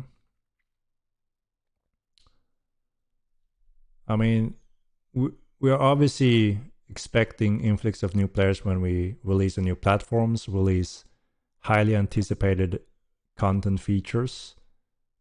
So then it's obviously very important that we have the capacity under control to support that.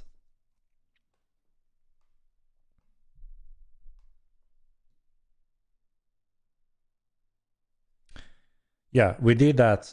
We did more than one stress test. We promoted them on the biggest MMO forums in the world.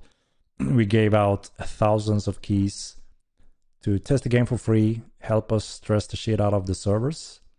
We did that very successfully. So we are the only, what I know of, only game in the world that managed to crash MMORPG.com's servers when we reached out saying get your stress test access from their website. Bam, thousands of players went there and killed their website.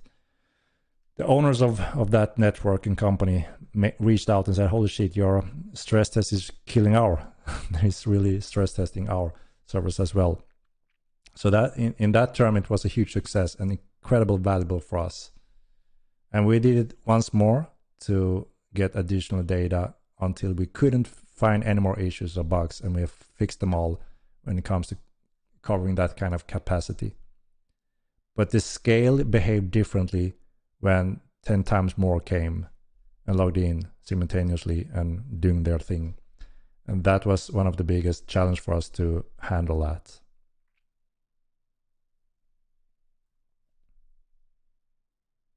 And yeah, obviously, one of the biggest issue here was someone highly excited, anticipating this game, bought the game, sitting in queue for 2 days, and then giving up. You know, very understandable. So, giving up, getting a bad taste, not want to play anymore. So obviously, we have a lot to prove to show that they will give it a second chance and that they can experience a unique sandbox MMORPG like no other, and you know that it's worth it.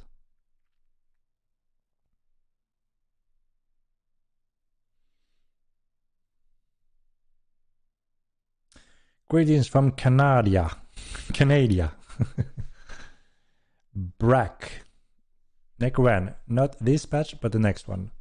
We're getting closer and closer. And I'm planning to have a showcase next stream. I'm gonna log in and play around with you guys, and we're gonna showcase it and discuss it in great depth.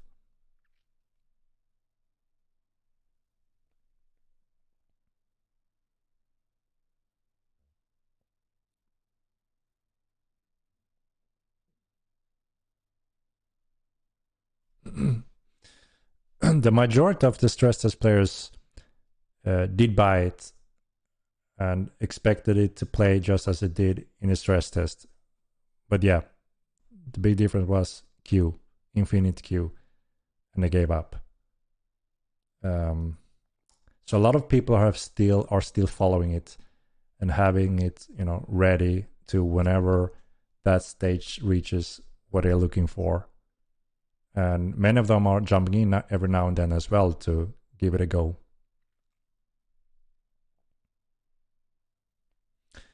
Will we have double patch next week? No, it will be some space in between them, so we are as secured as we possibly can.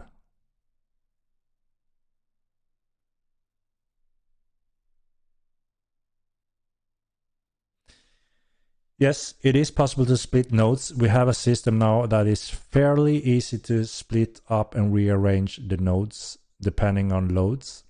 We have still identified big areas that will make a huge difference on that kind of load. And like I said, our last optimization kind of half all the load on per node as well. So we're not close to any node roof capacity at this time. We simply need more players concentrated to see that happen. But the good part now is also that we have more tools in place that can follow all the cost. Take like a image of everything that costs, so we can get a better picture of, okay, this is the hierarchy of cost on everything that ticks on a node, or the different types of servers.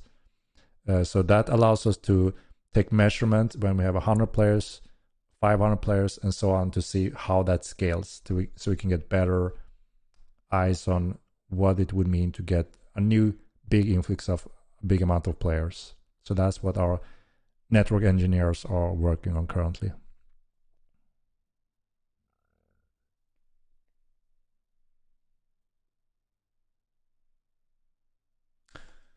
I thought about launching a second completely separate server that is not full loot when you die. When you die?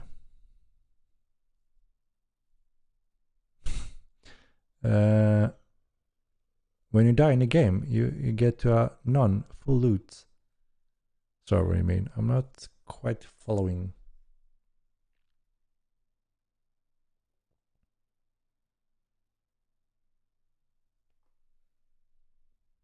Will items be able to be put on grounds? So one of the big thing on a network is the different types of cost when rendering and having thousands of players in one world. So that means if you can throw things on the ground, we need to have a solid system in place for that, because there's additional costs on a node, for instance, and then servers, because players need to get that information whenever they go there. And everything like that needs to be dynamically loaded to see what it is a cost on the network. So we need to be very careful about adding something like that, because some of that happened during the release, that something that didn't cost anything throughout the stress test all of a sudden 10 times folded in cost on release, because players were doing certain things at a certain stage with much more players, and then we saw a whole new type of scale on costs. So we need to always be a little bit careful and try to foresee that players can go crazy with some things and throw out things and spam things, and obviously that shouldn't be possible to kill a node performance just by a small group of players doing stupid things like that. So we need to make sure that there's certain limitations and optimization in place to make sure that doesn't kill performance.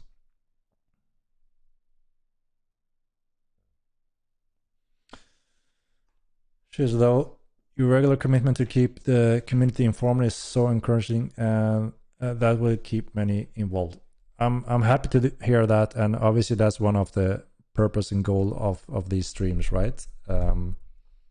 So as long as we have a value in that, both from you, as in the player point of view, get some kind of value out of it, some interest out of it, or whatever it may be, and obviously we see that it's worth spending the time for me investing this with the community, then I'm up for that. If Star Citizen figures out server meshing tech, will you try buy it off them? In this case, I think they're quite far behind us. It's going to be interesting to see what I come up with, because again, they have infinite amount of resources, so I see no reason that they can fail. But I'm also surprised I haven't seen anything of that for all these years, which is quite crazy to me. I mean, our tech right now could scale up for Star Citizen because of the universe, kind of like EVE Online, in a much, much easier way than we do in a player world where you walk physically, see them, and continue walk. It's so brilliant with the EVE Online, the warp gates, the star systems. It's so brilliant easily to put that behind similar tech that we have that is similar to theirs. But it's a huge challenge when you walk over them with meters of distance between the players. It's quite different. And Star Citizen also, you fly out in space from one planet to another planet. It's very convenient to hide the server limitations and text behind that kind of transition, if that makes any sense.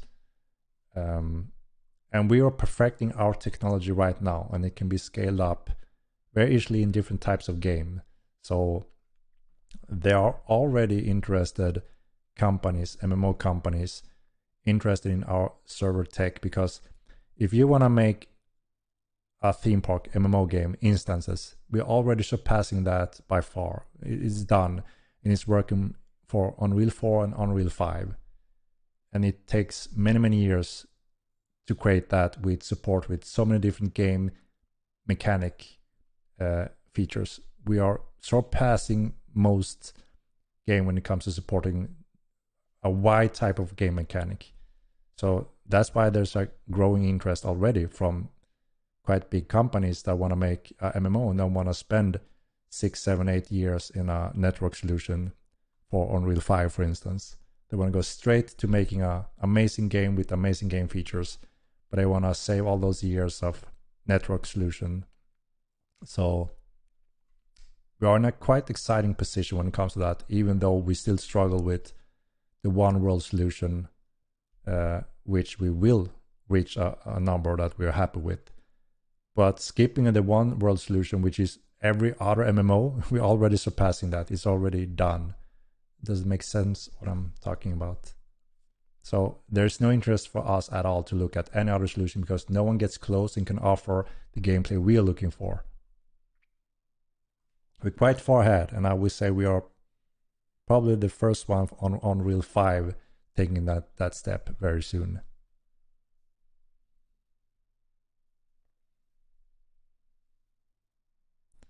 Can you please discuss the trinket system and the replated min-max attribute skill gain, or provide Roman with information to provide a community? So we don't want to state all the stats right now. I mean, you do get a certain good baseline from the first game. Again, we're trying to refine some of that we thought was a little out of boundaries. But it's a good measurement, what you could expect. And it's only one type of trinkets, which is also the same in the first game. Then we will have other types and clay types as well. And additional packs of new effects. So there will also be more effects over time. And with that said, one of the exciting things is when you find an unidentified trinket, it feels very exciting and rewarding when you identify it, and you will start slowly discover all the different variations you can find currently. So that's part of the excitement in loots. And when you find new effects, holy shit, I want to put this on my Necromancer or whatever it may be, my tank or whatever. That's part of the exploration over time, because some of them will be very rare and take time before you have discovered all of them. But you got the basics. I think I've gone through quite a bit of the basics of what you can expect from them. Like rings are mainly giving stat bonuses, everything from normal stat bonus to increasing caps, and then additional secondary special effects, while the trinkets main bonus is skills, and then also secondary effects that can be quite different from the ring ones. As always, I like your game very much. Thank you for making. I have one question. The area south middle near Shark Tooth, you patched it and it looks better, really better, but still trees flying in the air. Will this change in the future? Yes, any flying things will be fixed as soon as we can. We have quite a few of our arts have been going through a long list that you guys have reported in the game of holes, flying things, just to make sure we polish all that.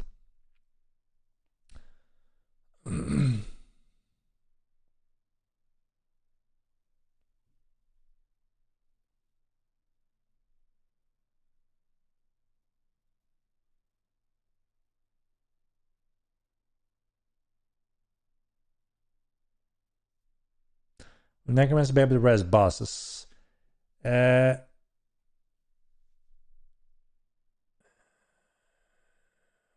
Shit, I'm not 100% sure.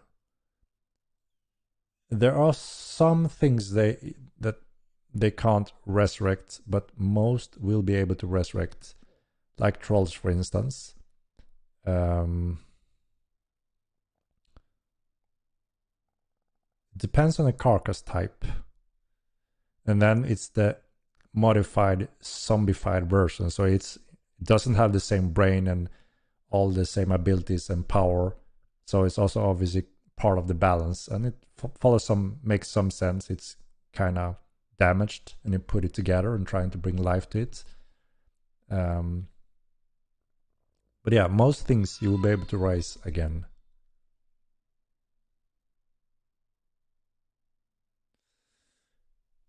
Will it be possible to add 200 points in action if possible? See professions, because I find there are not enough points to do what we really want. You understand me? I do Al Pacino. So the thing is, there's two things that you're gonna get. One of the things you get in this next patch, that's the trinkets. You will be able to get quite a few skill points bonuses. And then you will get the veteran system that gives you additional skill points. So you will get exactly what you asked for, pretty much. Just varies a little bit in amount.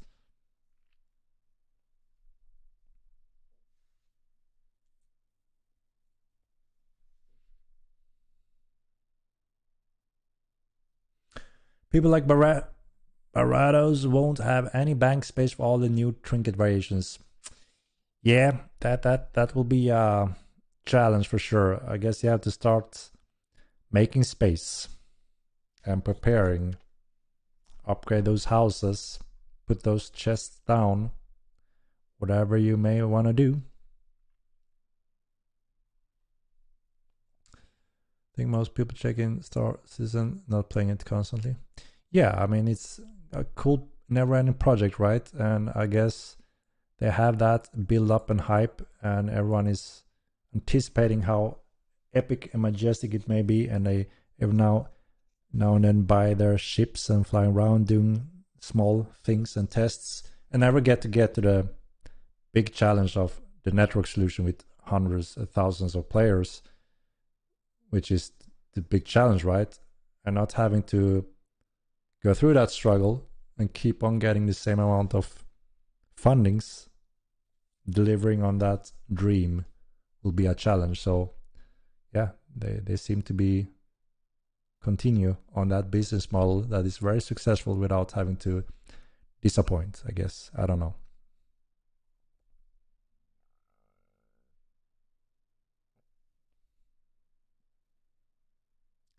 Yeah, the height on housing, we're fully aware, and it will be fixed as soon as we can. It's on our to-do list when it comes to polish.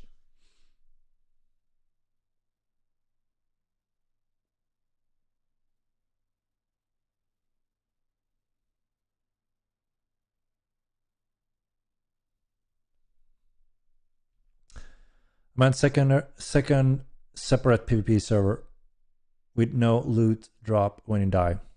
I see what you mean. So, I mean, obviously that's been one of the most frequent questions from a little bit more casual players that are very excited or want to play Mortal Online, but are put off by the harsh hardcore rule of full loot, full PvP and such.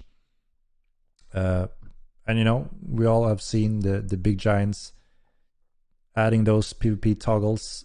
V Rising added PvP toggles. New World added PvP toggles. They do it for good reasons, right? And that is because they just want to tap into as many players as possible, and they don't, you know, their favorite gameplays go secondary because obviously they want to make a successful company.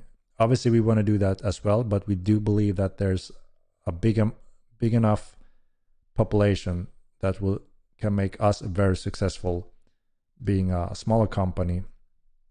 And we saw a lot of that pattern during the beta, you know, in total of over 100,000 of players that are very interested in playing Mortal Online.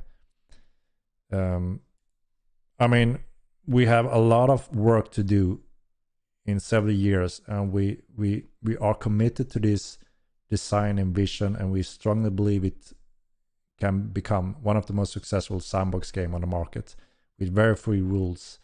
We have a lot of hard work to do in the various areas to cater to more players and getting all that in place. Obviously, after 10 years, if we are still struggling and can't, there's no interest in it. You know, as many influencers says, there are not enough players that want to play that kind of game. If that's the case, when we have tried everything we can, then maybe that's when we may evaluate if there's suitable changes to be done, if that means we can grow the player base. But as you know by now, we are strongly committed over the years to make a unique game that there's nothing like it, and we have quite a bit left to do before we know where the player stands. It's way too early to say right now. We only saw a very strong indication throughout the beta and stress tests that a lot of players, including casual players, are excited about Mortal Line. I think we're doing the Q&A sessions. There any future where we might see the game drop the subscription? You mean remove the subscription? I mean, currently the game is for free. There's no subscription until we set a date, but you know, we have to fund the development, the servers, the support, everything. And we designed the game to be designed surrounding a subscription-based model where you get access to everything for a very small amount of fee every month without pay to win or shady microtransactions that usually becomes way more than those 14 regional priced subscription monthly. So again, that's the core vision and goal and design behind the game.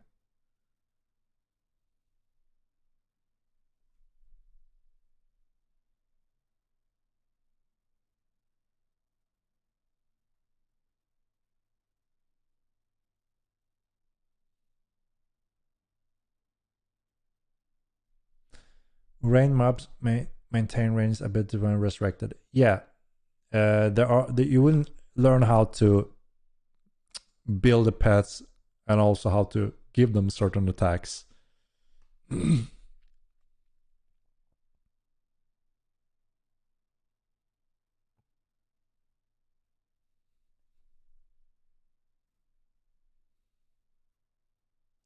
tried it on Steam Deck. No. There's no people talking about re-rising. No, I meant you choose the server. Exactly. Yeah.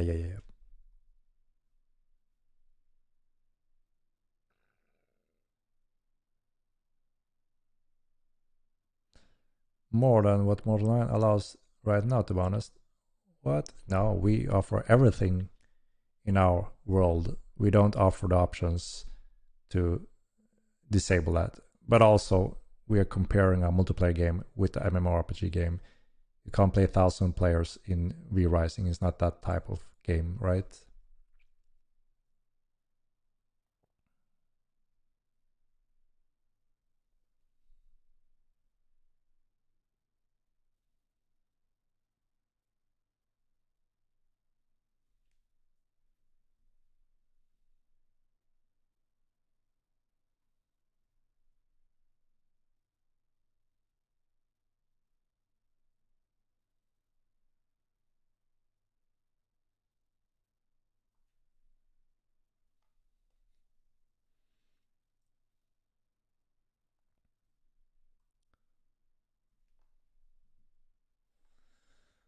Do you think Mortal 2 will ever evolve to the point where we can build our own style of house like Ultima Online eventually got, rather than just prefab houses?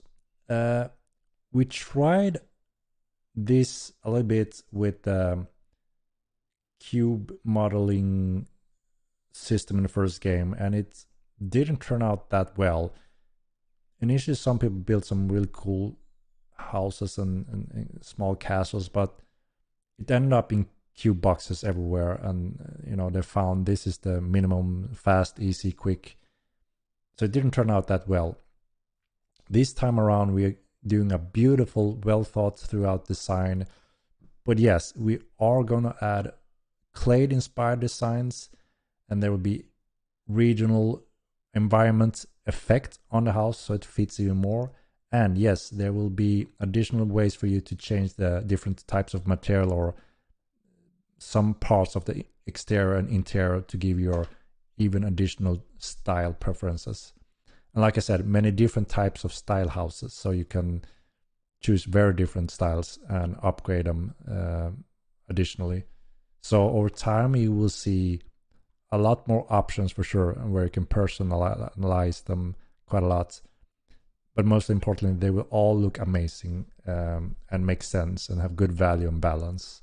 So I think we have a better system now, and over time you will get that more additional options to personalize them.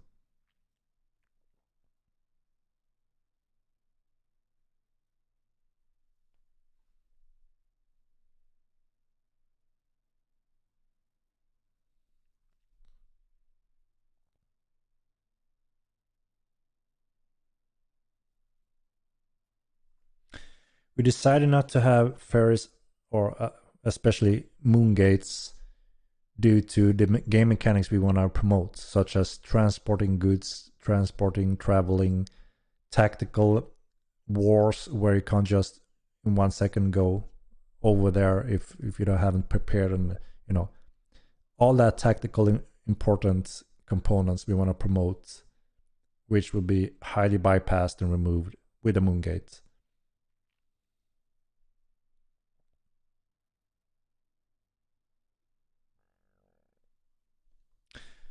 There will be different types of strongholds, and there will be different types of house types, different sizes, different upgrades and styles. Yes, so just over time, you will get more of that.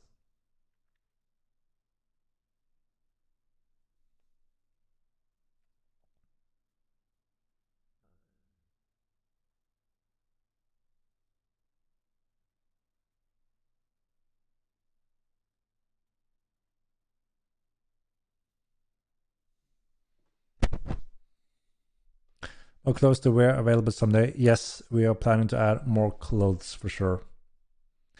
And along with magical component and enchantments, they will be even more useful, especially for certain types of players. All right, guys, we're hitting almost 5 hours. We'll think faster was new rules issues. All right, I think it's time for me. It's getting quite late here. Don't you have a bed to go to, Henrik? I do, actually. I do. A little night snack and then bedtime indeed. Let's see. Do we have anyone streaming we should raid, guys? What do you say? What do you say? Do you have a vote? Do you have a vote for me? Yeah, thank you for joining in.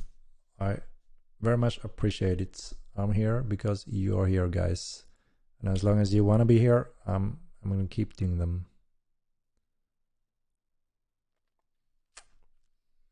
So we have a few streamers here. Let me update. We have Shrubby, Krelken, Cold's Room, Tergo Live, Squirrely. What do you say, guys? Do you have a vote? Do you have a vote?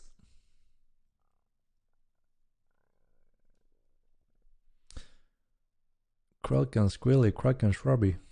You're not making it easy for me.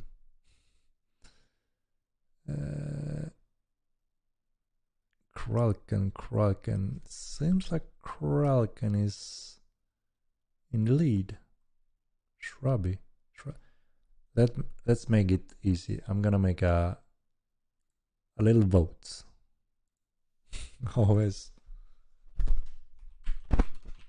always hard. Shrubby, Krelken, Squirrely. What do we have more? Do you have anyone else we want to add to the list? Coldest.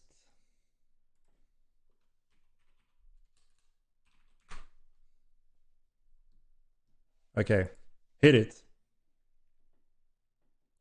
Vote quickly. 1 minute. Mate, also Steam Deck question. Please take care of it. What question? Did you send me a DM or what?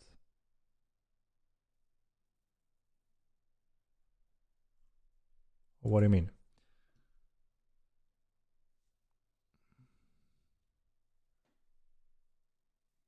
Thank you for the stream, stay tan, Henrik. Thank you, Miss Trinidad.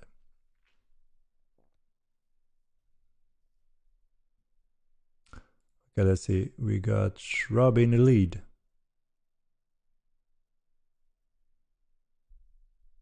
He's pulling off a little bit. Krelkin. Shrubby one.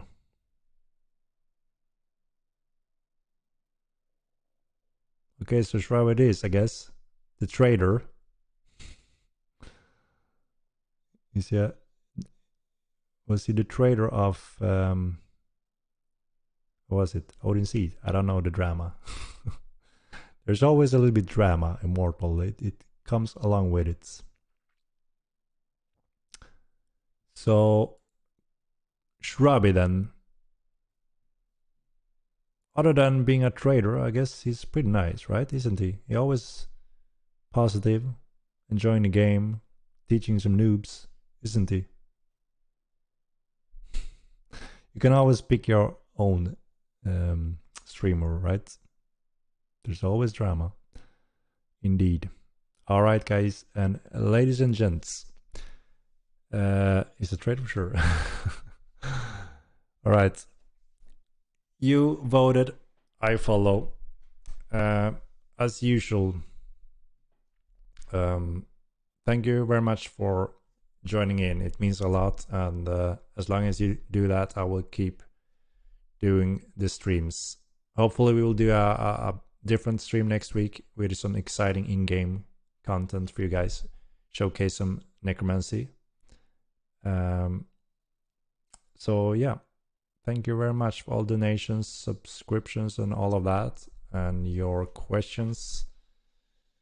And I guess I will raid Shrubby because you voted and I follow.